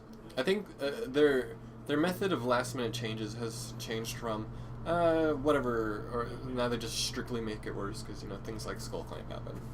I mean, Voice of Resurgence was a last minute change. Yeah. Look, Beck and Call. Done. I would probably counter that. Like counter draw.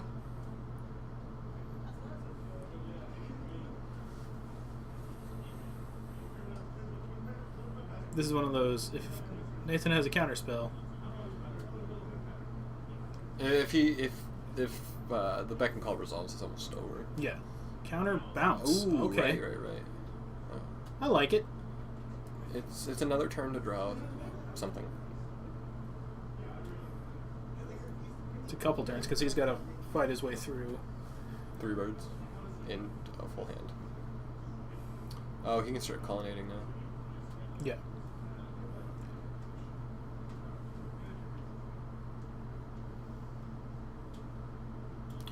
Yeah.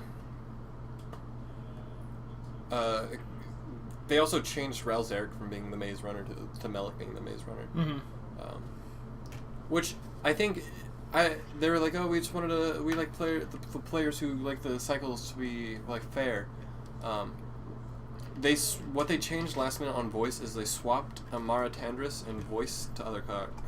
They swap them around. So Amara Tandris was going to be the 2-mana 2/2. Or something similar. The effect of Voice of Resurgence was going to be on Amara. Whether she's still going to be a 7-mana 5/7 or whatever. Control Mirror. What do you bring in? Let's see. The Dispels probably clicks. See, if I'm Bryce, I bring in Engineered Explosives, Dispel, Wear Tear, Negates, and probably the Clicks and the Chandra. Yeah, Chandra would be really good. Does it draw you 1 more card or 7 cards? You draw 1 more than you discard. But it also comes down and is a board wipe. Yeah. Deck lists are available to us. We can't really. This is a currently running GPT, so we're not posting deck list. We places. don't want to fully let all of their opponents. Or I thought you could just reference your opponent's deck lists. In top. Nope. Okay. Not to in prevent scouting or whatever. Yeah. Yeah, we have deck lists. If you have a We question, can. ask If them. you have a question about it, you could tweet at us up here, and we will attempt to get you the one you request. More like or here, tweet at Red Baron. At Red Baron MTG. That is TJ. Because he's more tweet at likely him to- a lot, and he will attempt to get you. I a believe. deck Yeah, list. we'll probably if they're requested, we can make the deck list available after the tournament. But we don't want people to just be like, yeah. Like, what are they playing? I'm gonna look real quick. That kind of thing. From Nathan's side, what would you bring in? Let's see. Probably click and spells. If I bring in Click, Dispel, probably bring in Relic. Probably Elspeth. Just as another way to close it out. Mm-hmm. Yeah. If he resolves an Elspeth, there's not a lot Bryce can do about it. Yeah. Get rid of it.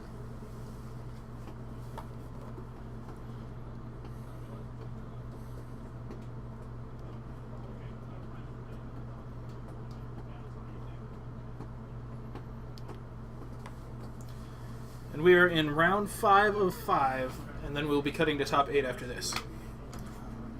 We're getting some air in here. It's wonderful. You don't even know how warm. We got like computers and monitors running in the corner. So basically we're in a tiny room with heaters running. It's great. It's nice breeze. Yeah. So after this, there'll probably be a short break in the play as we get the top 8 situated, and then we'll come to the and top then take 8. a break so that we can like snack. Maybe we can get TJ in here talking. Yeah. Hopefully he makes in the top 8 so we see him just way too much more. It's true. Just every single round the top 8. Let's get him all the time. I mean, he's in 8th place currently, so he has to win against elves, which he should be. The math says so, but I haven't actually seen the elves, because it was like a it's a Beck elves, I think is what it's yeah. Logan. Yep.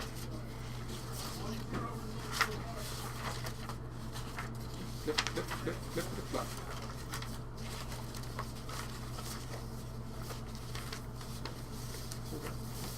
Oh. Yes, you bring a click in and a control mirror.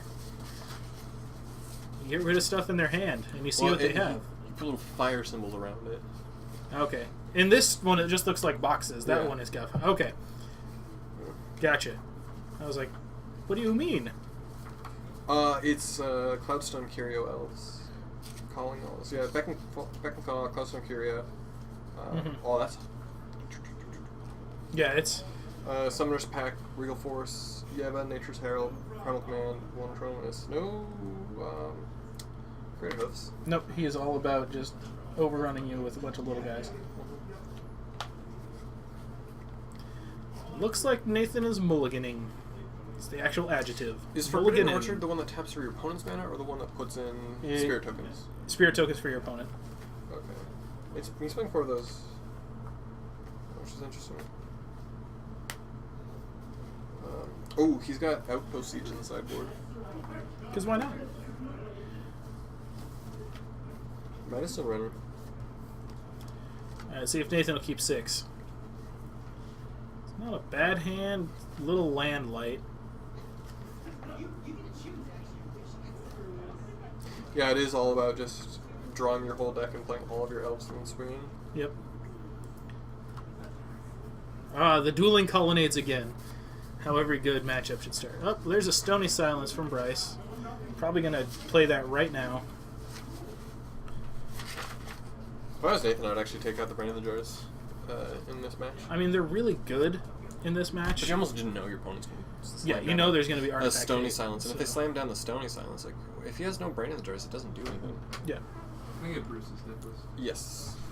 And Thomas, like, Swinney or Swinney? Yeah.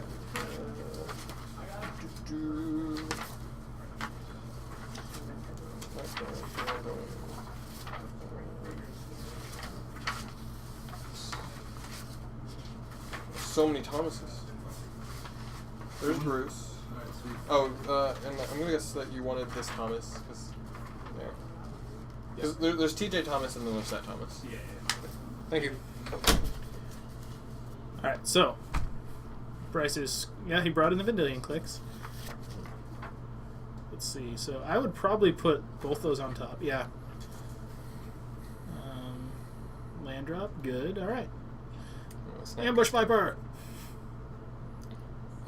Counter it by playing a Snapcaster. I would just bolt it right now. Yep. Leave open or bluff a path or a... Oh, that's a Arid Mason Eyes. I mean, he can get any land, any Anything. shock out of his... Ooh, doesn't hear you. Yep. He can... He's gonna He's wait going it to out. wait to draw the click. Wants to clear the path. Just windmill slam. Does he have Snapcaster, double remand? Yeah, he has Snapcaster, double remand, Vendilion Click, Nahiri. Snapcaster, Lightning Bolt. He's playing it right, playing Snapcaster first before he Draw out counters. Yeah. Lightning Bolt you. Well, yeah, draw out counters, but also he plays the Snapcaster not declaring what he's targeting. Even though there's like one target. Well, you never say until they like resolve, and you're like, okay. Fetch. Slam the Nahiri, because why not? Probably do life totals.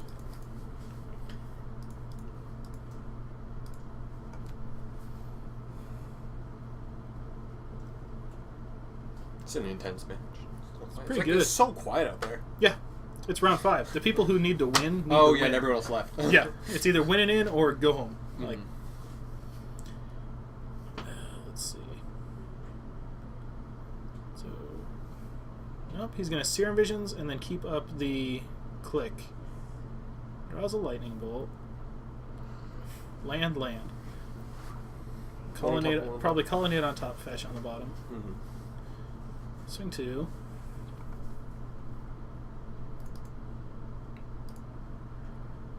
Pass the turn. Oh, not clicking on draw stat. I'd probably let him do crazy because you have remands. Okay, end a turn click. Yep. Ooh, he's got the negate in hand, but it's gonna go away to this. Yeah, we'll be streaming the top 8 as well. Yep, we will be streaming the top 8. Whole thing. This is just round 5. Yep. I believe these guys are playing. This is. Oh yeah, that was then. Yeah. Oof. Ooh. Beckon Call, Path. I like that. That looks like a Pact of Negation. No. There's a Remand, a Path. Is that a and Thirst for Negate. Knowledge? Here, we got his list. We do, but I can't tell what that card is. Like that one. That looks like a Remand. It might just be. I think it's the top left of a Dispel, like one of the newer Dispels. Okay. Yeah. So I assume he takes the negate with the click. Yeah, it's definitely unless it's. I mean, he has no mana right now, so that's fine for him to have. He tapped out all but the It's silver either blue. It's either the new Batter Skull problem. Okay, it's Batter Oh, Skull. okay. Swing 2. And then here comes Nahiri. The Harbinger. Discard a Remand. Draw a Path, or is that Celestial Purge? I'm not sure. It was something. It's a Path, yeah. I think one of the biggest issues I have with Nahiri is how many people are going to call it Nahiri the Harbinger? That's true. Or the Harbinger, or something like that. Harbinger. Are we going to see a Emrakul next turn? Because that would be fun. We might. 1, 2, 3, 4, That'll 5. just be over. Yeah. He's got. I think that's just stuff. I didn't realize how fast it was. Mm-hmm. It's like down. Oh yeah, up, it's up, 3 turns and you do it. Because Staticaster can only hit creatures. Yep.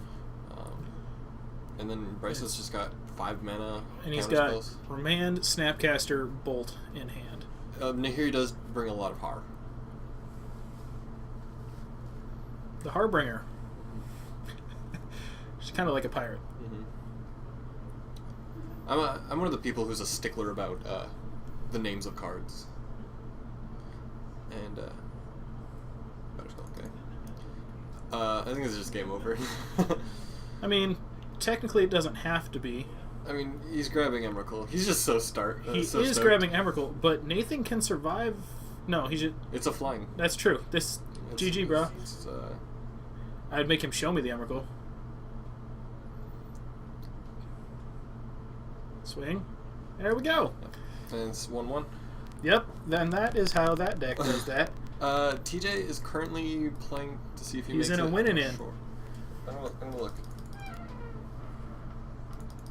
He is currently in a match and looking like he's thinking, so I think he's not winning right now.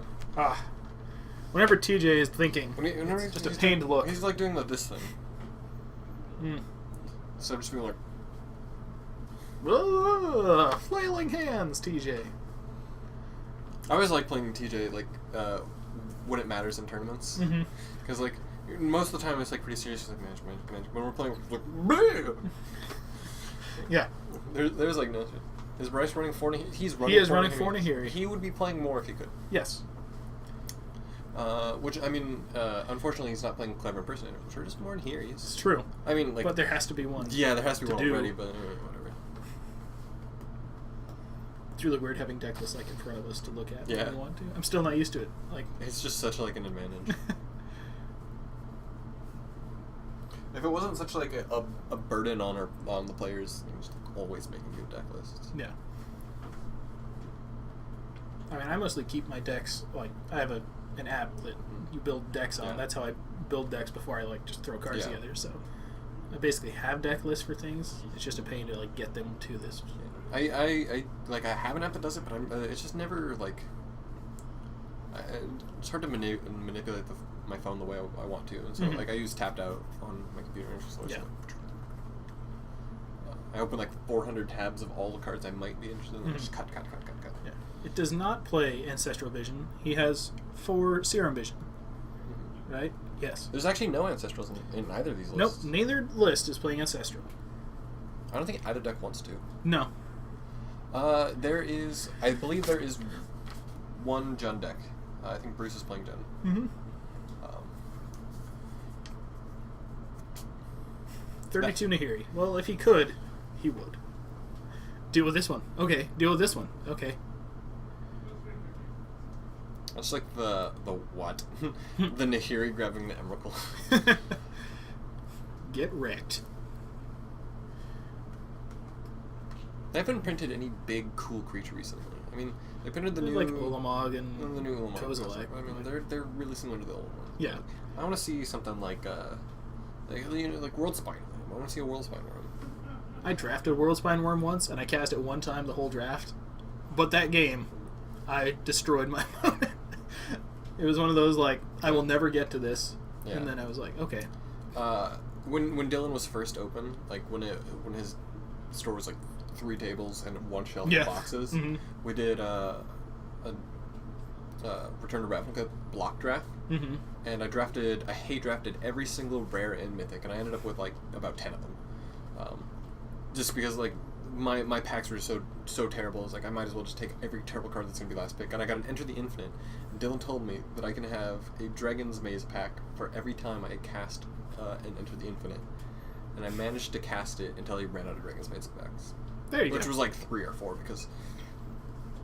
and it opened absolutely nothing because Dragon's Yeah. Maze is probably one of the worst sets ever for good cards. Like it has Voice of Resurgence Mm-hmm. and some neat EDH stuff. We do need a Thragtusk Worm. That sounds like a good idea. No, we don't. Thragtusk should go away. See, I was playing mono red during the Innistrad standard, and that was Thragtusk is what murdered me. It was actually a pretty unfortunate time for me. I joined Standard when Thragtusk was the menace, and it was like I don't know how I continued to play Magic. I don't know how like I managed to have to deal with that and then still want to play Magic. Mm-hmm. I mean, I played EDH for like a very long time afterwards. I think it was because Dylan opened up and I was able to play Standard. Mm-hmm. Because I used to have to drive pretty far to play. Yeah. That's true. The deck plays Infinite Nahiris. Mm-hmm. Well, Meccan. Unless someone Celestial Purges one away. Or Flare. Celestial Purge, that's the one that exiles target red or black permanent, right? I hope that the Eldritch Moon in the next set is a card. And it's just like a giant, like, 400 moon.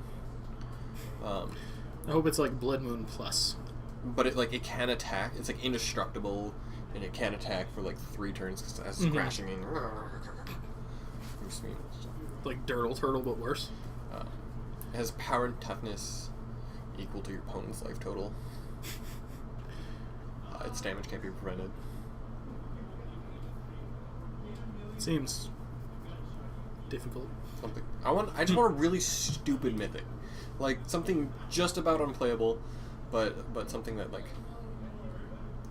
See, like a world spider. Four can't block. Yeah, it just sits there. And then you cast Fling. Yes, you cast Fling. But you forgot about Fling. Or I like Grab the Reins. I had a friend who played Legacy. He hates Grab the Reins because it steals their creature, and then you can entwine it to fling it. Yeah. He's like, it's so dumb. You shouldn't be able to take my creature and then sacrifice it. But 13's too small. What's 13 squared? It's got to be that big. 13 times 13. Do it. Yeah, 13. I don't know what that is. That's math. I mean, I figured out, but I don't want to.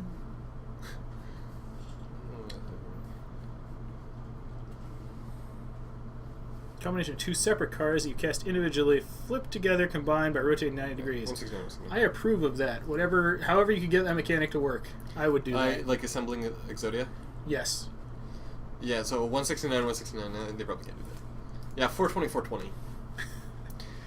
So what's going on in this match? They've just been playing lands. Yep, it's a control match. Yeah, Post sideboard. They both know exactly what's going on. I started to have feel bad. I was like, man, we've been rambling about nothing. And then it's like, what's been going on in the game? Let's they take a have look. played lands. They've been playing lands.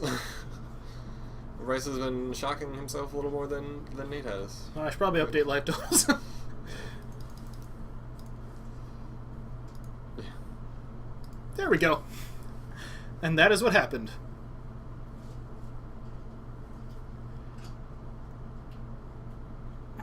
Electrolyze you. People underestimate Electrolyze in the control mirror. It's just a shock that draws a card, but it's so good because like you need to draw more than your opponent. Like a shock stapled to a thing twice, half thing twice. Mm-hmm. Or there's just like one blue mana card that should draw a card. We're currently over 200 people. Hello, everyone, just joining us. You're watching round 5 of our GPT. After this, there'll be a cut to top 8, and we'll have 3 more rounds for you.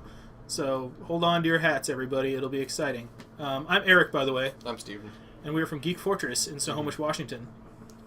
It's the co-host stream. Yep. The main host is playing. So you got the B Squad in here. The Brood Squad. The Brood Squad, yep. I'm on the Brood Squad. You're the Brood Squad. Would you counter this? The brain in the jar. He's give him the thumbs up and a pass. Snapcaster. Is he going to electrolyze? Do it. Well, thank you. We try to make it fun. If you have any questions, comments, concerns, suggestions, please feel free to let us know. If it's an extensive question, we might wait for between rounds to answer it, but, you know. Yeah, you missed a good opportunity to do extensive questions in like the first 5 turns of them land pass. Because it was land pass, land pass, land pass, land pass. Drago. He actually did something on turn 1. I forget what it was, but he killed something. Electrolyze you. Draw another card. GPLA. Yep. Which I will be down at, and so will some of the other people playing here. So if you want to come say hello, I'm sure we wouldn't object to chatting about Magic. Until someone gets really upset. It's like, how dare you say hello to me? It's like, why are you talking to me? This Twitch stream I'm on has had like 200 viewers. I did see Patrick Chapin get pissed off at some guy as he was trying to find his table. He's like, do you have a moment to talk to me? And he's like, no. No, I don't right now. So.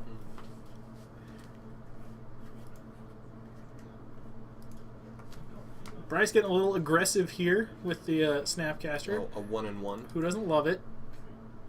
You said 13 like that. Oh, look at that. Now, if you're Bryce... This is he does have Nahiri. Nahiri. He has the Emrakul in his hand. What? Oh, You discard it you with discard it Nahiri, with Nahiri. and it just goes back in the library. It's fine to be there. It's almost like a free draw. Yeah. Because like you're actually helping yourself instead of hurting yourself.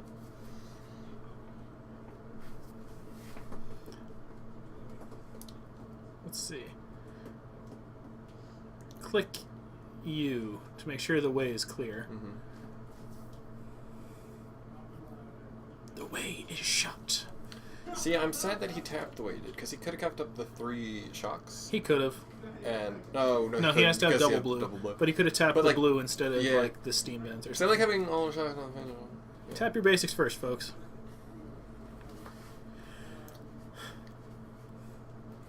You can watch it on the previous stream. If you go back in the archives, Mm-hmm. you can watch that interview TJ did. It's pretty sweet. He also did a custom playmat for TJ. He'll probably show you guys.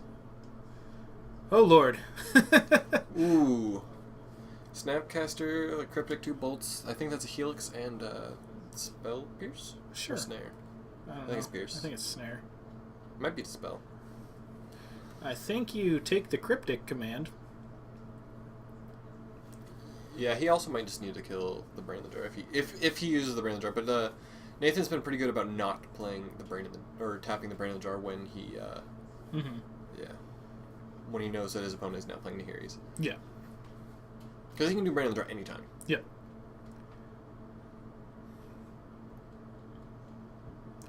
But you didn't have any 2-drops, did you? I don't think you did. I don't think so. Well, no, he didn't. Yeah, so there's like. What are these decks? They're They're amazingness, they're sir. your standard Jeskai control Or decks, except for Madam, I don't know. Yes. Yeah. Jeskai Nahiri versus Brain in a Jar. Yeah. How is this not amazing? It's they're both roughly the same deck, except for Bryce is playing Nahiri and Nathan's playing Brain in a Jar with the Nahiri goes with the Emrakul, the Brain in the Jar goes with the Beck and Call. Did he? Yeah. Did he discard? What did he discard to Nahiri? I don't think he discarded Emrakul yet. I think that's. I think he wanted to save it. Yeah. Yeah. Until he knows he can. I think he does it next turn. Mm-hmm. Snapcaster Mage. Okay. Remand. He's trying to Brain in the Jar, Beck and Call. Yep.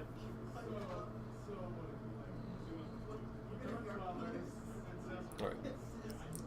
So he's electrolyzing the Vendilion Click and the Nahiri. The remand has been Spell Pierce, or no? Spell Snare. I don't. Yeah, Spell Snare. Okay. Yeah. Yeah. There we go. And I believe that Nahiri is going to be hit with Snapcaster. Snapcaster Bolt. Yep.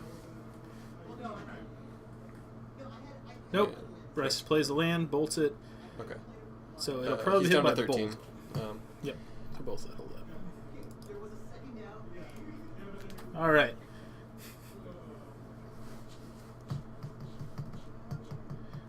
Yeah, it's quite the interesting interaction between Brain in the Jar and Beck and Call. Wait, why can't he get Electrolyzed Click Nahiri?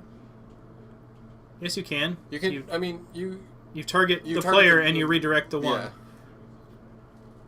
Yeah. Well, technically, you Electrolyzed Click and And player him, and then the one redirect. damage.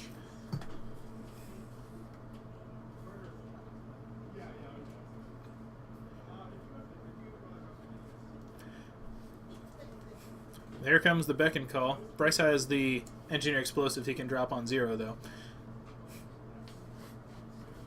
Was it an insane? Yeah. Which is probably going to come down this turn.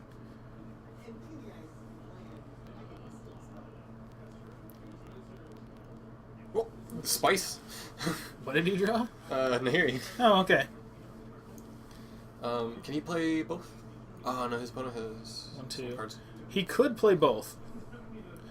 He but- could do both and like use both, but his opponent does have mana pierce, mana leech. It does not fix the draw 4, though. No, he did get to draw 4. So do you play Nahiri now? Yeah. Keep up. Counter magic. Discard Emrakul. Because he's doing nothing in your hand right now. It says you can cast a card that is worth 2 mana for free from your hand. Yep. Beck and Call Beck is a 2 mana card, and then Beck also says with Fuse, if it is cast from your hand, you may fuse it as well. Yep. And so because Brand the Jar says free and from your hand, and Beck says you may fuse from your hand. Yep. You get both. of You those. do get to fuse. It's a weird interaction. It's pretty fun. Shooting Nahiri with brain. Actually, yeah. Why didn't he shoot the brain in the jar? I don't know. I think he's been. I think he knows he can keep it. Yeah. Brain on 3 is a little less useful though. Yeah. 4. Yes, it basically lets you cheat it in. Yes, it lets you cheat it in with a May. I mean, you used to be able to do that with, or you can do something similar with Cascade. Yeah. You can Cascade and then cast the bigger half. You can't fuse, but you can cast the bigger half. Pretty much fuse cards are weird cards. I don't know where this game is going. Like, who's got this? No, game? this is a This is very... like a very up in the air. Yeah. I mean, Nathan has drawn a lot of cards, but Bryce has had some... See, the thing is, with the explosives on the board on 0, the tokens are going to go away. I don't... Oh, pop it. I mean, he can pop it now. He's got to pop it, but... Yeah. Kind of forces it. Yeah. Oh, okay, that was at the end of turn. Right. Okay, so he's just going to send all the burn at Nahiri if he can. I think he might be going to scry soon. Probably.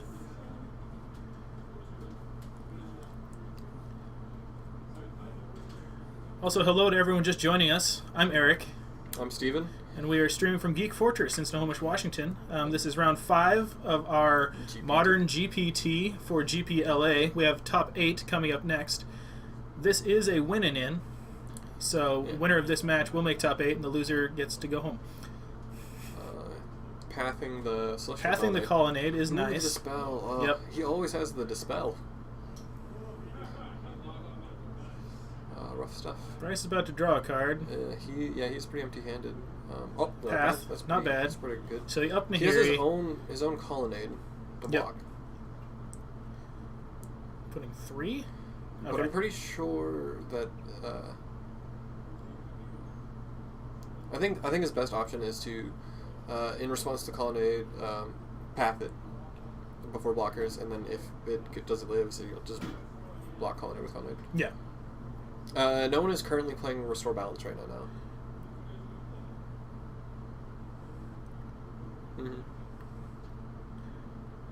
Now they're just debating. Nathan's got a fistful of cards, but no action on board except the brain. He's got a couple bolts. Yeah. He's got a bolt and a helix. Take Nahiri to 1. We missed some life there. Well. Bolt Nahiri, okay. Okay. So Bryce has the path for the Colonnade, which isn't going to be activated this turn. TJ is playing. He is playing for making it into top 8. We don't know how he's doing. I'll check. Are you win or not? Did you win or lose? I lost. TJ lost. He's scrub. Yeah.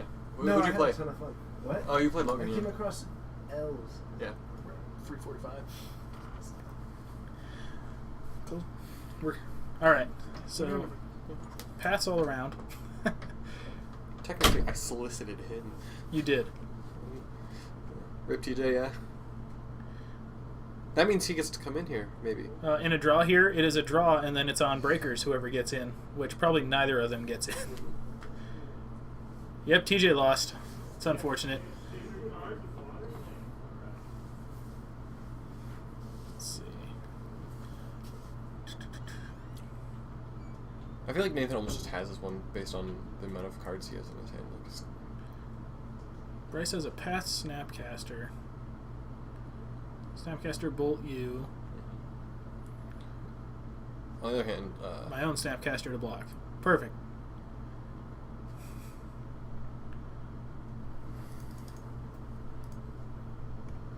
I don't think anyone from our store is going to go to Pittsburgh from here. Yeah, I don't know of anyone from here going to Pittsburgh. It's a bit of a trek to get there. There might be people, though. I haven't asked everyone, but...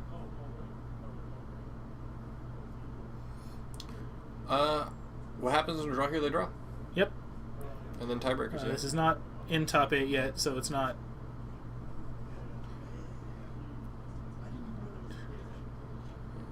Take 4.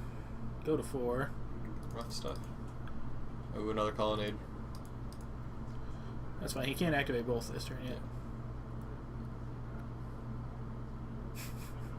Man, rough stuff. Land. There are equal cards now, though. Yeah. Nathan just has more Brain Jars, and or he has Brain Jar counters and he has more Colonnades. Yep. I mean, one Colonnade. Does Nathan have a counterspell currently? After activating a Colonnade? He has a Remand, but Bryce isn't. Oh wait, yeah, he has a Remand. Bryce can pass twice. Mm-hmm.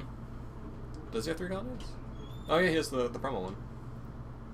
Right. Let's see, what can Bryce draw to win? Chandra? I believe there was 18 players.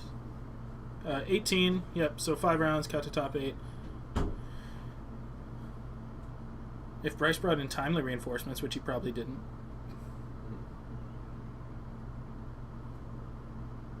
I don't think he's gonna remand it. No. I mean, he knows that it's... I mean, he might remand. No, I think he'd hold on to the remand. I'd hold on to the remand for, something big. I mean, it does change the scry from the Serum Visions. Yeah. This is a tough spot for Bryce, though. So far, yeah, he's only had to activate Brain the Jar once, and it's just kind of dominated the game. He has a Nahiri. Well, that's the start. He gets to ditch his land and He's gonna... Yep. draw a card. Discard. Draw a card. Land. Hooray.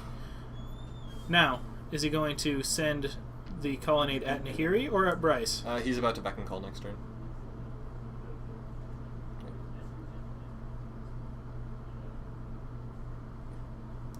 Activate the promo one. Yeah. Because His it's Brain the cooler Jar looking. is untapped currently. Yeah. Yeah. I think he's going for the face. I mean, I would. That's just game if you get it.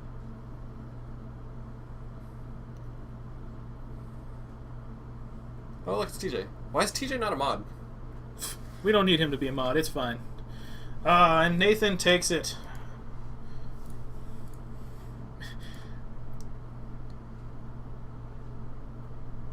Just ban him. Is it OP? I I don't know. think it's OP. It worked. Lightning bolt powers. Oh, okay, he's the moderator. TJ, you've been granted moderatorship. You are now able to mod. I hit the lightning bolt like 5 times. That's all it takes. Look, you get a 5 fancy lightning bolt sword hits. now. You do. We're going to come back up to the booth, though, and we'll chat about where we're at. Hopefully we can get our top 8 list so we can let you guys know. Bear with us here for just a second as I unbury our keyboard.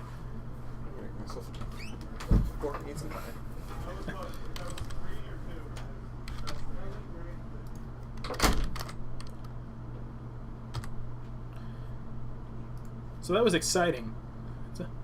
Control matchups I do like because, it takes a lot of thinking.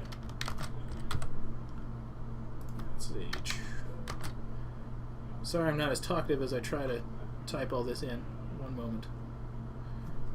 Back to the booth with we.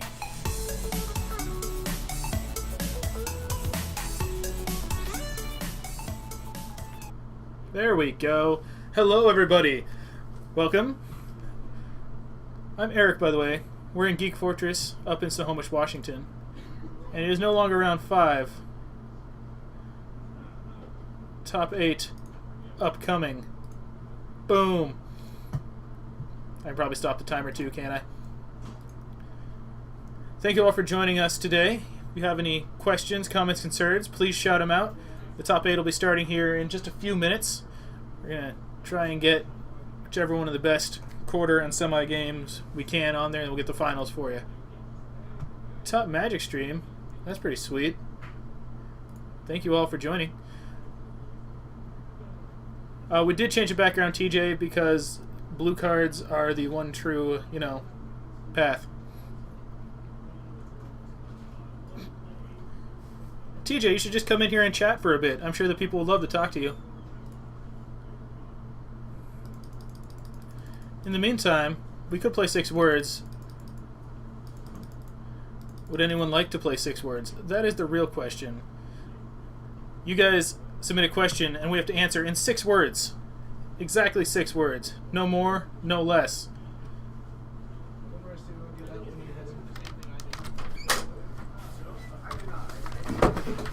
I heard you call my name. You're just in time for a game of 6 words. Ooh, I'm really Tom Rossing it today. They're losing me, apparently. Apparently they're losing you and I'm taking over with Steven. Sad day. Right? Either way. Hey, thanks. Well, let's tag out. Let's tag out.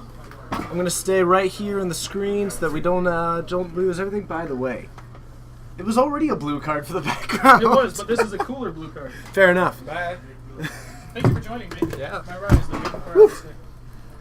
Hello, everybody. Have fun. It's good to be back. Oh my goodness. You two nailed it. This is our first stream that ever got over 400. Ever. This is amazing. The issue is now we're going to lose a couple people because we just lost a significant amount of beard. We did lose a significant amount of beard. You know what? Here, give me the other one. I'm going to disguise this as a beard. No, this is the fork I'm used to eat. Oh. This Okay. pie. The pie. Hello, everybody. What? Oh, Justin, I'll have to do that. Hold on. Before it scrolls up too far. No! I gotta chase it. You're good. I think you're good. Okay, will there be deck lists? Yes, there are deck lists. Probably the top 8. I'll be putting some of the mods and myself on it. We should be able to get on those. What would a Gitrog eat to get good? Oh, that's hilarious. Probably a land, I imagine. I mean, because it would then draw a card. TJ Sly. Ooh. Oh, Sly Cool Cat. At Backno, nothing currently used to Soul Sisters. Oh, about what you play shoot. Modern? Also, and Ninja Bear Delver. And you did play Ninja Bear Delver. Oh, man, that was a fun This deck. is a slippery pie. Let's never say that again. So, 6 words. What am I saving? Remember, 7 favorite Magic cards. That's cheating. So I'm going to just skip gonna go that one. But I straight like for your effort. Oh my goodness. What's the shiniest deck in the room? That would be Peter. Peter's Foil Jund always blinds opponents. Nice. Thank you. You're way better at it than we are. I've had a lot of practice. Eric would do it and then just continue to, like... I've had a lot of practice at it, Come though. on. Like, I'm just going... This is like... I feel bad about it. I'm just going straight for the center of the pie. oh my gosh. Wow. Yeah, I did lose on purpose so I could commentate. Is that a Team Rocket shirt? Absolutely it is. Nice shirt, Steven. What cards should you want to get in Battle for Zendikar? The Expeditions. Expeditions are the ones that you want to get. What decks made top 8? There was a Burn, a Grixis Control, a Jeskai Control, whatever one between the match that we just had. Apparently Steven has a list, but we're going to get another one on there. What Modern decks? Oh, okay, that's where you start. It's Burn, Jeskai, I don't remember, Naya Burn, Jund, I don't remember, Elves, and the Brain in the Jar. Nice. The top 6 split, and then it's going to be Logan for Elves, and did Brain in the Jar win? Yes. Interesting. That's awesome. Would I say my favorite color is red? The Iron Beard. Man, I bet you can respect that. Oh my goodness. How many Power 9 have I seen in real life? A decent amount, actually. Came across a couple collections of it. I don't want to say a ton, but I've seen a decent amount. What was my affinity list today? I can post it if you guys would like to see it. This is some really bad pie. By the way, someone mentioned that I should have been playing Burn. You were absolutely right. If you guys Considering are, there's like 2 in the top 8 right now. and I came across Infect, Jeskai Control, and Elves. All of 4 Someone of was which. playing Infect? Yeah, I think we probably labeled it as Boggles. So it was a rough upward battle for that one, but I had so much fun just getting back out there for a bit. Want some pie? So that was. No, I do not want to have some of your apple pie. So Josh is going to be playing against Bruce. In It will the be Naya Burn versus Jund. Who's against what side? They haven't sat down yet. Okay. One of them is finishing being deck checked, so it'll be just a minute. Put Josh on the wall. Okay. Thank you. Josh on the wall, please. And what was his name? I'm sorry, Bruce. It's not And please put Josh on the That's wall. okay. What's Bruce's last name? Swiney. Swiney. All right. Excellent. Like Let's do it. So we are all set for the quarterfinals. That is awesome, and I'm excited about that. Let's see what we have here. Get that set up. We don't need the timer, so we can get rid of that. And we should be heading it into it shortly. You're what? What have to be on the wall? Because that's just the one that I initially thought of. You'll get over it. Have fun.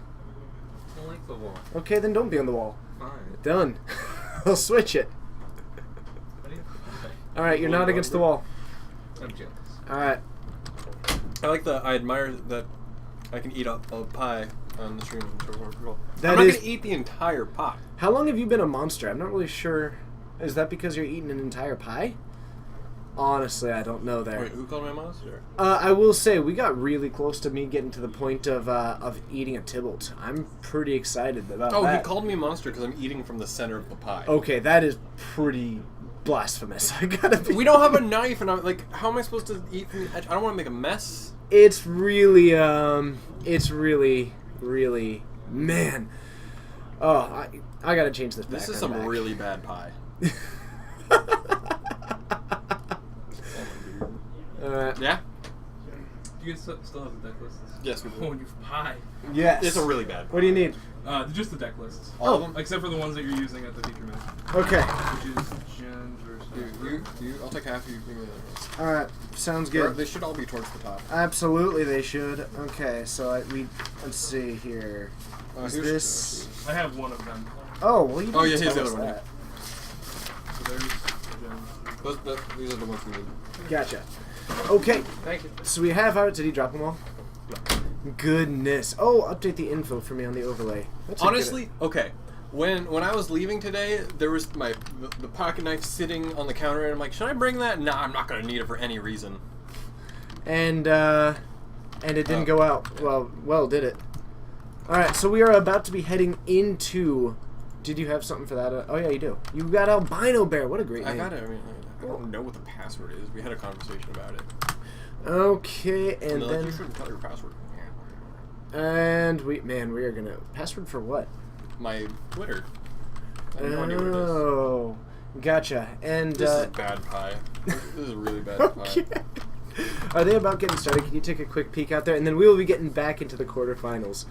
Guess my middle name, and this pie is free for you. The You high just that have we've to come had pick it up. is 409. They have not started yet. Are they at the table? Yeah, they're at the table. Oh my goodness! So You let's head got on down. deck chef, so he has to do a hearty shuffle. What? All right, let's head on down. Have I some don't know fun. the shuffling. Down to the shuffling of the quarterfinals, but I gotta put this back. let's have some fun.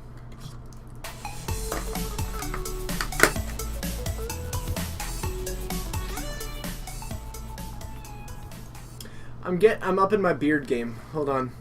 I'm just gonna become very. Someone knocked the camera right out of there. Can you go fix that? Deal with this pie. I will deal with this pie. Put it somewhere. I will put it somewhere where Dylan will not expect. But just start put. It got just destroyed. Okay. No, it needs to go down. Like, I can see the notepad, the life pad. Yeah, like way towards the wall. That's perfect, actually. Except, if Bruce could pull it ever so slightly towards him. That is perfect. Thank you. Look at us. Back on Just the fly. sat on him as a cricket. Now, Jund versus Naya Burn. You have to think that Naya Burn is going to be a little bit favored, but let's take a look at these lists. I'm taking the Burn one. You can have Jund. Deal? I was gonna ask him because I've Excellent. seen this like 17 times now. So 2 Grim Lavamancers in the main, not going to be super relevant, can take down smaller things. Has a 1 of Shard Volley, which is really tends to be lowering the curve, and I think that's because he has the 3 Skull Crack.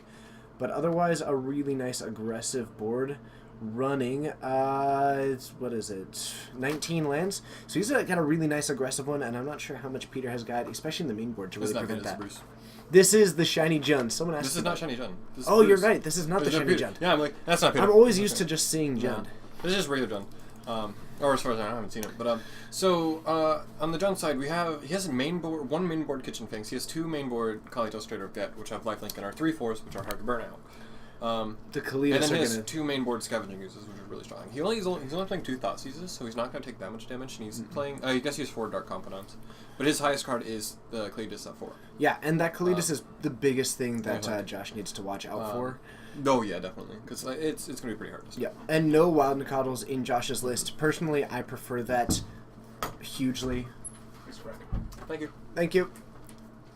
We got a bracket. That's pretty cool. Yeah, so I'm really excited. Leather jacket. I know. I'm looking fresh to death.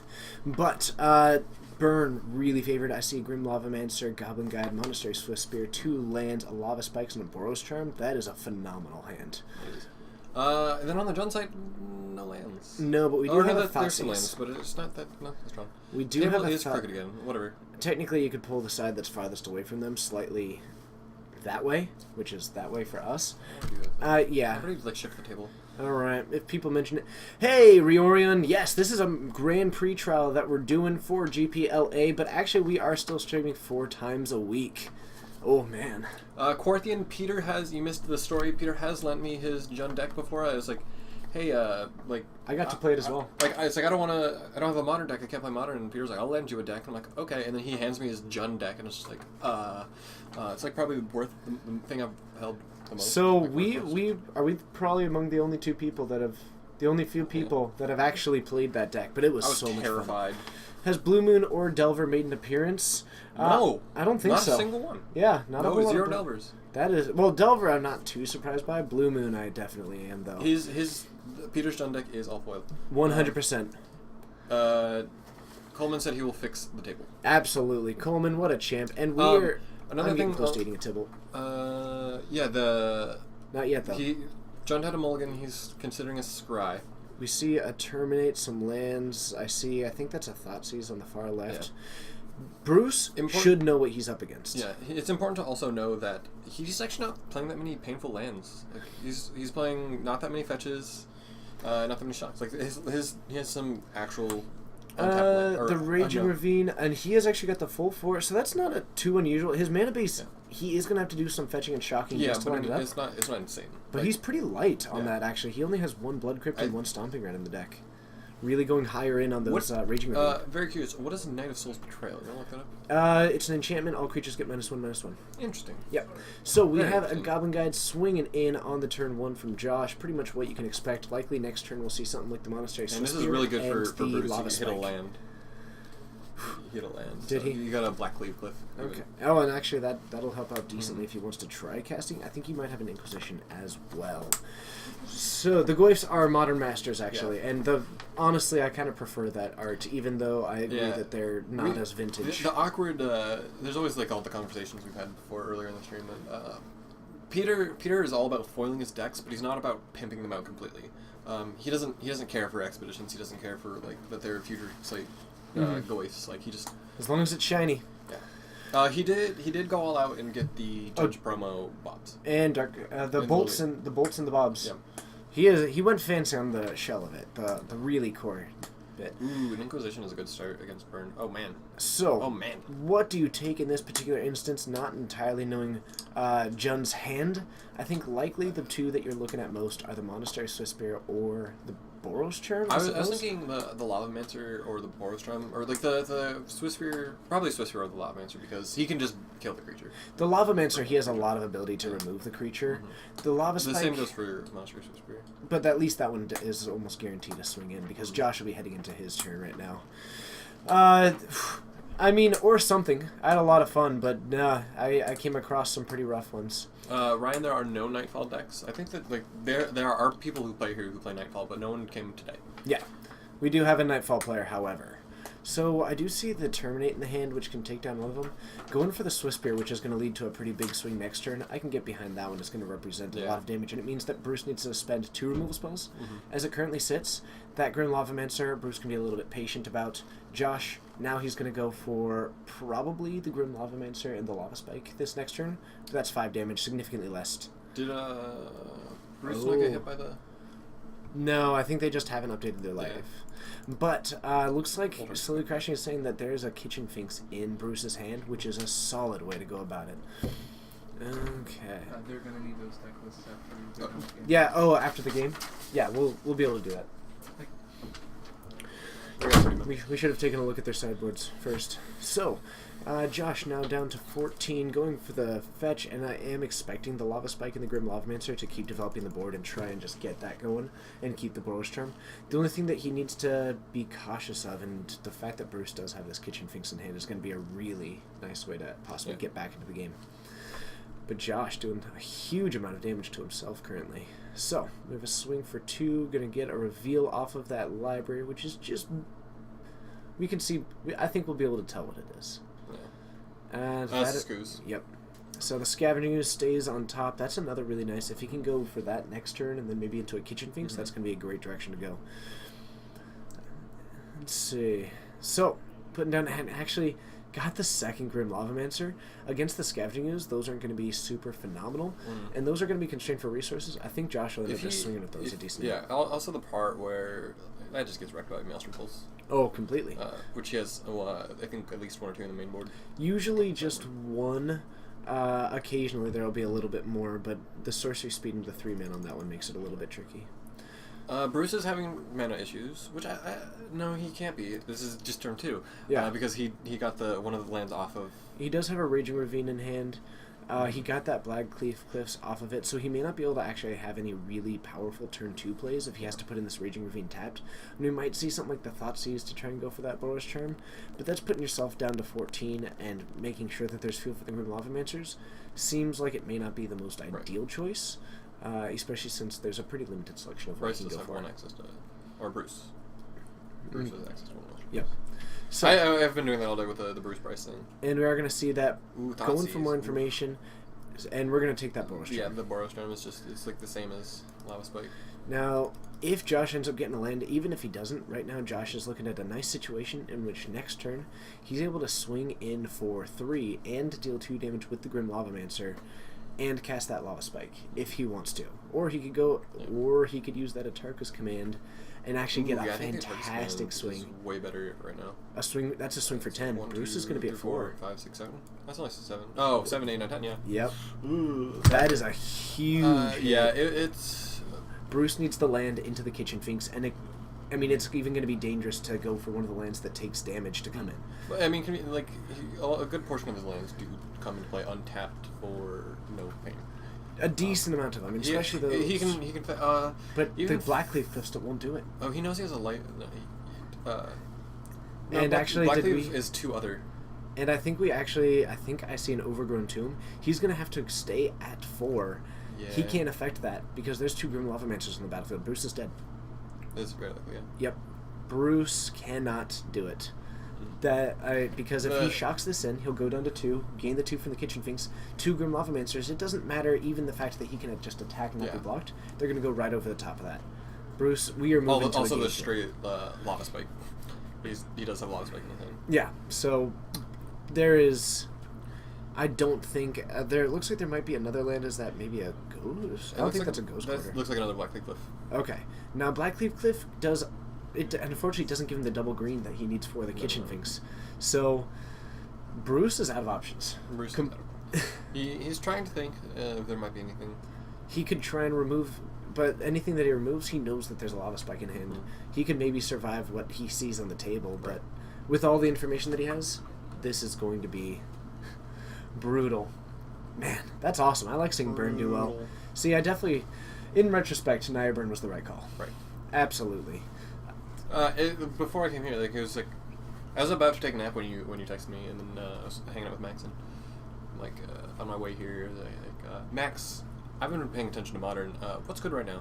And Jundenburn. He's like Naya Burn. These two. And he said Naya Burn. He named out of the most recent top 8. He named 7 of the 8 decks. Mm-hmm. And he didn't miss name any decks. He just hit 7 of the top 8.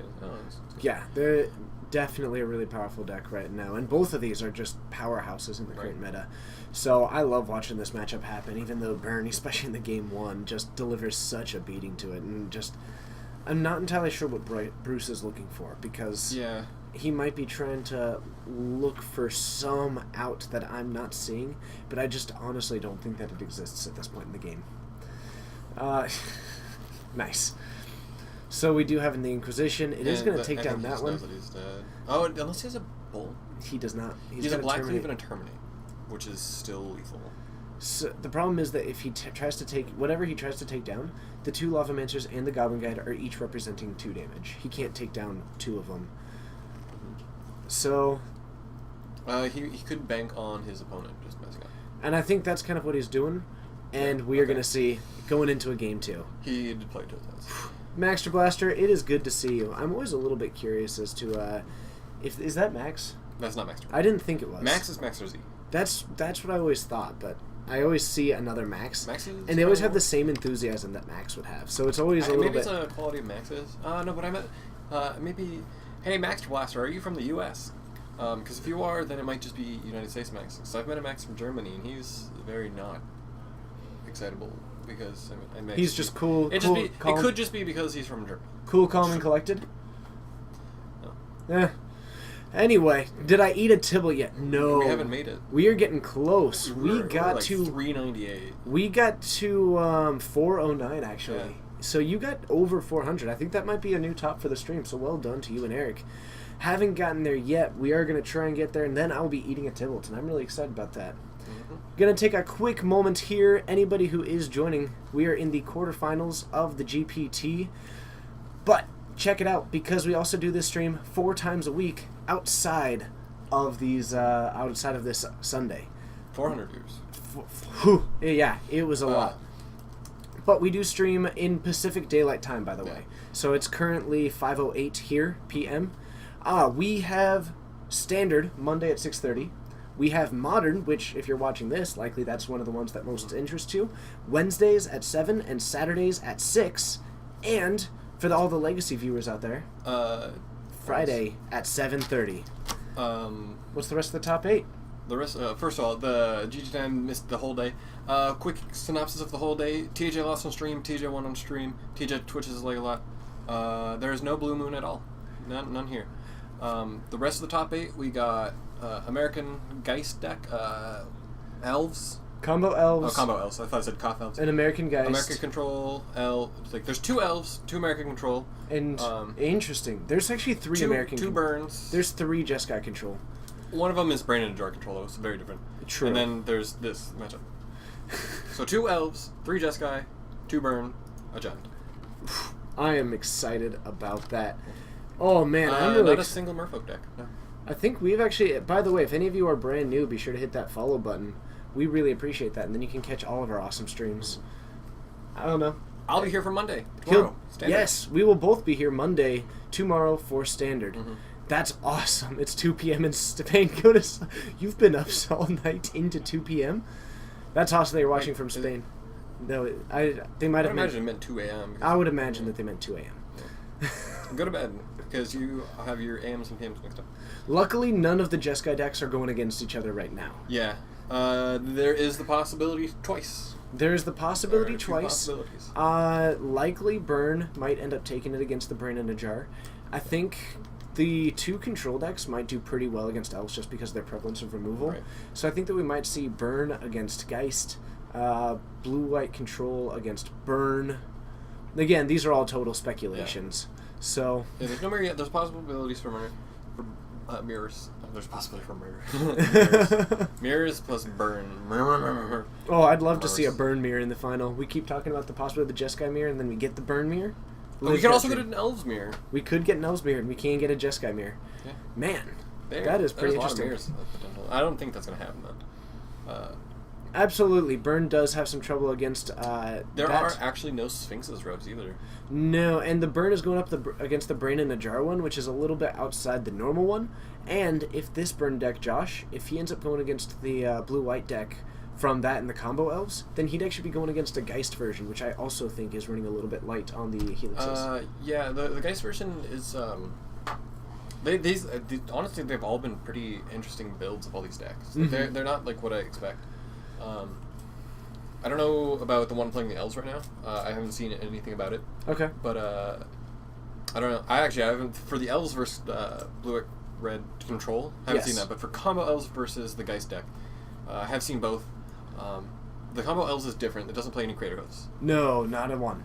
Um, It does run one. the Geist deck is pretty interesting because it's like it just mostly plays Geist. Okay.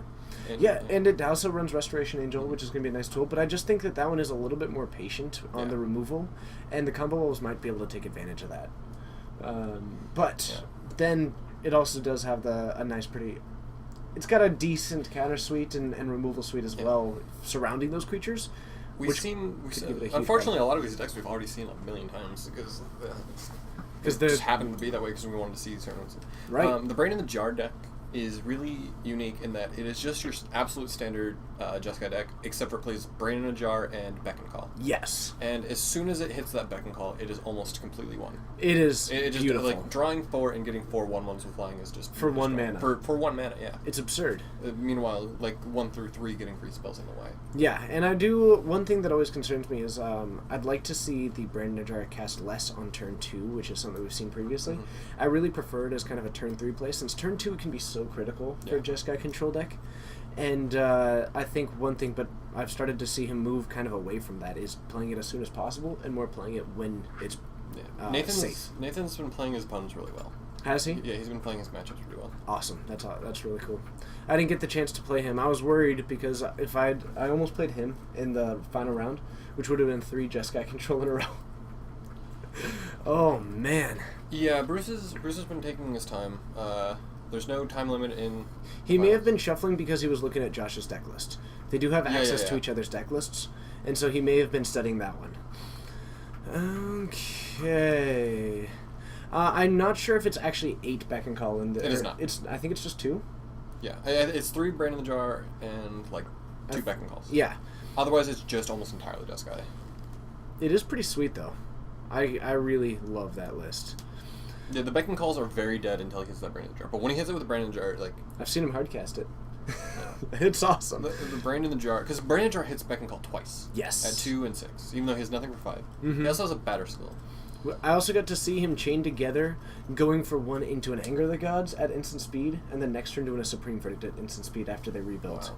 It was gloriously cool to see. It was quite the show by Nathan. I think that was last night, actually. Man, for the modern stream. So heading into 3 streams in a row. 3 streams in a row, and people say I don't have free time. This is my free time. All kinds of fun. So we have got an Anger of the Gods in the opening hand. It's an interesting card to bring in. If that is an Anger of the Gods, it might be a Bolt, and I just missaw it. That looks like a bolt. That does look like a Bolt. See that little dark spot at the top? I thought that was the tree, but I don't see the falling things. Yeah, that really makes it so angry. Verdant Catacombs, Forest, not seeing a whole lot. I think I do see a Termagoyf as well. Termagoyf, look at me go. Verdant Catacombs from Bruce. You missed actually a really interesting conversation I was having with myself. Okay. The speculation for the next... but we were talking about big creatures because Bryce hit the Emrakul. True. I'm glad And that I haven't seen a big creature in a while. Like, I want to see another Worldsman. We had Ulamog and Cuzzling, but whatever. But, they're Eldrazi, so they're basically already expected. I want to see the Eldritch Moon be a card. The Eldritch Moon be a I want it card? to be like 400. You've been playing Zelda, haven't you? Did you guys see the spoiler? Like Eldritch Moon spoiler, just the picture of the moon from Majora's Mask. Anyway, so there's the Goblin Guide to Hitland. No, it did not. So 18 both.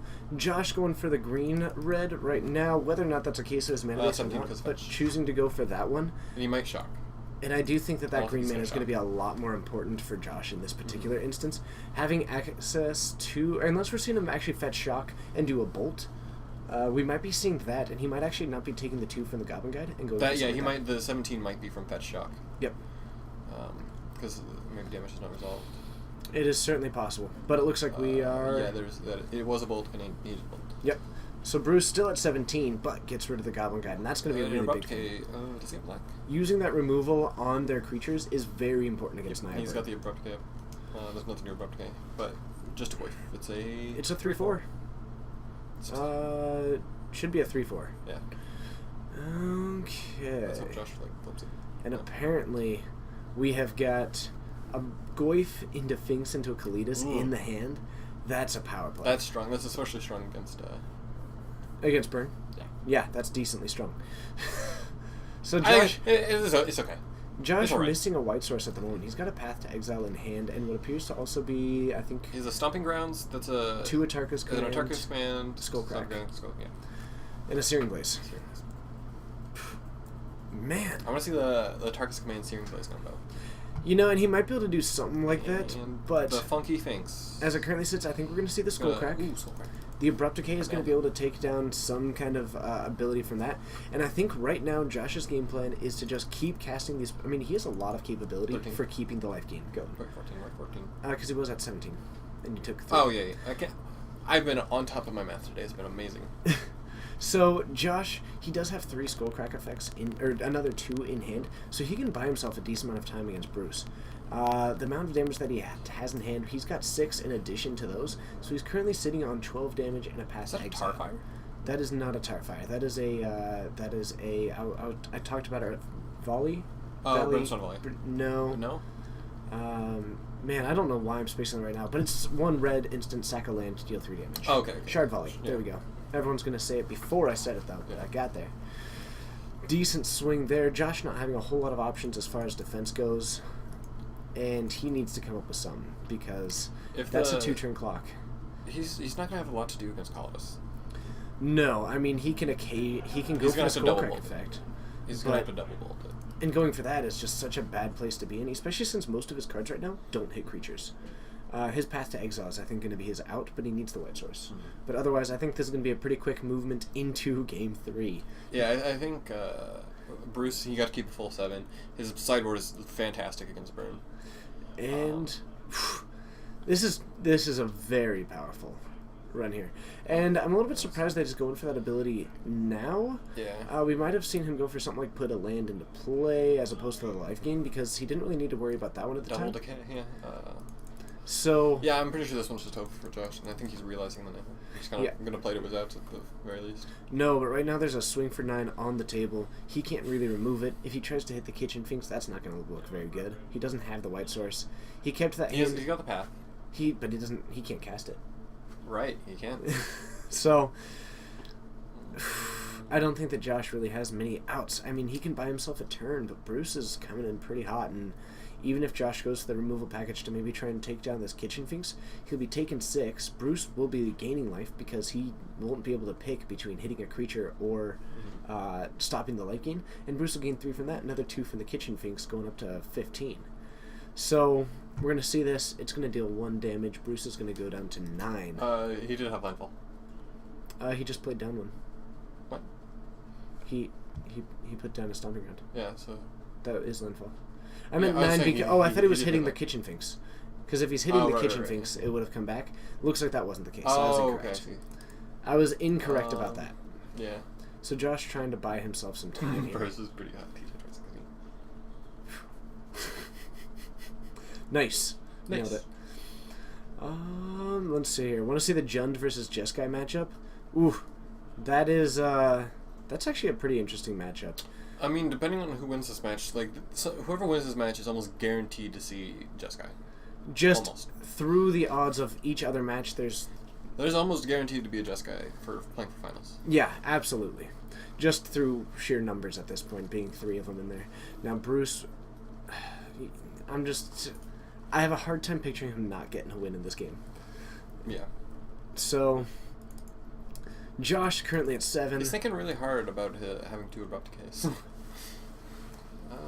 So, not going for the full-out swing, maybe being a little bit cautious about the potential of a Goblin Guide, and I can definitely appreciate that, because Bruce... Is that Fulminator? That was, I believe, a Fulminator Mage. And I can really appreciate Bruce's caution there, because if he swings out all...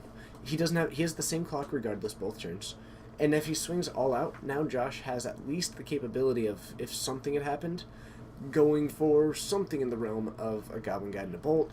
I guess that doesn't even do it. Maybe a little overcautious, but I can appreciate that level of caution. Which Jeskai build? We have got... 0 Delvers. No Delvers? Yeah, there's no Delvers here We at have all. 1 Geist, one Nahiri, Emrakul, and 1 Brain in a Jar. That is not the Nahiri Emrakul one. That's just... Oh, you're right. That is just straight blue-white red red control. control. That is just a blue-white red control. I am sorry about that. I misled you. So it is now 1-1. Yes, and we're going to be heading back. Now, I do appreciate that they're both looking to do some of that Game 3 sideboarding. It's something that I'm a big fan of. Now, I do have a quick question for you, Steven. Yes. As Bryce and I were heading into, I believe, our second match, something like that, I had to question at one point, were you two talking about the number of optimal shuffles needed for it to be randomized? No. Interesting. I called that one, and I was apparently wrong. Where? Both of you have separately had that conversation with me. Me and Bryce? Yeah, no, you and Eric. Okay. So I was like, we're shuffling right now. I really feel like they're going to have that conversation. We didn't mention it. I don't think there was a single to be honest, sorcery. we had a lot of very unexciting matches on the stream. They just turned out to be really unexciting. Like either someone got mana screwed or the game was like land. Now I do have to say, for the matchup between Logan and I, while Elves versus Affinity is particularly unexciting because Elves is really solid against Affinity, but I did see him try it and go off. He cast in response to 2 Summoner's Pact triggers at his upkeep. Yeah. He cast a 3rd Summoner's Pact, grabbed a Yeva, cast it at instant speed, and then tried going off with instant speed to develop Elves, and then paid for the packs with the Elves that he had played. But it didn't work out. No, it ended up working out. Oh, wow. He got me in 2. Oh man, that would have been so much better to see. Elves is really... The Brain in the Jar versus Nahiri was really Brain in the Jar won the first round, Emrakul won the second one, and then Brain in the Jar won the third one. As far as aggressive decks go, which is better, Infect or Burn? Burn. Burn is really good right now. Very, very good. Yeah, in round 1, Adam and his opponent both missed that Ameri comes into play tapped. Oh, interesting. Such is life. Such is life. You didn't get the chance to open the door and shout at them? Oh, we actually had a conversation. It's where do we step in? Do we step in, or do we just for the most part, we left everything out there. If it's a trigger that can be missed, you do it. But if it's an illegal play, then you is the kind of the. But the thing is, they both missed it, and everyone watching missed it. It's just that is pretty interesting. Everyone that watched it out happened. there. Yeah. Okay, so. And yes, in a one-on-one matchup, Burn beats Infect. But I assume that Dutch was asking more just within the meta. But I am not 100% sure. Man, I'm so excited. The fact that there's 350 people right now, I'm really excited to see if that ends up becoming kind of a trending thing, because it seems like in the last week and a half, it's kind of skyrocketed from where we were sitting in the 150 range. We were sitting comfy in there, and we got up to 200 once or twice, and then immediately the last few streams have been sitting in the 250 when it comes to this, and right now, that is awesome. This just another. My first deck was Soul Sisters, and I had a lot of fun with it. It can sometimes have some really rough matchups, but it's a lot of fun. I like it. Also, welcome to Modern. I hope that you are enjoying it. Great job on going 2-2, especially in a format like Modern where you're rewarded for knowing your deck and other people's. That's awesome that you're able to do that, so keep it up. Shannon, everyone's my favorite, but I'll say, I do recognize your name. So, any company decks? We did have some in the room. None of them made it into the top 8. It was the meta was not sitting pretty for a couple of things, but I think just a couple, I saw some of the companies. He ended up going for a collected company and saw 3 Noble Hierarchs for one of them. Had some pretty rough ones going on that. The Omni Z, I do need to work on that. We're going to be looking into either getting a sub button or Patreon. So keep your eyes open for that. I really like what Patreon is. And I always enjoy seeing Patreons, they make $3 a month. I mean, you know what? Everything counts when we operate on a budget of 0 losing money. So you're not really. I guess your time. As far as that and equipment overall, I don't lose money consistently. Yeah. But we have far and away lost money for this. We have spent much more than we've gained.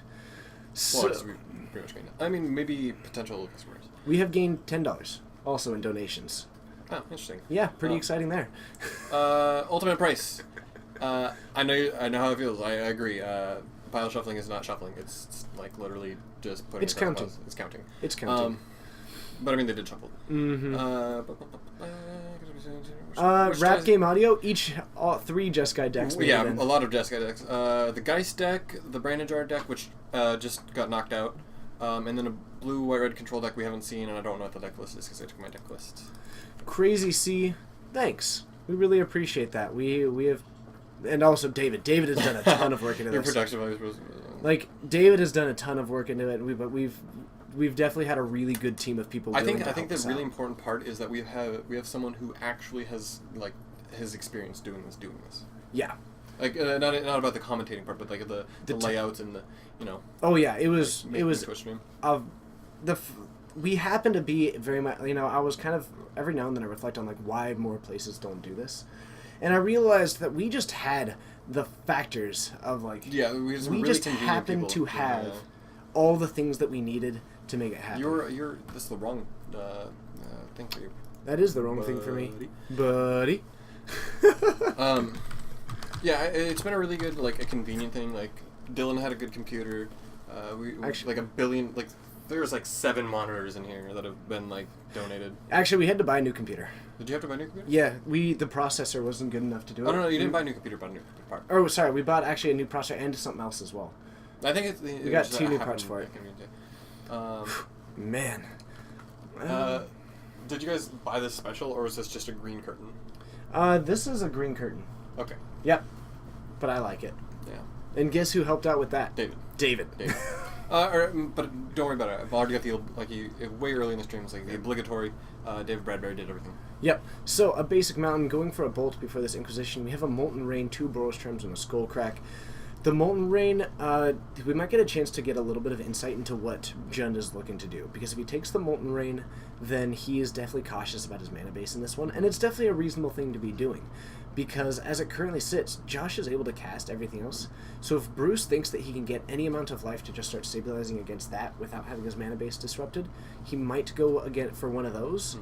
Or go for the Molten Rain. But if he really doesn't want to deal with that amount of pressure early on, I still kind of expect the Molten Rain to be the pick there. Unless maybe he has a Kitchen Finks in hand and wants to just get rid of that. But has to make sure that he's able to cast it, and Josh is on the lead in that one. Okay. Oh, White Border Bolts? Every bolt is good. He does it on purpose. Absolutely. Watch the thing on why got DQ'd recently. Oh, okay. Interesting. Thank you, Jake. Jake Gomes? Jake Gomes, thank you so much. If anybody is on the fence, Gomez, maybe hit that follow button. Join us again. We're streaming 4 times a week. Yeah. And occasionally 5 times a week, as you get to see this week. But I'm loving it. It's a ton of fun. I'd love to see more people just start joining because it's great to interact with the chat and have some fun with people. The community is by far the best part about this whole thing. So, the Molten Rain, probably the pick. The only other thing is maybe the Skull Crack. Okay, going for that one to keep the mana base online. Doesn't want to get that disrupted too badly. Even though it looks like he does have a pretty decent mana base currently, at least in hand. Josh gets the 3rd land. Probably going to be seeing a Boros Charm unless Bruce tries to gain life. Unlikely, though. So we'll likely see Bruce at 16, but Josh is... This is not an ideal hand for Josh. Some of his cards are still upside down. He puts them upside down so he knows what Bruce has seen. Oh, that's really interesting. Yep. Okay. Thank you, Ryan Wonderland. Ryan... Oh, Wonderland! That's a way to read that. Oh my god. Thank you so much, Ryan. We do try. So, a Boros Charm there, not getting knocked down to 16. And when we get to 500 people, all kinds of things embarrass us. Are you going to jump in on this one? Oh, absolutely not. Okay. Well, I'm going to eat a tidbit when we get to 500 people at a single stream at one time. I'm excited about that one. It depends on if Jason makes it. If Jason makes it, he has to make it to the finals to be on camera, because otherwise we're just going to see one of these decks again, unfortunately. So a Dark Confidant against Bruce here. A little bit bold, but actually I'm not really against keeping in put Josh at 17. Dark Confidant in this particular case, because it does give him the ability to draw into more of those answers that he is likely drawing. It's risky, and he might be running on a reduced number of Dark Confidants, but having one of them, it'll sometimes hurt you pretty bad. But other times, that Terminate, not super relevant now based on just Josh's hand. But if it can get him into some of those sideboard pieces, like I think he drew a Kitchen Finks as his 2nd card there. Now we're going to see that one. We might see Bruce try and bait out some other answers because he knows about the Skull Crack in Josh's hand. And if he wrote it down or if he remembers it, Brent, we're always open to ideas. Whoever talked about the video with Willie, you have permission to post a link. I'll tell you that. Yes. Once in your link, make it good. Make it counting. I would rather have Dark Confidant than Thoughtseize in this matchup, especially if you still do have the Inquisitions in your hand. So, I'm not sure what Bruce has in hand to actually try to bait this out on. He's got a lot of, he's got a bunch of lands on the left. So he's got like 2 or 3 lands. Possibly. It looks like a Terminate. Is that a Huntmaster on the far left? On the far left? Yeah. I'm not quite sure what that I'm pretty not sure that. Yeah. So, I'm not entirely sure what that one is, but I'm a little bit curious because Bruce does have the option of going for the Kitchen Finks and at least forcing him to go for the Skullcrack, so that he's gone for that one. But that leaves Bruce at 8 against an opponent where he knows that he has a Boros Charm. Yeah. So he has to be really cautious for what's coming out of the top of Josh's deck. So he's going to want to absolutely resolve this Kitchen Finks. Needs to go with something there. Oh, okay, it could be a... Let's see here. Any Affinity in the top 8? No. TJ almost made it. I got wrecked.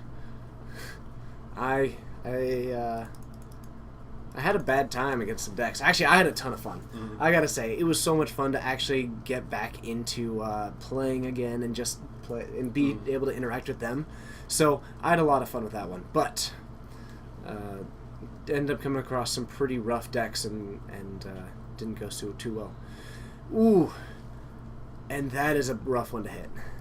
Goes down to 4. Now, at least it wasn't a 4-drop. This Dark Confidant, we were talking, it's maybe decent, maybe a reduced number, but right now it's not doing him any favors. The interesting thing is that Jund, for the Quitch's new, Jund is actually in the middle, built to really take an average of, I think it's like 1.25 damage off of it, once you include lands and all those things. They don't normally take a whole lot of damage off of that. Where's the event? We are streaming at a store called Geek Fortress in Snohomish, Washington, in the Pacific Northwest. We do these in the United States. We do these streams 4 times a week, and this is a bonus one where we got to stream a GPT. So, keep trying.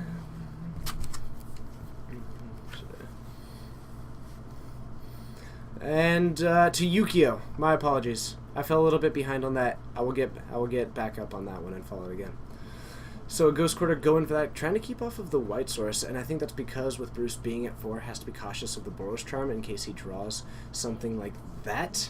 But Bruce does have the option of killing his own Dark Confidant, and Josh putting him to 1. And Josh is just gonna go for it. I think we're gonna see a situation in which Bruce now needs to rely on the top. I'd love to see Bruce remove his Dark Confidant here. Josh has been changing them. He's got a Goblin Guide and a Skullcrack. Oh, my. Ooh, thanks. Oh, but the Skullcrack. That is unfortunate.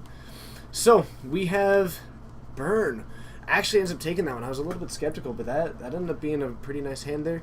We can probably try and get another matchup here out of that, because a lot of those other ones are going to be trying to So, we are going to try and get you all another match. In the meantime, I'm going to head back up to the booth. Steven is being amazing and taking a look at what we can find, and I will see you all there.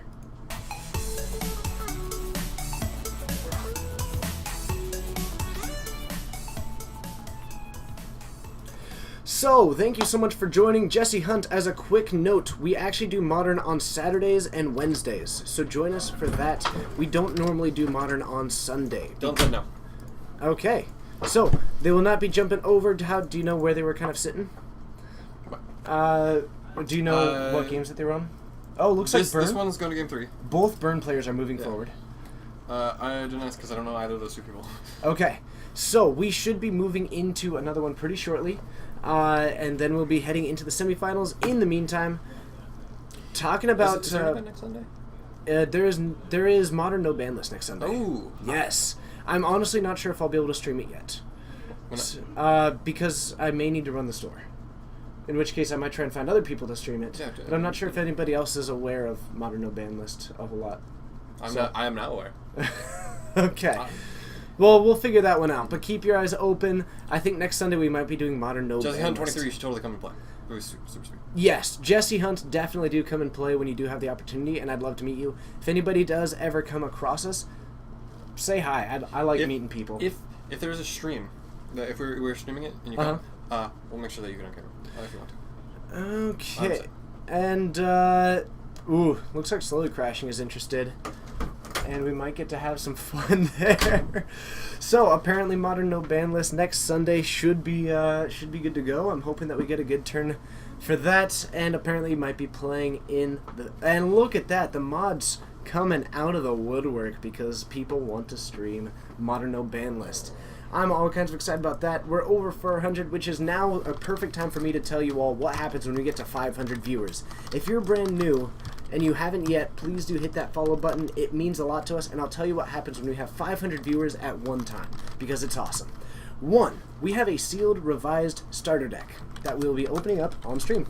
It's been sitting since we started this, actually. It was donated, but we will be opening it up on the stream. 2, I will be eating a delicious Tybalt in some Alfredo sauce, or on I guess I could technically do it on the stream sometime. Depends on that. I was gonna just put video proof online and put on like Reddit and stuff like that. 3, Coleman, Slowly Crashing actually, in the chat, is gonna be recording himself doing a complete song and dance to an 80s cardio song. Yeah. And 4, Joe Klabowski. We're going to get a blank white playmat. He's going to pick one random viewer. And 6 words. And they get to give him 6 words. He then gets to take this blank white playmat, draw whatever he wants on it, and then he's going to send it to that person. So, the rap game audio, for the thing, that's the top 8, not in any order. There's 3 Just Guys, 2 Elves, 2 Burn, and 1 Gen. And next round's up. Oh, so we're into the semifinals. Yep. Where's the pen go? There's a match. Right I don't know. guys. You said, oh, right here. Which one? Who got knocked out? And we are about to have the semifinals, so definitely stick with us, because in the next minute or two, we are moving in. And also, thanks for the follow to Mob Ogsley. Let me just double check this. What days do we host Modern? Schedules down below. We do Wednesdays at 7, Saturdays at 6. This is all Pacific Daylight Time. In reality, there's only 3 to 4 cards you get to bring in for the burn matchup. Baller's better than Thoughtseize. Very likely there. Also, Mob Ogsley, or whatever. Mob Ogsley? Thank you for following. Where are we? To cover it. Yes. Yeah. Yes, I do really appreciate that. You guys are awesome. I like it when we get to have all those new viewers and we get to say hi to them, and I think that that's an important thing. How long until the next game? Soon. Very, very soon. As soon as we find out who the players are, they're setting up right now. So we should be getting that. Oh, I don't know. I want to say 3 minutes, maybe. Yeah, way sooner than that. I think they're just like on their way over. They're kind of. Okay. Did we find out which 2 it's going to be? No. Okay, so we're finding out what our quarterfinals is. We will let you know. For the 3, I think they're currently on sideboarding and stuff like that. For the Crazy 88, the 3 Jeskai control decks. One of them is actually a Geist control deck. One of them is running Brain in a Jar. That one is playing Thopper. I'm pretty sure it's playing Thopper. One of the decks is playing Thopper. Is it really? Yeah, one of them is. I don't remember which one, but I think one of them is. There's no Kiki Restos. One of them's Geist, one of them's Brain in a Jar, and I don't know about the third one. Mm-hmm. To which is new. The main thing is that a Thoughtseize it's you spending the mana, spending your turn to take 2 damage to grab a card from their hand, and sometimes that will be relevant. But it's basically later down the game, they will very likely be light on cards in hand, and farther down the game, you can't rely on it. As a turn 1, maybe, but Dark Confidant has more value throughout the game and can also dig you to get into those other things, and can also act as a blocker. Bob yes, also does damage. Both aren't phenomenal. They are not phenomenal in that match. But yeah, Bob is totally. But there's an argument to be made. I think that I would take Dark Confidant over Thoughtseize. Why am I still holding this fork? I've been holding. No. I like it. But I'm just curious. You handed me a fork. I was going to share some pie, but you don't want to eat that pie. I ate way more of that pie than I really should have, because oh god, it was terrible. Oh man, Ugh. It was like the blandest pie I've ever tasted in my life. It's like it doesn't taste apple. It's just kind of like just like I don't know. It wasn't even up to being generic brand. It's not even like it's worse than generic brand. It's like if the dollar store could make pie. I think they do. Yeah. Do they really? I have had one. Ooh. It was bad. It was not ideal.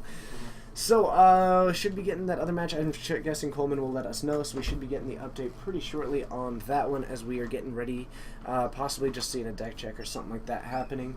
But we will be finding out. Coleman said that we were doing the next round. Is that like right now, or is there still people playing? And we are apparently getting some information here. Okay, okay, Coleman lied to us. People are still playing. Ah. Well, no, but we can start the next game. Oh, I see, gotcha. I see. So we do have another match coming up. It's the burn. Burn. Beautiful. So this is going to be a... Okay. Okay. Who's on which side? Let me Can you put Josh facing the wall? Yeah. Thank you. Okay, so we have got the burn mirror. Oh man, I'm excited about that one. How is it? Oh, this was someone did the bracket wrong. I'm thinking that that Coleman did the bracket wrong for us. Oh, no one saw that because it was off camera, but I dropped this and I caught it before the ground. Oh, you're I'm so cool. You're so cool all the time. Now, what is the name of our Oh, other hey, player? 506. Oh, what do we got here? Oh my! No, we're not. Oh, we're not at 500. No, you lied. Oh my goodness, we are not. Here's necklace for the. Oh, are we? We haven't gotten the update yet. Are we over 500? Are we actually 500 yet? Oh, I think we just got over Here, 500. you can do this. You can go like this. No, it's about to do this. I saw 500. Oh, I might freak out. No, I need to start changing things. I need to start changing. No, but when you refresh it, then we can't see where we started. Oh my goodness. Holy crap. We are embarrassing ourselves on camera. Stick around at the end of this. We'll be opening a sealed revised starter deck. Do you have David's number? I don't have David's. All right, we need to contact him. He wanted to David, see if you're in it. the stream. Oh, I'm gonna tell him to go whenever. I am gonna eat a. What's his name? Other burn player. Oh, do you have it there? It is Brian. Okay. That is. I'm gonna say Oshi. It looks like there's an M in there. The. Okay. Oh, wait. I totally have it in my pocket. Oh, okay. So we're gonna find out the last name here, but let's head on He down. doesn't have any Alfredo sauce. Thank you, everybody, for getting us to 500. I am absolutely thrilled. We are gonna be embarrassing ourselves. Oh my goodness! Stick around for the end. We'll be doing something. OSHIE. It happens to be the blurry. Okay, and we. It's time to stop the GPT. Oh, we'll see you down there, everybody. Wow. Someone.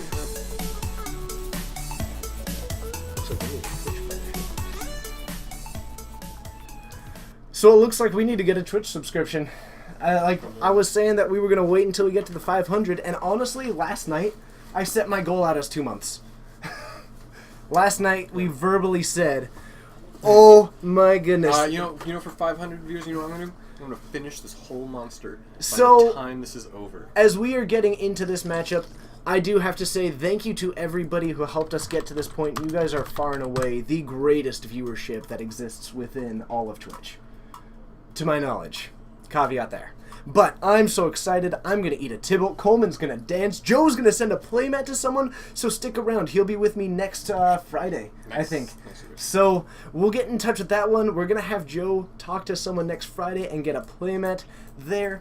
Coleman's going to do a full dance. We're going to open a sealed revised starter pack at the end here. Though I guess we need to make sure that we can get in contact. Otherwise it might be Wednesday. This is amazing. I hope that all of you are hitting follow, but this has been phenomenal. Now, Brandon662, you should come down and finish this whole pie. that's Bryce. Oh, is it? Yeah, so we have a Wooded Foothills from I'm not Brian. finishing Getting the pie. attacked by a Goblin Guide sees a Sacred Foundry. Thank you. Now, we do have a basic mountain. There's David's number. Wonderful. I already have David's number. So, we do have the Goblin Guide swinging in. Gets a hit in for 2. Oh my goodness. 600 viewers, and you get David's number. No. I'm going to avoid that one. But thank you for everybody for joining us. This is far and away the biggest stream that we've ever done. Did the Beyond GP and the Channel Fireball, did that end? Did the GP and Channel Fireball? Yes. I think we're currently the top stream. That probably explains a lot, actually. Yeah. But still, that is amazing. Nice. If you found us through Twitch, thank you. All the Fortnites are far and away the greatest people. Welcome to our Geek Fortress stream. Hopefully the... My name's TJ. I'm Steven. And we're streaming from in Snohomish, Washington at a store called Geek Fortress. So, both these players, the Burn Mirror match is going to be really weird because they have to fetch carefully, they have to really prioritize their basics, and whoever happens to have their... let's take a quick look here. It's actually kind of rough. They kind of have to have a good sequencing. So I'm going to put my favorite, neither one of them, with the Helix in the main board. Both of them choosing to go for other options. Wild Nakata for one player and going for the Skullcracks in the main for the other. Mm-hmm. Now, the fact that Brian has the Wild Nakata would make me want to give him the edge, but he didn't play that turn 1. Mm-hmm. Being the first player to cast an Eidolon here is a dangerous place to be in. Yeah. But because that one is going to be attacking, I think that is going to give Brian an advantage. Now, Josh having the other white source, they're tied up here, and Josh having access to just more colors, though I think we see having another 2 lands in hand. Oh my. Chocolate chimps. I don't know how the 5th one was starred if the other ones weren't. Though please keep it family friendly. We try to be that in this stream. But a very nice Searing Blaze takes down the Eidolon. We're back at a board parity with Josh, just one ahead on this. But this entire this whole matchup is all about just getting tiny incremental value. Yeah. That's all that it is. A Rift Bolt here being suspended by Brian. I finally dropped the fork. This is the fork. The fork is what is getting us to this point. I think maybe they just like you more than Eric. Oh, Sorry, Eric. I am. Thank you, everybody. I am a little bit beyond, like... I'm on cloud 9 right now. I can't handle this. The faster someone brings us Alfredo sauce, the faster the table gets eaten. I actually have Jenny lined up to make me homemade Alfredo sauce for it. Nice. So I guess I can try and eat one on stream, or if you guys would prefer, I can actually go all out with it, turn it into a whole like either video thing or a picture thing, or do something and then put it online for your enjoyment. Life is Bowling. The Playmat giveaway is Friday, I believe. You know what? I'll talk to Joe. I'll get in touch with him, and I'll see how we're going to do it, but it will likely be the next time. I'll talk to Joe and see how he wants to do it. But Joe will be likely with me this coming Friday, or at least I can have him come in and hang out. So keep your eyes open for that one. I am thrilled. If you provide me with 21,000 seances, I will eat No, the 21,000 seances. The Rift Bolt takes down Josh's Eidolon, but Brian drops down a Wild Mikado. Now, he's down to 9 at the moment, but he does have a 3-3. Now, doing it on the ground is going to be difficult for Josh going forward, because that's going to be a nice way to apply pressure. But Josh, still in a really advantageous position, because he just happens to be, Brian is 3 spells away, Josh is 4. Now, that Wild Mikado is going to shorten that clock a lot, but with Brian having so many lands in hand, he may not have many other options. If you bring me noodles and Alfredo, I will eat them on stream. I will eat the noodles on stream. I'm crazy. I'm a madman. I'll do it. I'll eat noodles and Alfredo on stream. You know you guys love my mismatched affinity cards. Thank you, X Maker, X Holler X. Oh man, no. Brian is brand new to the store. I don't want to stress him out. Yeah. I think this might be one of his first times even on camera. Yeah, eat your mismatched affinity cards. Oh, I love my mismatched affinity cards. I have finally got matching Antiquities Ornithopters. I'm at least moving a little bit in the right direction. So, now we do have a Shard Volley, and what are you able to see what that other card in Josh's hand is? Sacking his basic mountain and going for the Lava Wild Spike Mikado. and Wood of Withers. Now, Josh is taking on an interesting role here, because he is now acting as the control player with that Wild Mikado out there. What Coleman informed us of is that Josh's hand is all gas and Brian's hand is all lands. Then Josh actually can act as the control player right now. Racing is going to be nice. He has this Rift Bolt, but now Josh is in a position which he can take his time, and going for that Wild Mikado instead of trying to race it, not a bad play. He can do 5 damage right now. We have the Swiss Spear and what is that, Lava Spike? That's going to be a game 1 win. Unfortunately, Dylan is a fun hater. That is reasonable. I will be doing that elsewhere. Did you get Anson Maddox to sign a Tibble? I did get Anson Maddox. Okay, He's actually, you know that Tibble that I'm trying to get signed by as many artists as possible? Yeah. He signed that one. Well, it got reset. Whoops. 8-1. Hit the button. There we go. Oh. I'm pretty sure that Brian is Smooth Call Saul. That's a really sweet name. Actually, that was... Oh, man, I saw it, Tibble, and we do have the win for Josh. Unfortunately, Brian just hit too many lands. Nothing you can do about that. No, and sometimes you're just at the mercy of the draws, but seeing Josh able to change his game plan up a little bit and really prioritize, in the first place, that Eidolon of the Great Revel, and in the second time, going for that Wild Mikado, making sure that he was able to stay on top of that game, very impressive. I can't believe that we got over 500. If you are brand new, you are all amazing. Let me know if you're brand new. I'd love to welcome you by name, even if this is the first stream and you've been here all day. If you were... Thank you to everybody. I'm completely beyond myself right now. This is... Hey, I hit my New Year's resolution. Wow. Way ahead of schedule. I need a Nothing to new look forward one. for the rest of the year. I need a new New Year's resolution. So I think my next one is going to be seeing us get either a Twitch partnership or some kind of Patreon thing up and going.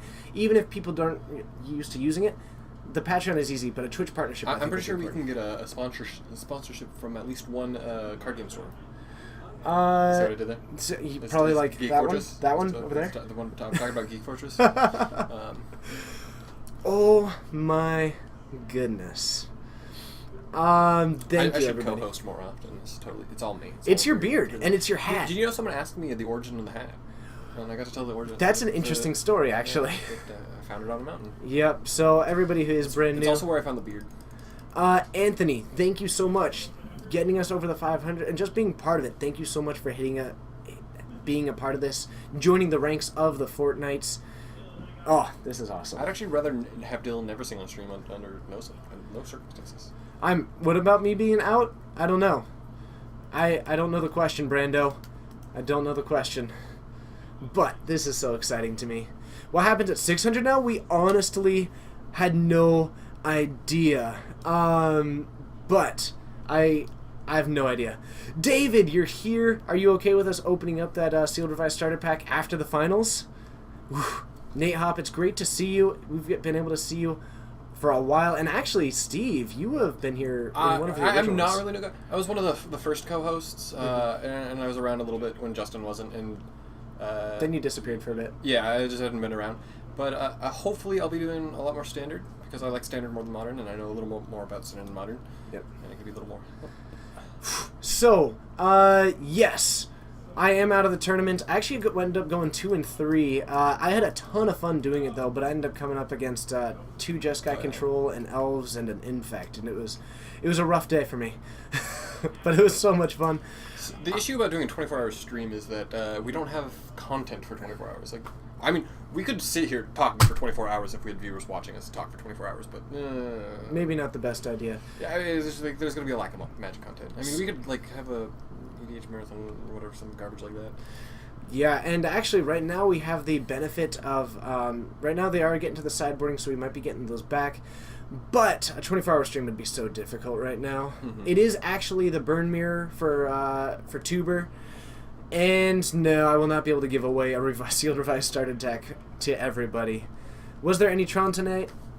No, not a single one. No. It was interesting. We had 18 people, and it seems like There was a apparently... really thick blocky meta. Like, there's like only maybe 7 different decks. Yeah, actually, the meta was a little bit even more... Yeah. Like, if you look at our Wednesday and Saturday metas, I guess they're pretty diverse. they are wildly Yeah, they're diverse. very diverse. We tend to consider it like a little bit on the unusual side when we have 2 of the same deck in the Yeah. room. And, man, this is... No merfolk.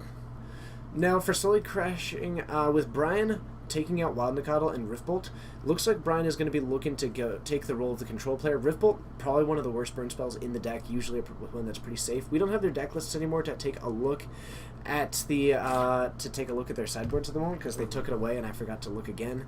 There was no Merfolk tonight, there was yesterday. Brian has the helixes. That's about it. That's the extent of it. Okay, and taking a look at Josh's, I do see, looks like he took out, so both players move into the control, actually. Josh taking out these Bowler's Charms, it means that both of them are thinking that they can actually try to maneuver this game and walk around this. So, that's going to be pretty interesting, and it kind of is going to come down to whoever ends up with the opening hand that really is more conductive to it, but they both seem to be moving into that direction of making sure that they can interact with the field, and I think that's a good place for them both to be. So, Just brought out some Eidolons and Charms. I think it's pretty alright. Yeah, I like the Eidolons coming out. You did in not this miss match. TJ eat the table. I think there's going to be some notice, so like... I will be likely doing it and creating a variety of pictures and all that stuff, and I'll likely just be posting it online and in the stream and all kinds of stuff like that, but we'll see. I don't think that Dylan wants me to, actually. Nah, probably not, but he hates fun. We can... just like all things, we can just do behind his back. True. Absolutely true. Absolutely. But... I mean, this door does have a lock. This door does have a lock, but also he locks has from the inside key. for some reason. He does have the key. Why does this door have a lock? From the inside. You know, that's a really interesting point, actually. I never really thought about that. Okay. We're wondering why this door even has a lock. So, what we... The judge is just, he's like right up there Right. watching. Yes, I am a fan of Blue Moon, actually. I really enjoy the like it. song. I really enjoy... If you're not running Chandra Flamecaller, test it. It's awesome. It is really, really good in that deck. I love seeing Chandra Flamecaller in Blue Moon, and also in Jeskai Control, actually, in some of the lists. I really think that the Chandra Flamecaller is an excellent asset in that deck. Okay, so... heading into this one, now we are going to have Brian on the play, so it means that at least initially he's going to be Yeah. the one being the proactive player, because that's just the position that you end I up mean, in. if they have the exact same hands, the exact same card, the player who goes first wins. Exactly. So that's going to leave Josh acting as a little bit more reactive just from the natural state of this. Now, Josh being on the draw, that means that even if this hits a game 3, he'll be on the play. Josh is at an advantage right now. Yeah. Professor Meowington's PhD. Yes, Josh does in fact have core firewalkers in his sideboard. I've only seen Professor Top Hat. Professor Meowington's PhD. That is awesome. Thanks for joining us. I got that first glance one. Thanks for being a part of the first ever plus 500 stream so that we can embarrass ourselves. Honestly, I was completely unprepared for this to happen. Mm-hmm. I was really still looking a couple months out. Now I see Natarka's It's convenient that you happen to actually not make it into the top 8 then. Oh yeah, that's actually true. It's a good thing. If I would, then again, being down there would probably be kind of fun. So a turn 1 mountain into a Monastery Swiss Spear, going for the swing. Blue Moon, just one, one. But it's not my list. I just help other people tune their lists. We have a professor and a doctor. It's Dr. Professor. Dr. Professor Meowington's. To you. Yeah. So, a swing for 1 with this Monastery Swiss Spear, but Brian is actually going to be going for a fetch shock. And looks like taking the 1 and getting maybe a bolt at the end of the turn. And if we see Brian not going for the Monastery Swiss Spear and going for a bolt at Josh at the end of the turn, that's going to really show me that Brian is thinking that he's the aggressor in this matchup. Because choosing to not go for that one... Just a bolt to the face. Yeah, being a bolt to the face is pretty interesting there. It's Jake from State Farm. Oh, it's Jace. Jace from State Farm. So a bolt to the face here, and Brian has taken on the role of being the aggressor, or it's the fact that he is the Searing Blaze. That's a clever name. Searing Blaze in the hand. Going to be going for that fetch one and take down that Monastery Swiss Spear this turn. That's going to knock Josh down to 14. And if Brian wants to actually get that, but these players, if they are running Core Firewalker, they have to be especially aware that they need to have double white for that. And so... I think that's why he fetched for the Sacred Boundary. True, and I don't know, I didn't get a chance I guess to he just fetched remember again what for the other the- lands in the hand are. Mm-hmm. But if he doesn't have another... Because I don't see another white source, he does have He the also doesn't have any capability... white cards in the hand. He has 2 Boros Charm. Okay. Yeah. Or I mean, he doesn't have double white, white. Oh, white. yeah. Thank you, Sunny T24. Yes. I really appreciate that, Sunny T. This feels like an accomplishment to me, and it is. It really is. So, a Sacred Foundry coming out for Josh, and Josh actually being at a little bit of a disadvantage. That Searing Blaze It's a 2-for-1. was phenomenal. Now, both players really sitting on some instant speed removal by the look of it, and I think Josh looks like kept some of his Boros Charm in, looking to be using that. Is Searing Blaze an instant? And we're going to bolt it. Ooh. Searing Blaze That's is an bad. instant, but it does need the landfall trigger to get the 3 damage there. Is that an Atarkas and then 2 Boros? Namachili, thank you, and I apologize that I didn't make it into the finals. The LSV of Geek Horses? I'm gonna take that as a that feels like a really high compliment. Like That's that. I mean, that feels like a compliment. Yeah. Thank you. So. So Josh at 10 to Brian's 15. Josh is in trouble. He does have this Goblin Guide. Brian sitting with a little bit of the ability to actually go for the face, but I think that he might be running a little bit out because those Boros Charms don't have the... Sorry, I'm always down for some. I almost put your eye out. I have a plastic fork. The fork was over there, though. I gotta be careful. Oh, man. Brando, I know. You told me. And we get a skull crack off of that. Again, more things that are going to hit the face. So Josh does have an opportunity right now to apply a lot of pressure. If Brian has a bolt effect in his hand, just a 1-mana one, and I'm spacing it out at the moment, he has the capability of winning pretty shortly in the next 2 turns. If he shuffles and draws a land, he wins. If he draws a land and what? When he shuffles, if the card on top is a land, he'll win. Yes, because then he can go for the double Boros. He can win straight away. He can because he can do one now, and then play 2 cards next turn. The other charm and the Autarkist command. So if he hits land off top, he wins. Did he draw an Autarkist command? No, he's had one. Oh, you're right. He does have one. So he does have both colors. So land on the top automatically wins. Otherwise, he's just in a really good or a position. bolt actually. A bolt also wins. Yeah. So pretty much, yeah, as long as yes. it's not a 2-mana burn spell, Brian wins this game. That's what it comes down to. Now, Josh, I don't think has any of the capability to really prevent some of that. I know that he might have brought in things like deflecting palm, things like that out of his sideboard. But what's the other semis match? It is Elves versus Jeskai. Yeah, it's a land. That's the game. Right? Is that correct? Yes. And because he cast the Boros Charm last turn, and actually I'm surprised that he's going for this right now. Ooh, And in response, there he goes. Okay. Okay. It's a. Woo. And there we go. Brian You go taking a just a little very excited, nice, yeah, and he was still in the way of. That's definitely in the realm of fine there. So it is Elves versus Jeskai. Is that correct? Coleman posted it, so. That's not helpful at all. Yeah, I mean this is just like. Oh man. Oh wait. Okay, hey, there we go. We put have it a together. key. We have a key. So it was 1 and 4. So it was burn and burn. Burn and burn. 2 and 7. Oh, Which he didn't complete for us. Well, this wasn't done yet, so. Oh. Oh, that's true. So we are still working on finding out what the other semis match is. Coleman, let us know again. Coleman, I know you're in there. Honestly, looking back, I should have played Burn. Oh, apparently, yeah. There's way more burn than there are anything in the top 8 right now. Well, that's true, but it's also just with the decks in the room. A decent amount of the field was a bad matchup for me. Yeah. It was not looking solid. I was able to beat 2 of them and fight through it, and honestly, it was just fun to play again. The other match is I was apparently having a blast there. combo elves. So Logan versus. Other match is We- whoever that guy's first for aggro elves, not combo elves. Oh, Aggro Elves. okay. So it's actually it's the Aggro Elves actually. Yeah, Dylan lied again. Wow. Oh my god. Dylan is alive. Way to up that level. So, heading into a game 3, Josh on the play. Now, with some of the sideboarding, now that Josh is going to be on the play, we might see him change up his sideboard a little bit. Eidolons might come in on the play if he has like a 1-for-1 swap out that he wants to do. Brian doesn't look like he's changing his game 3 plan too much. At least. Oh, okay. Actually, he might be doing some sideboarding. And I think we might see him moving into a situation of if he has any deflecting palm, those get significantly better on the draw. But actually, they're most likely just taking out some Eidolons for whatever he's got in there. Because the Eidolons are significantly better when you can put them down on the plate and be swinging them. For who wins higher than the round? So far, that has proven to be true.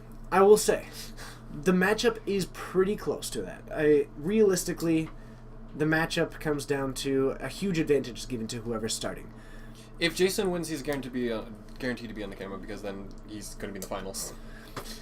Yes. Which is what I mentioned earlier. It was like otherwise we'd have just watched no new decks. So Ever. So, personally, I actually like watching to see the Naya burn, and it was a matchup that I've always really enjoyed playing. Whoa. I've always loved doing that one because you just get the opportunity to like make those tiny decisions, and if you make them, sometimes you're gonna lose. But you have these opportunities, and you can always kind of recognize them, or you recognize them later. But you see it, and you're like, "This is the time," and you make the right decision. And it's one of the reasons why I really love playing aggro decks is that I really feel like it can punish the first player to make a mistake.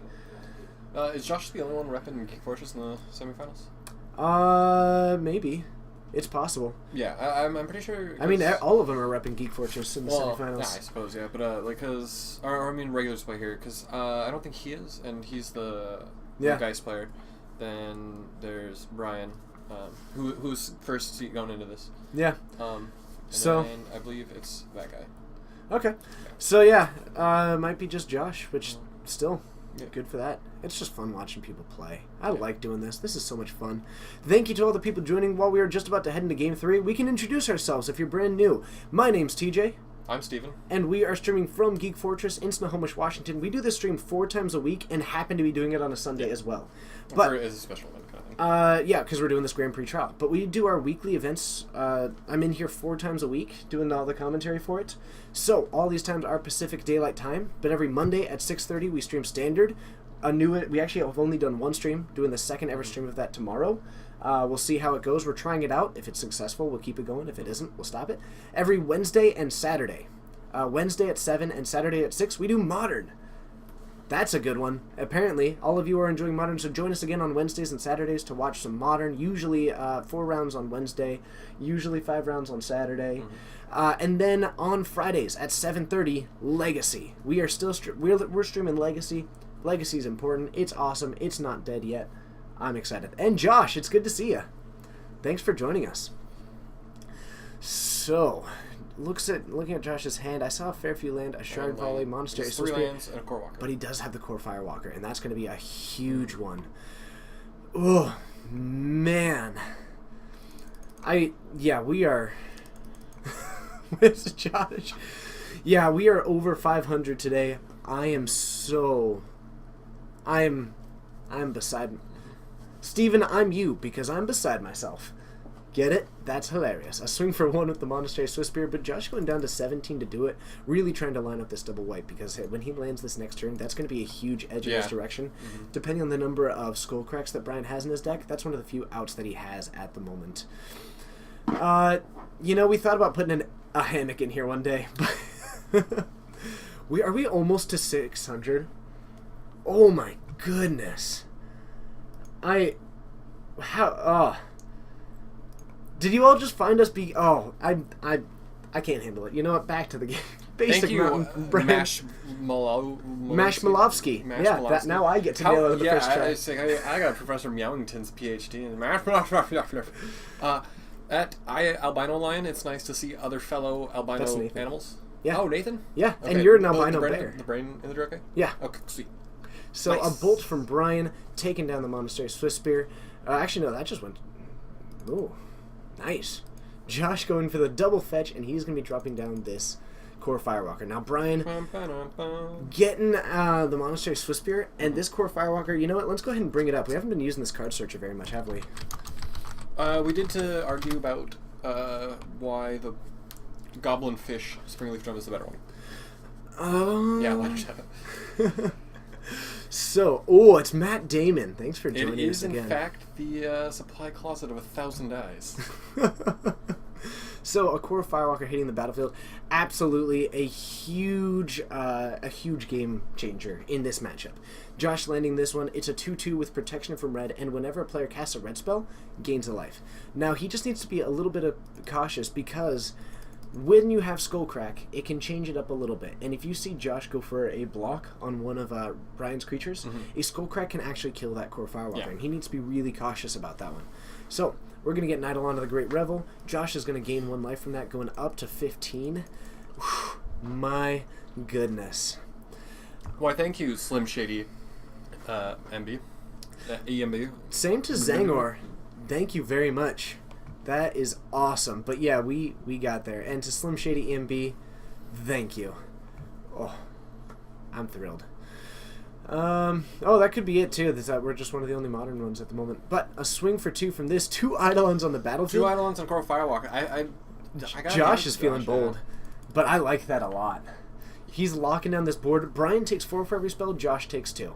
That's what we would come down to. And Josh has got the pro red to actually start swinging for 2 every turn. It doesn't matter that Josh is at 14 at this point. There's a huge advantage right now. This is fantastic. Thank you, John. I like taking credit for something I have not put as much effort into as the other person. But yeah, I'll take the credit, yes. Credit goes to everybody who has been a part of this team throughout the entire thing. Yeah.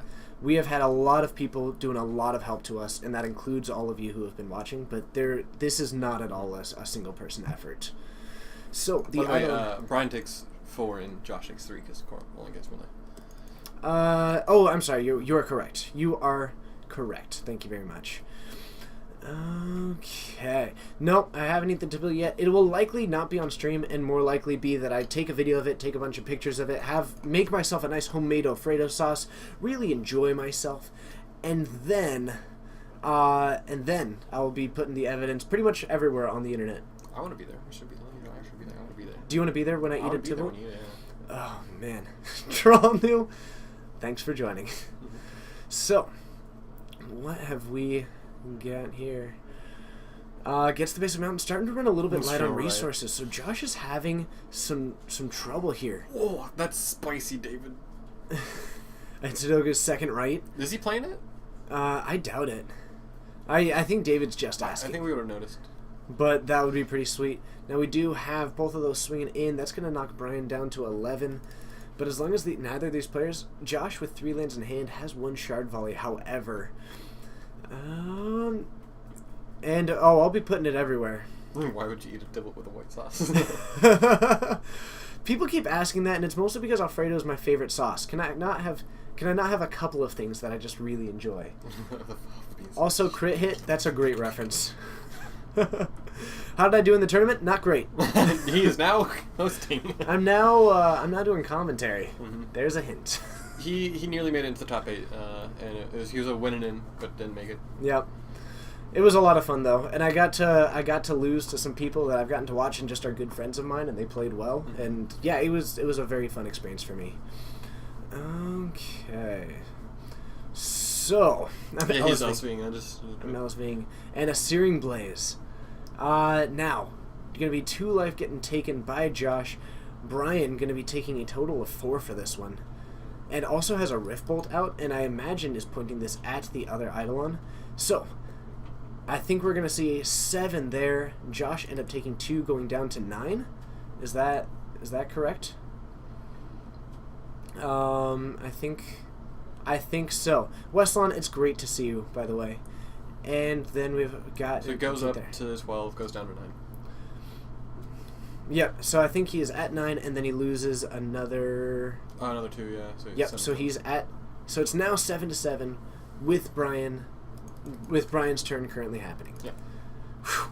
And actually possibly less. Oh, because he actually just cast that one, so he lost 2 life for that. Okay. It's a good thing we have the judge watching right next to him. So, if Brian isn't able to apply enough pressure, Josh is... The Shard Volley is going to take the win. If Brian casts a spell... If Brian casts a spell... Yeah, because Then if Josh Josh...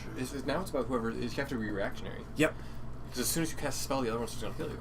Actually, I got the Sleep-In special, so I can register my deck online. I just actually have to show up. And the nice thing is that Josh going for it now, assuming that Brian won't have it there. Oh, that's true. Because now he Firewalker just does swings save a in. point. And now he gets to swing in with the core Firewalker and take the win. And that is going to be a win for Josh. Love it. That was a lot of fun. That was a pretty good game. That was well played by both players. Oh my... And G Lavamancer? He's been here like all day. Oh, G Lavamancer, I hope you were able to see that interview. I got to... Oh, did you ever get a chance to see it, Steven? I got there right at the end. I like, did. Literally, I'm like, I should probably check on how my stream's doing. And then you're like, it was good to have you. It was nice to see you. Like, thanks for doing everything. And I'm like, did you get the Tibble signed? And then you signed off. Awesome. Just like, because it's like, I hope he sees it because he's turning to like sign out, and I see you typing and looking at the screen. It's like, and you're leaving. Like, no. Let's head back up to the booth, and I'm gonna get all kinds of sappy while we wait just for hit another semifinals. 6:09.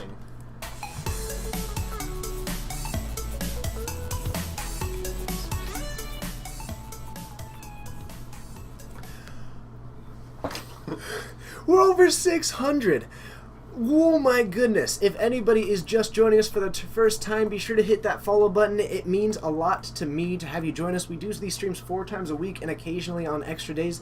This is one of our extra days, and you stumbled upon us and you found us, and I hope that you're enjoying it. We're gonna maybe try and get into the other semifinals. Otherwise, right now we're waiting for the finals. Stick with us. It is gonna have all kinds of fun. I am gonna have to eat something, likely not on stream. I feel like Dylan is disagreeing with it, so I'm just gonna have to put that out on the internet in other ways. But when you make a promise, you gotta go through it. But thank you to everybody. It is all kinds of fun. There's a schedule down here. It's all Pacific Daylight Time. It's currently 6:15 p.m. here. That's what you had to do. You had to finish that. I don't want to finish the pie. It's so gross. Oh. Well, it's not gross. It's not like repulsive. It's just like I can just taste it not feeling good. Oh my god. Now I do have to ask. I'm gonna guess that a lot of people here The guy's player might not want to go on camera. that's reasonable. That's fine. It's fair. But that's the final matchup. I mean, we're not going to force them, though. Yeah. So we will find out. We'll keep updated on that one. But one of our players may be wanting to decline to be on camera, which is reasonable. So we might end up What we doing could something do, there. if there's a way where we view the camera they can't see, and it's just us like this. I don't think that would work out. And then if David was here, he'd be like, boom, done. But then we just like commentated. It's like, things are happening. He's drawing cards. Right, but Good- we'll see good how that play-by-play. goes. In the meantime, we're waiting for another match. If you have any questions, here is a good way to go about it. We could have the most epic game of 6 words right now. So I'm gonna put in the 600 command. words for 600 viewers. So my goodness. So let's play a game of 6 words, and if you ask a question, put 6 words and @Geek Fortress in it. We'll answer in exactly 6 words as fast as we can without any really thought. It's all kinds of fun. He has practice. I don't. I have a lot of practice from doing this 4 times a week. It definitely helps. But to everybody who's brand new, thank you so much for joining. If you do ever have questions, commentary, feedback, anything like that, we greatly appreciate that. We like interacting with you guys. We think it's what makes us actually unique and also just gives us a good product, and we have a lot of fun for it. I will be eating the Tybalt. I haven't yet, but it is now going to... Steven shaves his beard for nothing. Steven shaves his beard for not a thing. What will it take to get Steven to eat the pie? Honestly... Send me a pizza, and then I'll eat the pie. High levels of extreme hunger. The only reason I even started it was because I was hungry, and, like... Here, I'll show you how much I ate. It's... I didn't have a knife, so I had to eat out of the center like a You're monster. not answering in 6 words. These haven't been questions. You have to go quick. We have so many to get through. We're moving on to the next one. What's the best 7-word sentence? I don't know. Probably this one? Oh. You have one? Fire it off. What do you got? Fire it off. Best 7-word sentence? Mabogsley, I think that you're fantastic, and thank you for joining the ranks of the Fortnites. It's awesome having you. Vintage is an expensive format, yo. Nothing is banned, some is restricted. Actually, that was pretty good. 6 words, toppings on your pizza. Usually meat lovers, definitely not pineapple. Dude, I feel the same way. Actually, I'm okay with pineapple. I don't go for it, but I know that Steven hates pineapple on his pizza. If you eat pineapple on your pizza, you are weak. Your bloodline is weak. You will not survive the winter. 6 words, why did TJ miss the top today? He needed to get more wins to get good. Scrub. I picked the wrong deck. Also, my opponents played well, and yeah, it was a pretty hostile meta. Most busted card is Boom Bust, obviously. Most busted card in Modern. Yeah, still, that's a pretty interesting question. No, I get it. Boom Bust. Most busted card. I get the answer I get it. is always Lightning Bolt. I love Lightning Bolt. It's so much fun. Can you cast spells or activate an ability during a player's cleanup step? Then, not really. It's during the end step. The cleanup step happens when everything else is done. So, not really, because then it's still the end step, and then a cleanup step happens afterwards. To my knowledge. If I said that wrong, let me know. What time is it in Barcelona? I don't know. You tell me. Yeah. Oh man, I kind of want to ask the clarification on the first rare you open, because I know with the first rare I open, I know with the first. We haven't gotten to that one yet. You've been. I'm skipping. You've been I don't know. slow rolling this. Am I glad Bloom Titans banned? Absolutely. That card put 2 up numbers. I butchered that sentence. Haven't really played since it. Good. So is the stuff going to be on YouTube? Yes. All our videos on YouTube. Sometimes it's a couple days later, but yes, we do get them on there. What is the first rare that I opened? Havengul Lich, if we're counting packs. How about you? Oh, Mythic was Bonfire. Rare was... Uh-huh. Let's get there. We can do this. Killing Wave. Okay.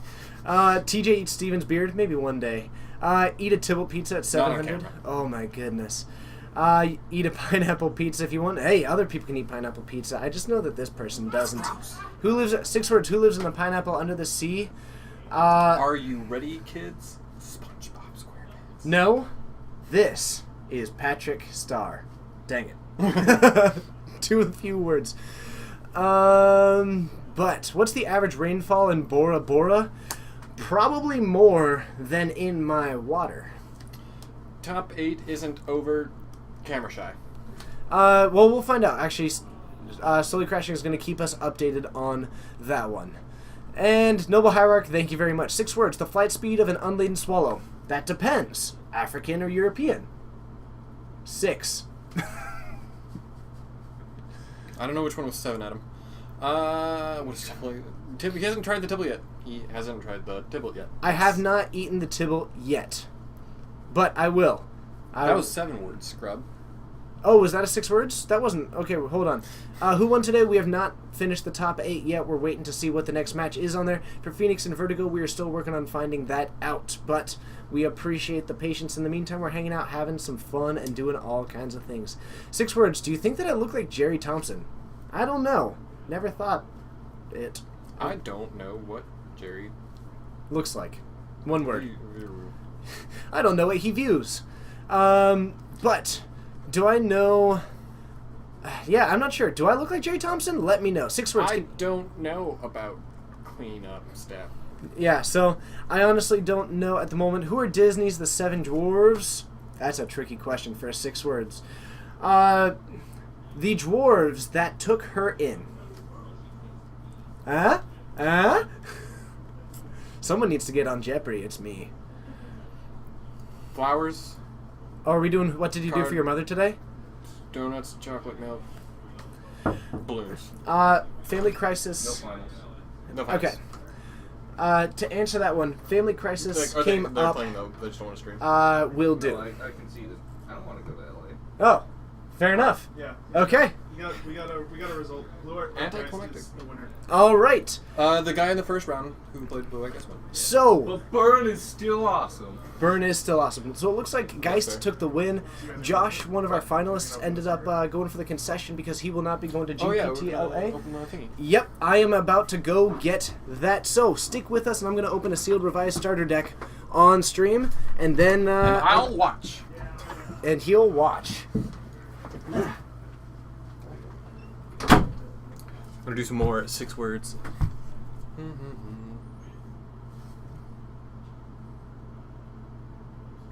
Favorite video game?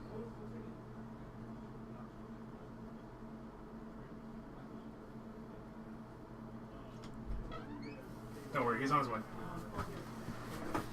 Hi, everybody. trying to think what my favorite video game is. In 6 words? Yeah. It's just Mass Effect, bro. I've got Steve. Come on. Oblivion has better quests than Skyrim. No, that'll be too many. You're gonna make me wait? Yep. I'm gonna see if... No, I can't fit. There's No. no way I can fit. No. Seasons Pass is a really sweet card. It'll be online. I'm In gonna like go 4 like this. days. Okay. No, it'll be on. Because we only have 6 words. Fine. Why? My favorite modern deck is Burn, but I also like Affinity a lot.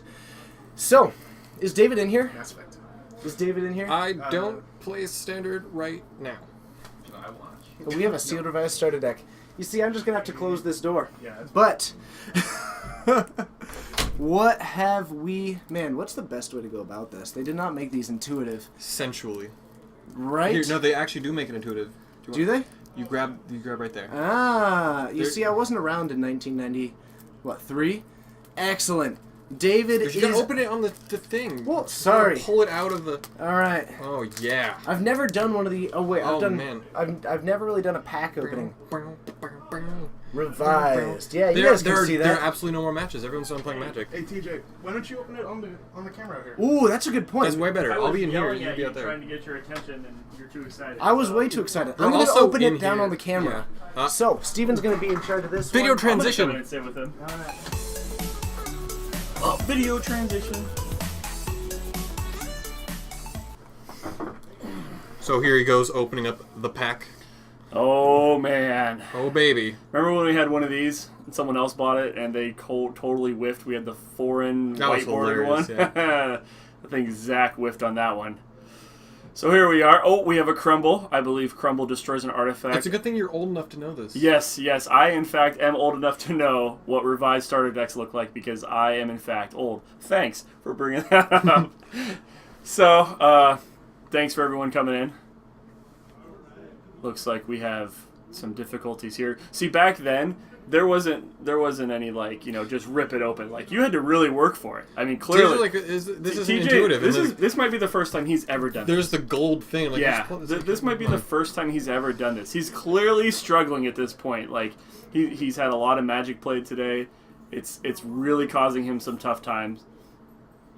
These things, the starter decks, I believe, like, they're 150, 175, maybe more. It's been a while. The last one that I sold was a 4 and whiteboarded one for 150, I believe.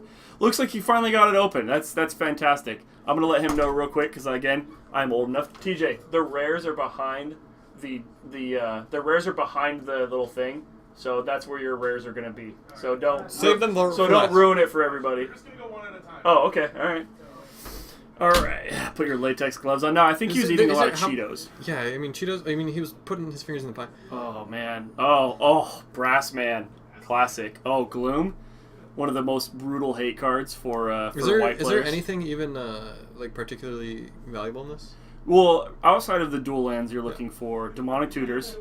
You're looking for Wheel of Fortune. I believe both of those are uncommons. Rip it or flip it. That will not be played. Believe it or not, Rip It or Flip It is That's a regrowth. A regrowth. That's an I think he's at the uncommons now. Okay, so now we're to the rares. Can we flip it? I don't know what he's. Yeah. Oh! Lord of the Pit. Lord of the Pit. Wow, they're just. And Aladdin's lamp. Oh no. That is a tropical island. That is a pack fresh tropical island. That's not bad. I believe Tropical Island is good pull there. Very nice. Oh, Lord of the Pit? Yeah, Lord of the Pit. Fun fact about Dylan Jupp. That's me. Lord of the Pit, first ever card that I played in Magic. That's what I found to get me going. So not bad. Nice little fun. Oh, okay. Yeah, I guess he more excited about the lightning bolt than he was the Tropical Island. Basics. Yeah.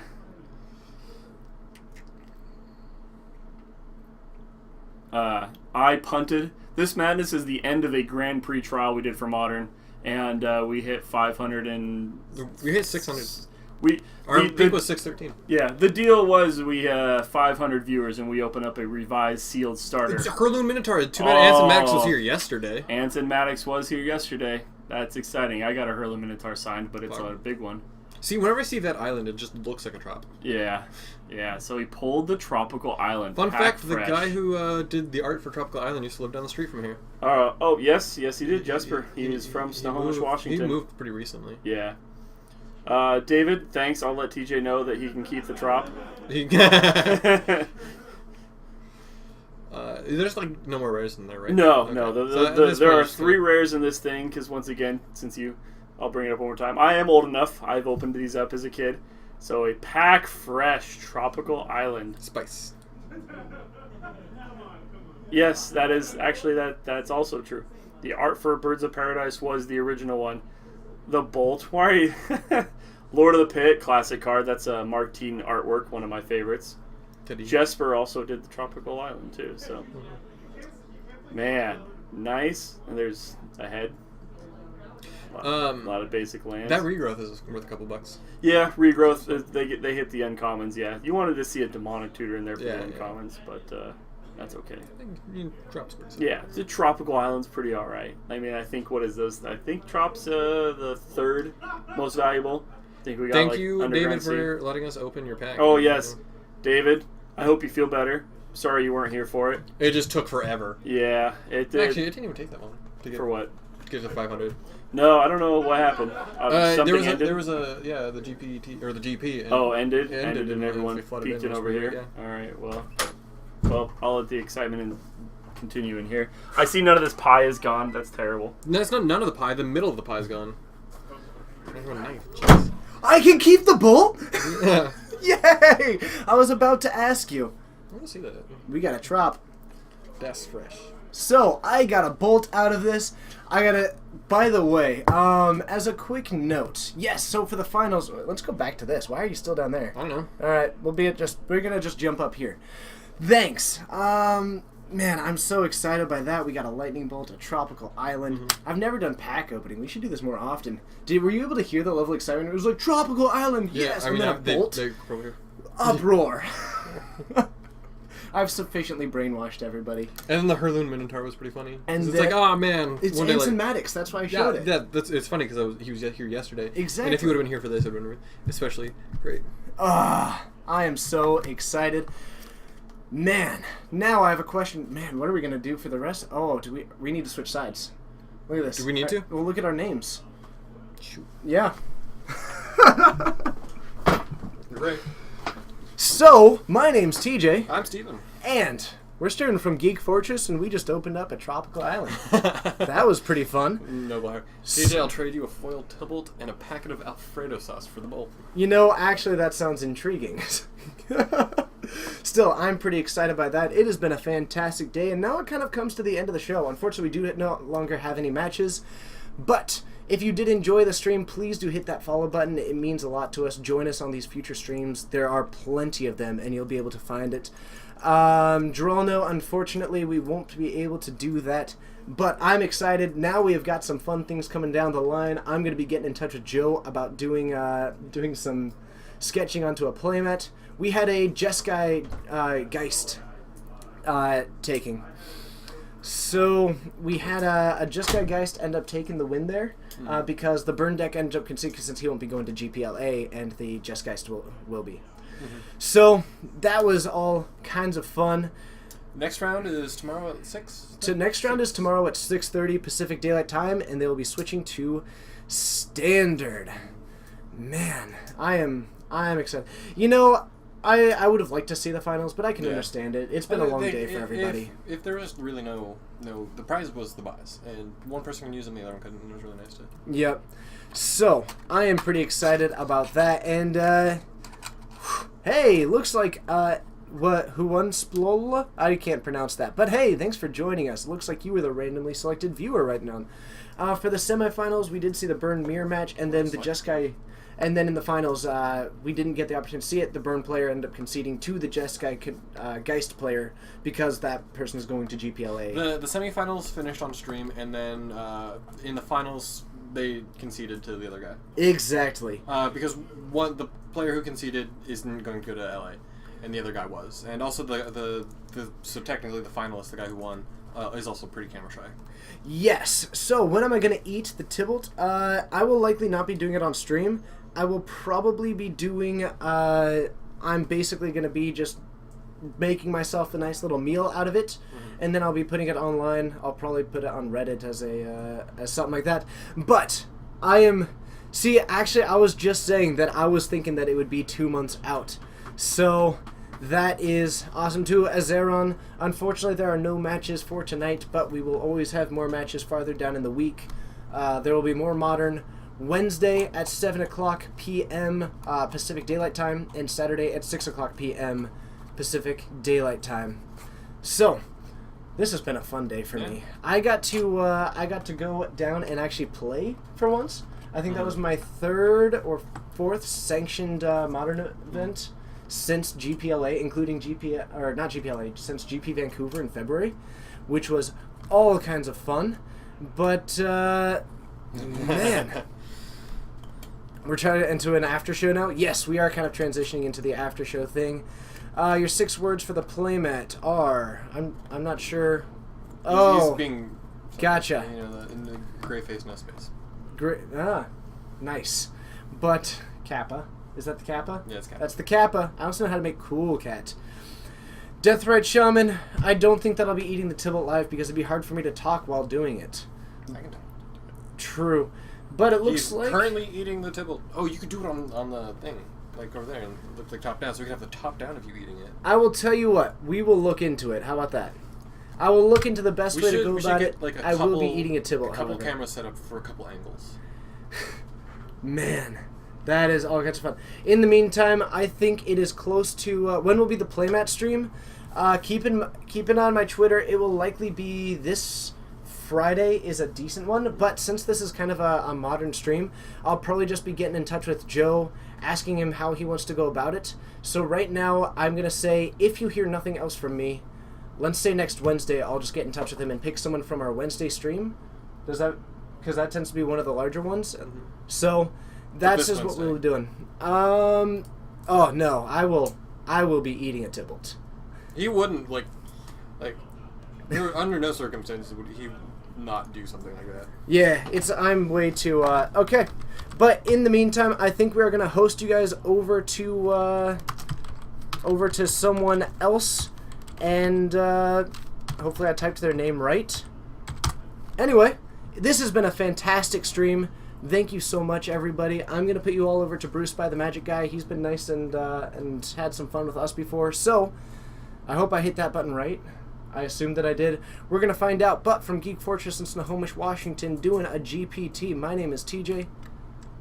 And this is Steven. Yeah. I wasn't paying attention. I was reading the chat. Yes, you were. And whether it's good I'll morning... be here tomorrow. Woo! Whether it's good morning, good afternoon, good evening, or good night, we will see you all tomorrow. Or I guess, see you next time. Have a good one. Bye.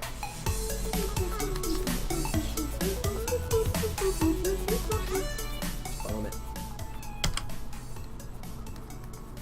You nailed it.